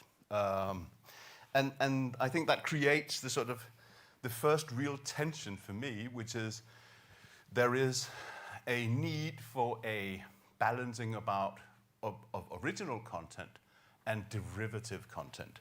And just to make it the point, creative content to me is something that is created by a human based upon inspiration and cultural input, and it is an original work. We've had derivative works for a long time. They just haven't mattered as much. So as we enter the 90s and digital really gets a footing, then suddenly we get more important or culturally significant derivative sampling. Copy-paste is another favorite of mine, because there was a day when we didn't have copy-paste, right? And just those little signifiers of how that changes the way we work and the kind of things that we produce. So going from just mimicking or copying or cultural borrowing, it is now becoming more integrated in the work. And obviously, with the introduction of generative AI, that swells. And one might argue that we are now at a point where it has swelled so much that it is actually exhausting the existing background of content. And that's not sustainable, because both sides of the middle line suffers from that. So my thinking is this: can we find a way to balance these two? That would be great, because then we can harvest some of the benefits of the tempo and rationalizations that AI has to offer without losing everything we have and making just mush. Right? But I don't think we are there yet.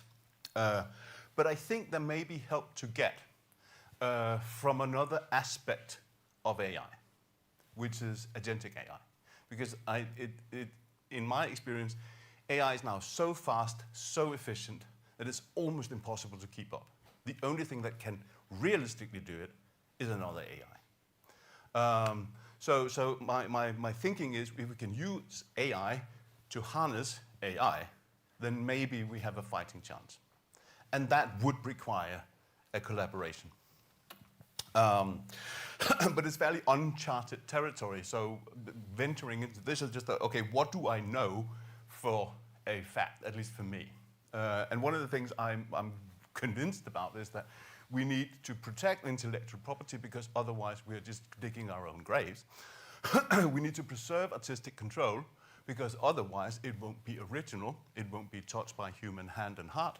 And the last one, I think we need to promote new skills for new kinds of jobs because so many things are changing so rapidly. So it needs, well, I say needs, but I would strongly recommend that we upgrade ourselves so we know what we're doing, so that we are at the helm, not just an agentic AI, we have no idea how it works.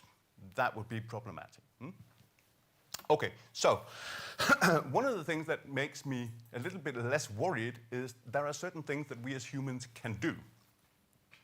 Yes, AIs can see, and they can hear, and they can think, maybe, is what they're doing. They can definitely act, and the ability to act is increasing. But I would question whether or not they can feel. And I think this ability to feel is one of the things that makes us, if not superior, at least different from the AI when we do all the other things, because we are inspired and we are informed by our emotions.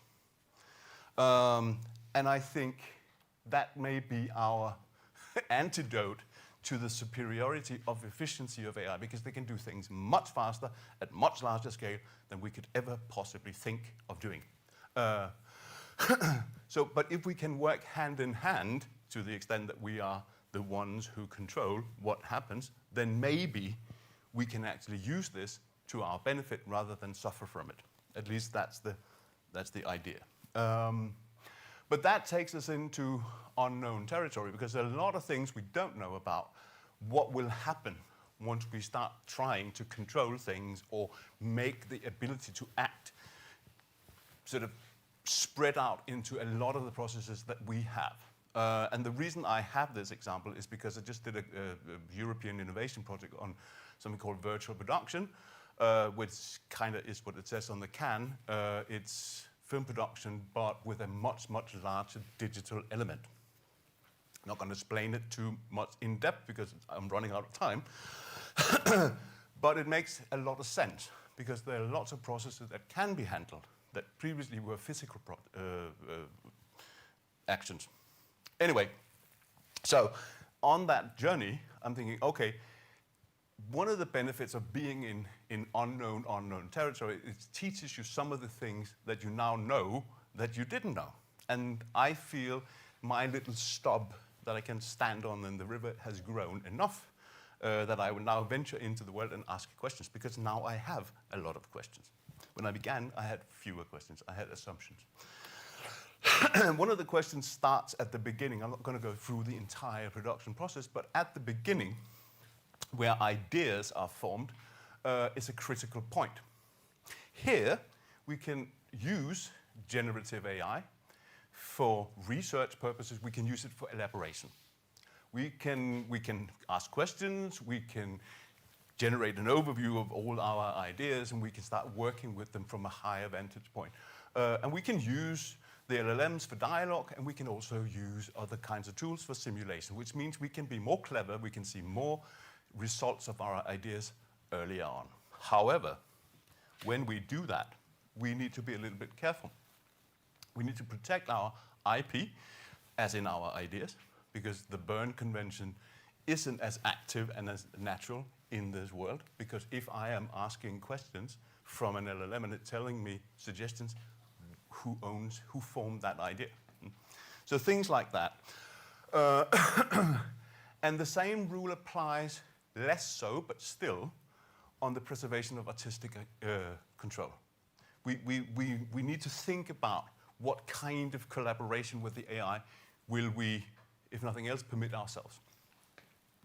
And I think there is reason to promote a new kind of skill set that will make people aware of this.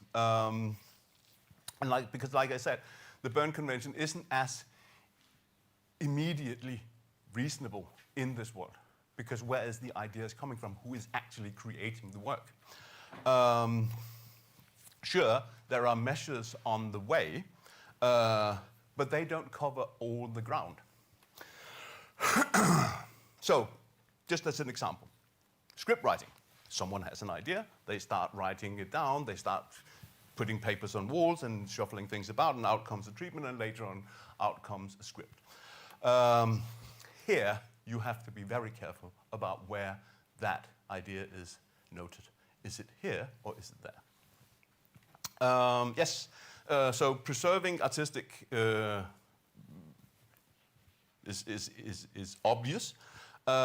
Promoting new skills in this particular period is maybe not as important because scriptwriters can write, right?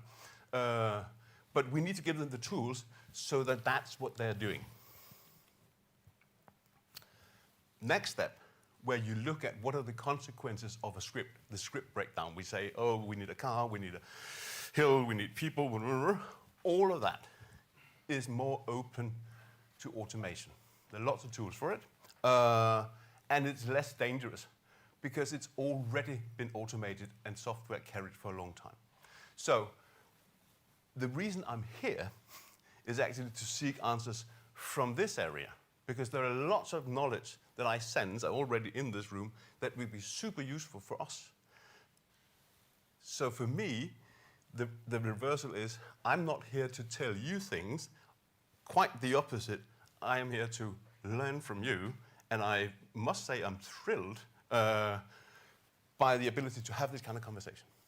It's been a while since I've been able to do that. So when I'm inspired by what we hear from Germany, that's because this is maybe where some of the answers to some of the questions we have may lie. Thank you for your time.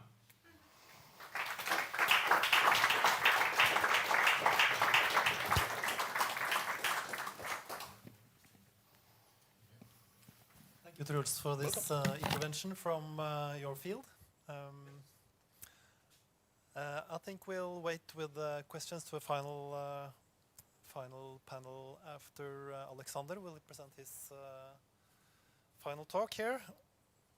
Alexander Jensenius has presented before, so you know him. I don't have to go really into depth. He's a professor of music technology here at the University of Oslo. He's the director of Rhythmo Center for Disciplinary Studies of Rhythm, Time and Motion. He's now building up MishMash and directing that. So without further ado. I think perhaps we should go straight to the panel discussion, and I do my little thing just sneaking into it instead, because I think the panel discussion is more interesting than hearing me talk. And I only have 2 points, and I'll be able to say them while the panelists are coming up, if that's okay, because then we might be able to end on time and actually have some discussion. Yes, so if the panel could come up, please. You're a panelist, yes. There will be people speaking now in the last session. You're the panel. Olivier? Yeah.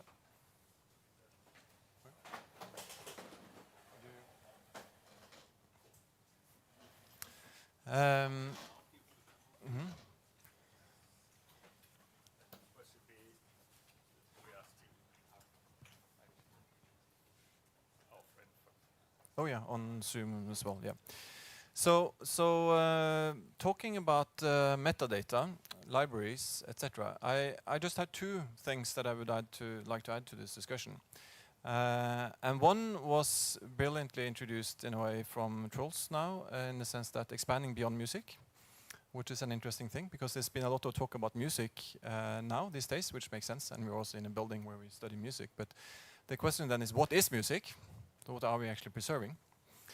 That's one. For example, I'm very much interested in soundscapes. Is that part of music? Then of course we have music in film, we have music in dance, we have music in theater, we have music in games, we have music everywhere. So that's also a thing. There's also we have different adjacent disciplines that are connected to this here. And how do we think about this? And particularly in MishMash, perhaps I should sit down as well. Particularly in MishMash, music is an important topic, but it's one of many topics that we are dealing with. So that's one aspect. How does music engage with all the other disciplines around us, and how do all the other disciplines engage with music? So that's one part. And then the other part of this that I wanted to bring up was that of metadata related to data. That's also an interesting question. What is data? What is metadata? Which is an ongoing thing. And last year we held a workshop here in this room on paradata, which I think is also an interesting topic. And for those of you that haven't heard about the topic of paradata, this is kind of the data describing also how the data was collected in the front. It was more like a meta level around the meta again, which can also be formalized. And in my thinking, the best for those of us that have to write so-called data management plans, that is the closest I get to kind of perhaps thinking about paradata. And it's a more positive word in the sense that the data management plans are not forced upon. Well, data management plans are forced upon us by those giving us money, etc. So it's something we have to write.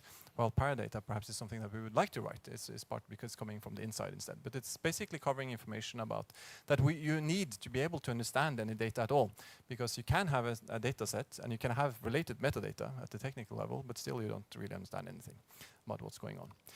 So these are just my kind of two points that I wanted to raise as an additional thing to open this discussion a little bit more beyond the technicalities of the space that also visualized very nicely, Troels, in your presentation, but the nuts and bolts. So I would like to hear from the panel your thoughts on branching out a bit, thinking a little bit larger and how the ecosystem could first of all expand beyond music and think of relationship with music and other things, and also then this thinking about then do we capture what we need with the current discussions about data and metadata. I would love to say something. but it's aspirational more than information.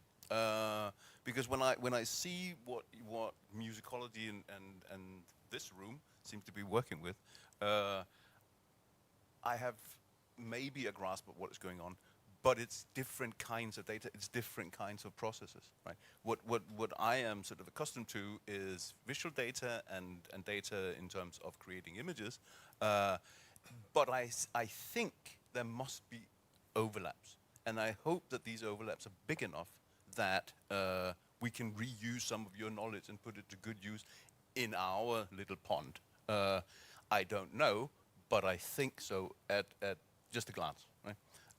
So when you talk about branching out, I would say, yes, please, I would love that. And I would like to test things, what can and cannot be done.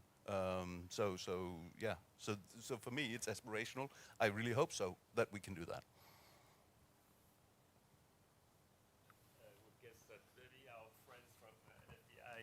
From Germany might have also some answer about that, because NFDI is quite interdisciplinary with a lot of different artistic domains. So just mentioning to Christina, Alexandra, Marta, feel free if you want to contribute, just turn on your video and the audio, I think it will work, so feel free. I don't know if you have heard the question. Yeah, if they are there, yeah. But also from the National Library's perspective, also from kind of also digitizing different things. I mean, obviously you also deal with things that are beyond music as well. Yeah, you always have these boundaries, you know. So I'm used to think of sound recordings, and that's kind of my category. And that's broadcasts, like you say, soundscapes or field recordings and everything. I think it's everything. But of course, sitting here, I just mentioned what I'm going to talk about has no scores. Not a single one. So yeah. So I guess we have boundaries all the time, and we'll try to reach out. But in the group, the Mavis group, we had, of course, film and pictures, and yeah, a bit wider.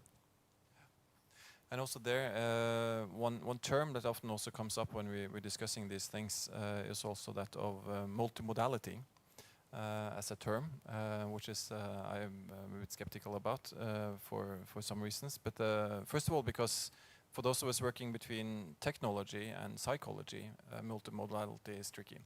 Because if you talk about multimodal data, then you typically think about, for example, text and an image as two different things, two modalities. But if you think about it from a human perspective, I mean, I would argue that text and an image are I mean, perhaps they're both visual in a sense from a modality perspective. So when people talk about multimodal something, I'm always a bit confused about what multimodal whatever or what.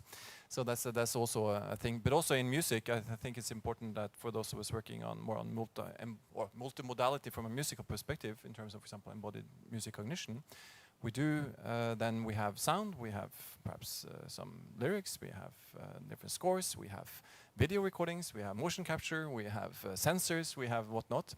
That also ties into the questions that we've been talking about today, and where it's also trying to figure out how can we create these large multimedia, multimodal data sets that are closer to film in a way. We can perhaps the complexity of things, but still be able to work on it from a musical perspective, and in terms of trying to tackle that. And how would that fit into the types of ontologies, etc., that we are talking about here today?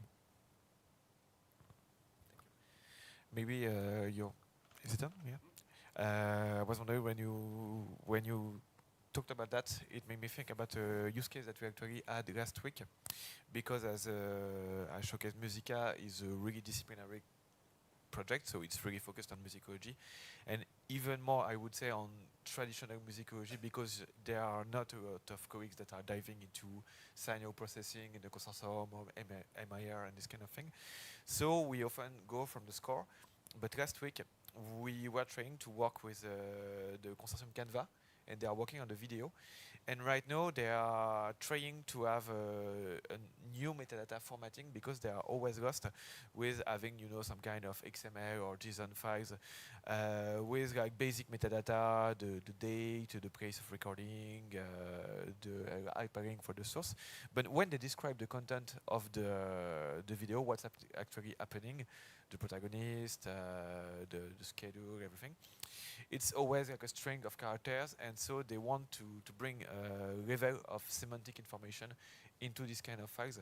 So this is something I think that can help us a lot to integrate, the ontologies on the metadata level as a description. For example, in CDOC CRM, we have tools to do that, which is for those who are familiar with CDOC, the E13 attribute assignment that we use a lot. And this is something that was used also in one of the pilots of the Polyphonia project, Tonalities, by Thomas and Christophe. And so this is a way of adding semantic data to be able to go further than the description, and having something that is much more interoperable, and that goes way beyond just the musical phenomenon, to have like a connection with multidisciplinary aspects. I see there is a hand on the screen there, Alexandra. Well, and just first of all, I think there was a question to us in the group, I think, which we sort of didn't respond to quick enough. We'd be glad to do that. But I think one thing that Augustin was mentioning just now, of describing content, the content level of videos, I think one thing that we have found at NFDI for Culture is that we've been using a content classification system called Iconclass, which originally comes from musicology, from the field of art history, and it's very new in the field of musicology. And I think Marta and Christina will know whether it's being used, and I think it's not being used as much. But we know that Iconclass can be used very well to actually get interdisciplinary cross-references at a metadata level. So I think, for example, for describing videos, it would be ideal to use something as Iconclass, which is a standardized and international metadata format. I have a question about size of things that can sensibly be metadata ascribed. Is there a low level of beyond this, it doesn't make sense anymore? Because when we talk about a film, it's reasonable to assume, okay, here's this film, it has a title, there's a whole sort of bunch of data that connects to that particular film. But what about this one clip? Right? And I think that's the point we're at. I don't know where the granularity is, but I know it's not logical to copyright the letters of the alphabet. Right? That would be too granular. So where does that distinction lie? And for us, it's kind of important that what can we ascribe to be a work? When is it no longer a work? When it's too small? Yeah, that's a good question. Yes, this is my very short and easy question. Yeah, what's a work? Maybe I won't give you a response about what is a work, but I won't go into that. But I will just say what we try to do in conceptual modeling, usually in our projects. So the FRBR IRM model was presented, and what we do, we avoid the work level as much as we can. So as much as we can, we draw on the expression and the manifestation, and then if it's really needed for some kind of information, we will infer it with aggregations that go backwards. But we always draw our structures in the database going from the expression. Okay, so origin is part of the definition, not just the thing in itself. Yeah, absolutely. Okay, that makes. You're making me very happy. That's the most simple way we found. We only have 5 minutes left, so I guess we should open also for questions from the floor now, if there's anyone here. Or Christina has raised a hand also there on Zoom. Yeah, Christina? Yeah, thank you. That's completely interesting, Augustin, that you avoid the work level, because in Germany, everything is work-centered and projects mostly avoid the expression level, and we get a lot of scream if we tell them that you have to use the expression level. Although, I'm very excited about this because I think we need the expression level to get somewhere what the work has been in some times ago. Yeah, so you can't reach that information if you avoid the expression level. And so I just wanted to mention that this is a completely different approach you are going from our context, and I think it's really interesting. And I would be interested in experiences you made with this, if it's accepted or, yeah. Cool. Yeah, I could also plug that we have just submitted also an anthology that will be published hopefully soon, called Live Concert Research, where we have been writing about the fun of doing extremely large data collection with symphony orchestras and collecting data both about the music being played and the musicians and how they perform, and also the audiences. So you can stay tuned for more information about this. And then trying to make ontologies of that's a big question. But anyways, over to you. Yeah. Oh. Yet another one. That's the one? Okay. So works, and we're often talking about music as a sort of an object, and that's just one of the ways you can look at music, because you can also look at music as a process, and we haven't talked about that hardly today and yesterday, I suppose. Maybe things change a little bit if you do so. I would like you to fantasize a little bit about that, and you can even step one step further back. That is, well, you have musical expressions, events, processes, whatever, but behind that lies human musicality. Is there maybe something even at that level that could help? And that might also be, let's say, the connection to other forms of expression, such as film, for example. Would that help to look at music not just as some sort of an object, but as a process or a human capability? Asking me to fantasize, and I'm happy to do that. but I think it would be an interesting new perspective. The ownership, for instance, if we talk copyright, or the accreditation of it, is not necessarily tied to the result, but to the performance of it. So if I write an R, I might be able to say this is my R, as opposed to an R. Do you see what I mean? So that would be a change of perspective that could be useful in a world where all our works are atomized and thrown into a LLM, so that it's not just an R that is part of the great swamp of synthesis, but it's my R because I made it, right? And that ascription of influence or ownership, if you like, would be very interesting. And that's also why the origin is maybe more interesting than the work no, no insult intended for the Germans, but I think maybe there is a sort of an added value to looking at who created the work and how. Maybe also I can have something that is a bit more prosaic, but to say that, as for example in CDOC CRM, it is an ontology that is event-oriented, which is very suited for describing what you said, because we can describe an event or an activity of creation, an activity of recording, an activity of composing.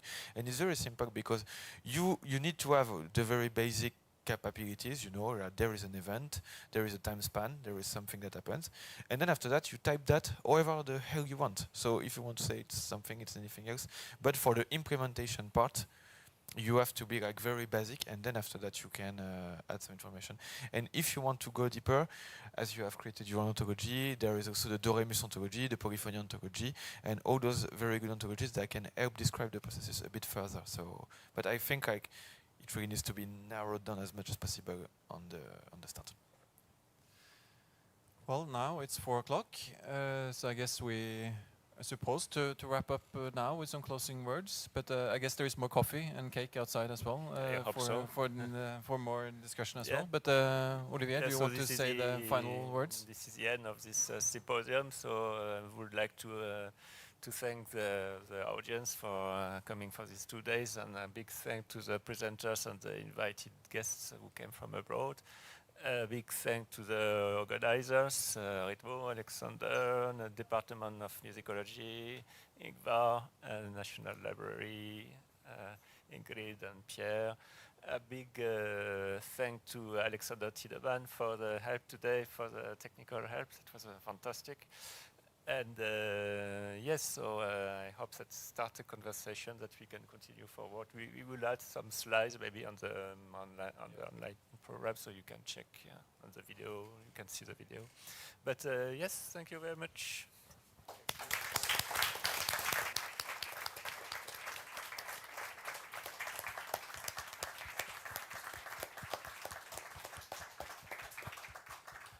Of course, special thanks to Olivier.